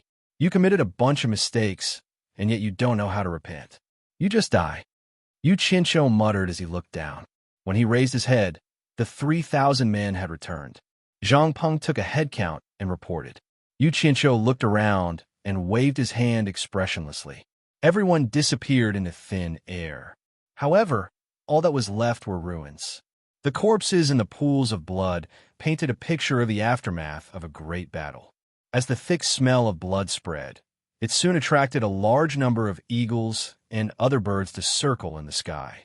The carnivores hiding deep in the mountains also began to poke their heads out of their caves.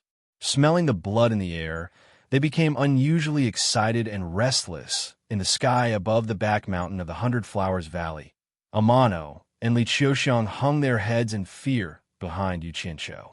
Yu Qianqiu looked deeply at the magnificent Hundred Flowers Palace on the top of the mountain in the distance. He had wanted to bring people to destroy the Hundred Flowers Palace in one fell swoop. But when he recalled Qiu Yuan's gaze before he died, a string in his heart moved. He remembered his promise to Ma Jiugu of Fu Xian Island, that he would take care of Baihua Fairy and her daughter. It was also because of this that he did not bring back the 3,000 men from the 10,000 demons to the realm of gods after sending them back to the Hundred Flowers Valley. Otherwise, according to his previous plan, the Hundred Flowers Valley would not be able to escape. Even so, he still had to do what he had to do. This time, he would not stop until he killed Yin Zhuixing. It won't be long before Mo Xiaojun and Hai Wei come to the Hundred Flowers Valley. After you meet up, go to the Hong Gang and Qing Gang to assist Hong Qi and Gu Qingyan. When you see them, tell them to spread the news along with the forces of the World Commerce Association. Yu Qianqiu immediately told them about the destruction of the 10,000 demons, especially the tragic scene of Yin Wuchen and Yin Bugui committing suicide. He wanted to see if Yin Zhuixing would come to seek revenge after hearing about this.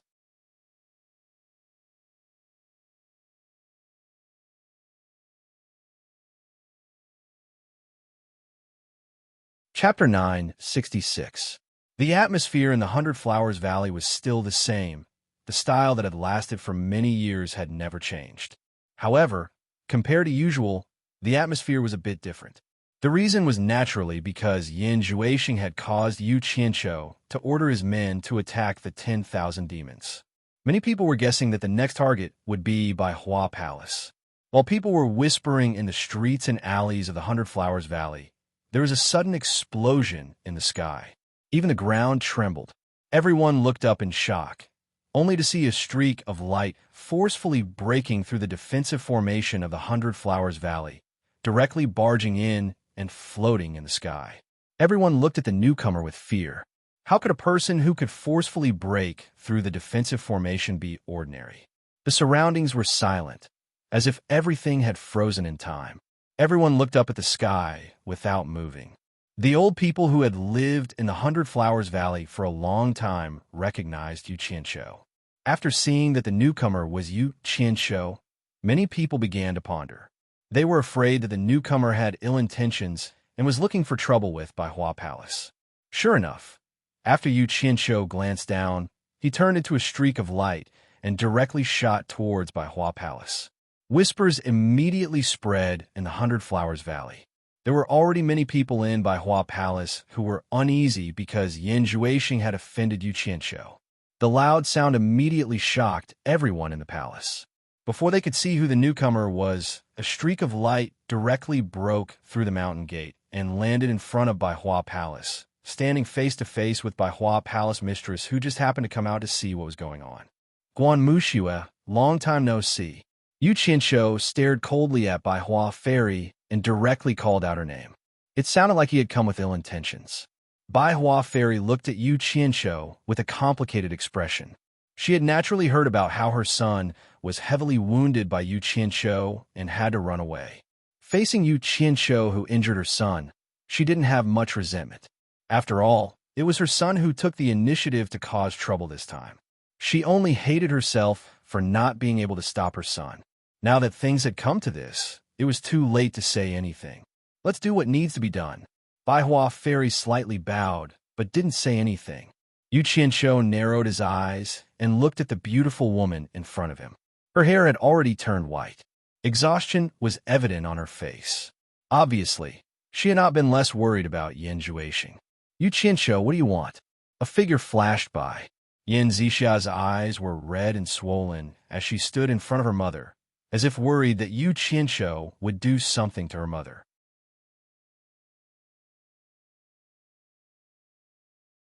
From the looks of it, she had been crying. Yu Qianshou's gaze stopped for a bit at Yan Zixia's face, then said, "Move aside. I have something to talk to your mother about." "No." Yan Zixia protected her mother with all her might and shouted, "My brother's matter has nothing to do with my mother. If you want to kill someone, just kill me, ah?" Yu Qianshou coldly snorted, "Bai Hua Fairy, don't tell me that Yan Zhuixing didn't come to find you before he started this. He already knew from Li Qiuxiang and Tian Yi that Yan Zhuixing had come, so he couldn't hide it from him even if he wanted to." "Zixia, move aside." Bai Hua Fairy pulled Yan Zixia away. Her expression returned to normal, then extended her arm towards Yu Qianshou. "Torture envoy, please come inside. We can talk inside." With Yu Qianshou's current status in the cultivation world, it's already a bit inappropriate to call him by his name, so she changed to calling him Torture Envoy. Yu Qianshou didn't bother being polite with her, quickly walked past the mother and daughter pair, walking straight into the main hall, and stood there with his hands clasped behind his back. He didn't plan to do anything to Bai Hua Palace this time, but a warning was unavoidable. Bai Hua Fairy held her daughter's hand, telling her not to worry, then waved her hand at the panicking crowd outside, signaling them to leave. She then slowly walked behind Yu Qianshou and asked, "Torture Envoy, what brings you here today?" "Guan Mushue, why do you ask when you already know the answer?" As soon as Yu Qianshou turned around, he stopped talking and looked outside, only to see two figures landing outside the palace gate. Bai Hua Fairy also turned around to look, then exclaimed in surprise, "Great-grand-aunt." She quickly went over to support the person. Yan Zixia also called out, "Great-grand-aunt." The mother and daughter both supported the person. The clang-clang sound of walking sticks could be heard. The newcomers were none other than Ma Jiugu of Fushan Island and Ferdinand. With Bai Hua Fairy's support, Ma Jiugu slowly walked over with her crutches. Her face was already showing signs of old age. It seems that her lifespan is almost up. Yu Qianshou looked at Ferdinand with a questioning gaze, but Ferdinand shook his head with a wry smile and sent his voice back. "Jiugu heard that you injured Yan Zhuixing and gave the order to deal with the 10,000 demons. So she was worried that you would attack Bai Hua Palace again, so she dragged me here with her. I had no choice." Yu Qianshou looked at Ma Jiugu, who was slowly walking over, and understood her intentions. She was afraid that he wouldn't be able to protect Bai Hua Fairy and her daughter, so she dragged her father-in-law here. In fact, the fact that Ferdinand was his father-in-law was only known by the higher-ups of Fushan Island. Outsiders were strictly forbidden from knowing, so Ma Jiugu was naturally one of those who knew. Ma Jiugu opened her drooping eyelids and laughed. "It seems that my old bones came just in time, just in time." She then walked in front of Yu Qianshou, cupped her hands and bowed. "Greetings, Torture Envoy. Isn't this disgusting?" Yu Qianshou's expression twitched. This old woman's greeting really made him feel uncomfortable. He immediately reached out to support her, then bowed. "Greetings, Jiugu." Ma Jiugu immediately nodded and praised. Good, good, good. It seems that I didn't misjudge you." She first put on a hat, then asked, "I heard that Torture Envoy has issued a decree to eradicate the 10,000 demons. Unfortunately, I'm old and useless, otherwise I would definitely follow Torture Envoy's decree and take the lead to eradicate the 10,000 demons. Please forgive me, Torture Envoy. Saying so, she bowed again and apologized. Yu Qianqiu was speechless.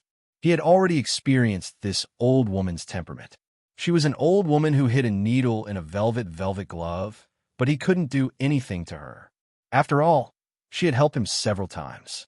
Left with no choice, he quickly bowed and supported Ma Jugu. I dare not. I can order anyone, but I dare not order you. However, Yu Qianqiu was not prepared to let the other party casually manipulate him. The hierarchy of people was a matter of status. He had to protect what he needed to protect. Immediately, he said, besides, the matter of the Myriad Demons Palace has already been resolved. I have already sent people to flatten the Myriad Demons Palace. Yin Wuchen, the culprit who connived with Yin Juexing, apologized in public and personally cut off the head of his son, Yin Bugui, then committed suicide. The matter of the 10,000 demons is over, so Jugu doesn't need to worry about it. As soon as these words came out, the atmosphere in the hall suddenly changed. Yu Qianqiu could feel that Ma Jugu's arm, which he was supporting, slightly trembled. Ferdinand was even more dumbfounded as he looked at him. He didn't expect him to eradicate the #1 demonic sect so quickly. In fact, not much time had passed since the 10,000 demons were eradicated. Yu Qianqiu directly teleported here after finishing the matter over there, so the news didn't have time to spread out. Naturally, no one else knew about it. Yin Bugui is dead. Bai Hua Fairy's face instantly turned pale, and her body staggered a few steps back. In fact, she and Yin Bugui had always had a good relationship. They were forced to separate because they had no other choice. Now that she heard that her husband was dead, she couldn't take the blow. You killed my father. I'm going to kill you. Yin Zixia suddenly roared crazily after a moment of absent-mindedness. She rushed towards Yu Qianqiu, but before she could touch Yu Qianqiu, she was hit by Ma Jugu's Demon Slayer staff and fainted on the spot.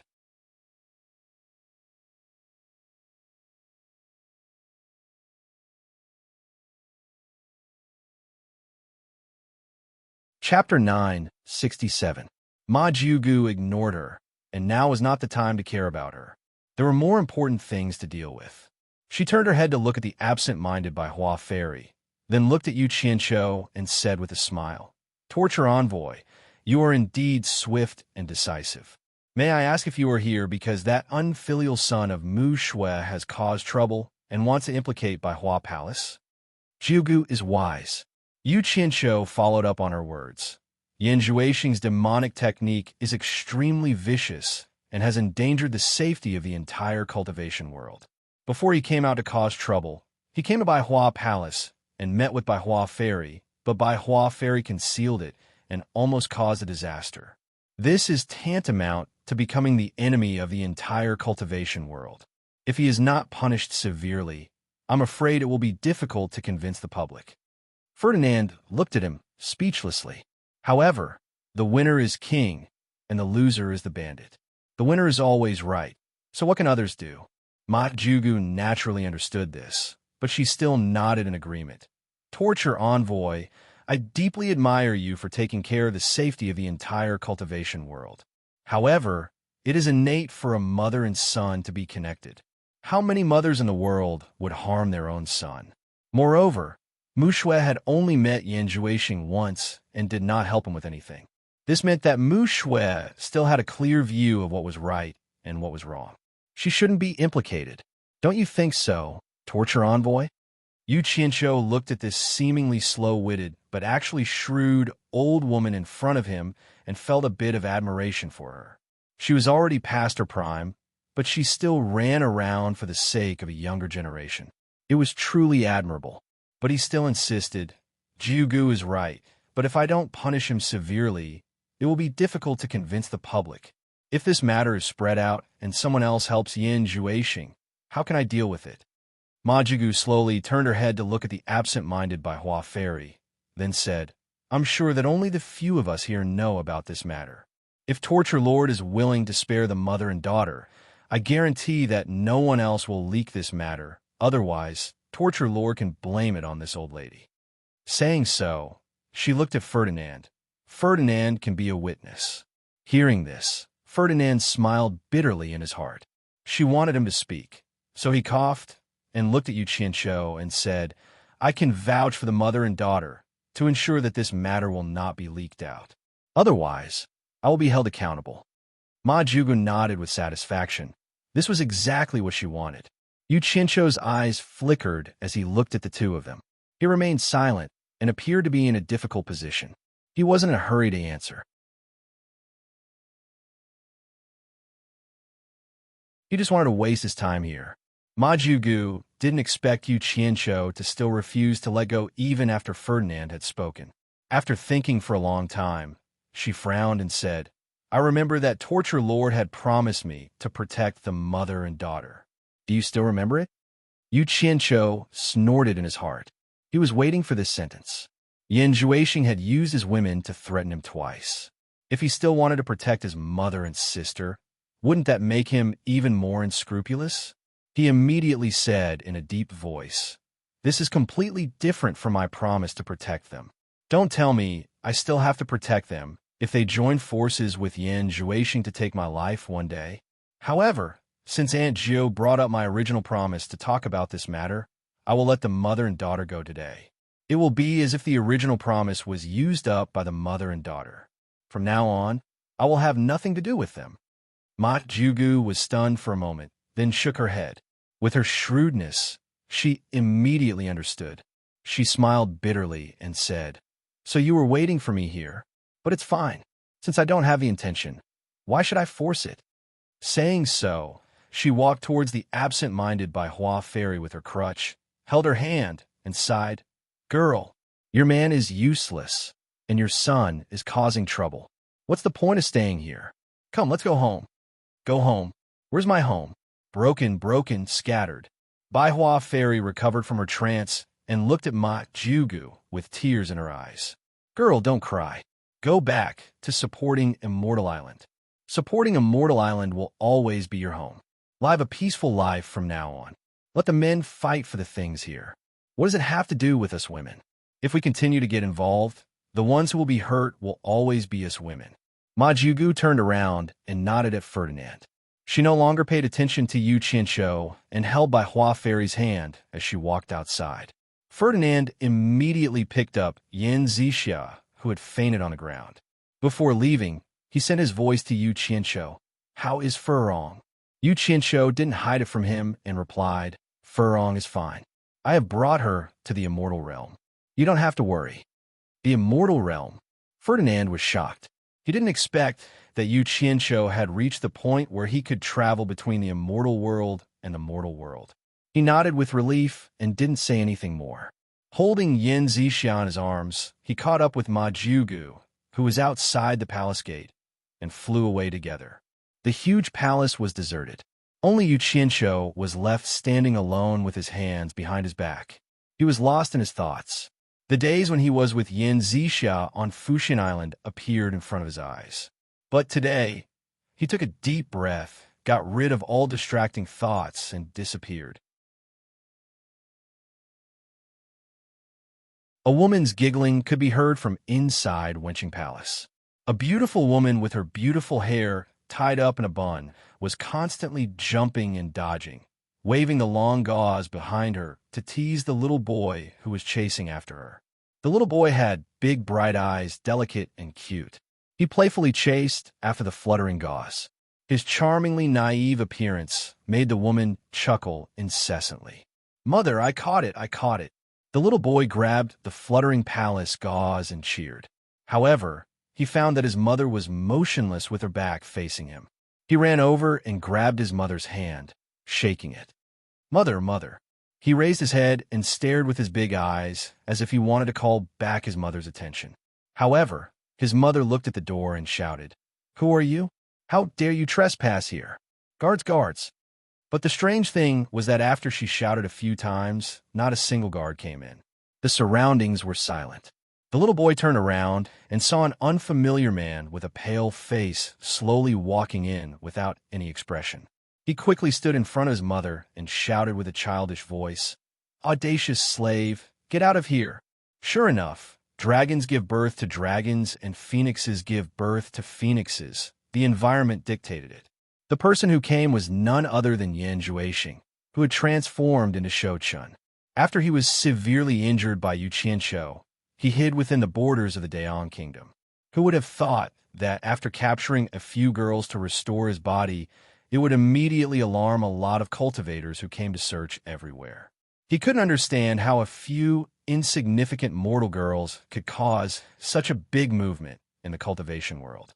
After he took the opportunity to capture a person to ask, he found out that Yu Qianshou had already ordered the entire world that as long as a woman disappeared or died without reason, it could be Yan Zhuixing's doing. The local forces must investigate clearly, or else they would be severely punished. After knowing the details, Yan Zhuixing immediately gnashed his teeth in anger. Yu Qianshou obviously knew that he needed a woman to heal him after he was injured, so he set up a large net in the whole world to capture him. It was obvious that he didn't want to give him a chance to recover his injuries and cultivation, and he wanted to force him into a hopeless situation. However, even though he was angry, he had already experienced the high cultivation of Yu Qianshou. He was not his opponent at all. Previously, he never thought that Yu Qianshou would have something in his hands that could restrain his devil blade. Now that he had not recovered from his serious injuries, it was even more impossible for him to be his opponent. If he was accidentally caught by Yu Qianshou again, Yu Qianshou would definitely not allow him to escape easily. It might be the time of his death. After several failures, Yan Zhuixing dared not take risks easily anymore. He could already imagine where he might go. With Yu Qianshou's monstrous power, he might have already sent people to wait for him. Once Yu Qianshou discovered Shou Chun, Yu Qianshou would definitely rush over to kill him. From the looks of it, Shou Chun knew that Yu Qianshou was determined to kill him. For a moment, he realized that he couldn't find a place in the entire world where he could hide and recuperate. He couldn't help but feel extremely miserable. He realized that he was indeed no different from a stray dog. He was a stray dog that everyone wanted to beat up. However, heaven never bars one's way. He inadvertently thought of the literati of Baiwan country who he had sex with in the past. At that time, because of a moment of tenderness for the literati, he controlled the cultivators of the imperial palace of Baiwan country to protect her before he left. Even the emperor of Baiwan country was under his control. At that time, it was mainly because he was afraid that if something happened to him, no one would take care of the literati that he had tenderness for. So he didn't expose those people under his control. Thinking of this, he suddenly felt a glimmer of hope. If he trespassed into another country's palace, he might be discovered by the hidden cultivators protecting him. It was not a good idea to take risks in the current situation, but it was different in Baiwan country's palace. Most importantly, there were countless palace maids in the palace. With his control over Baiwan country's palace, he could find some palace maids to restore his body and cultivation. As long as the people in the palace didn't leak it, who would find out? Therefore, this scene happened. Yan Zhuixing looked at the child in surprise.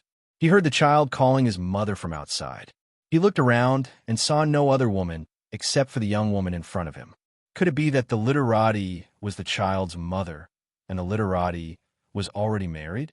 But he felt that it was not right. Without his permission, how could the emperor of Baiwan country let the literati marry someone else? Even if she was married, according to the rules of Baiwan country, how could the palace master still live in the palace? Moreover, there were no signs of other men in the room. Guards! Guards! The literati shouted a few more times, but there was still no movement around. Looking at the cold and unfamiliar man in front of her, she couldn't help but panic. The palace maids and guards outside were all absolutely loyal people that man had left for her. Apart from her, even her brother, the emperor, couldn't order them around. Now that there was no movement, the situation could be imagined. The literati immediately pulled her son behind her to protect him. She looked at the man in horror and asked, "Who are you? Why did you trespass here?" You're tuning in to the Romance Rendezvous YouTube channel. We're so grateful for your support, and don't forget to subscribe to join us on this incredible journey through captivating stories. Your generosity through donations truly makes a world of difference, as it's the primary source of revenue that allows me to expand and enhance this channel for you. Thank you from the bottom of my heart for being a part of this adventure.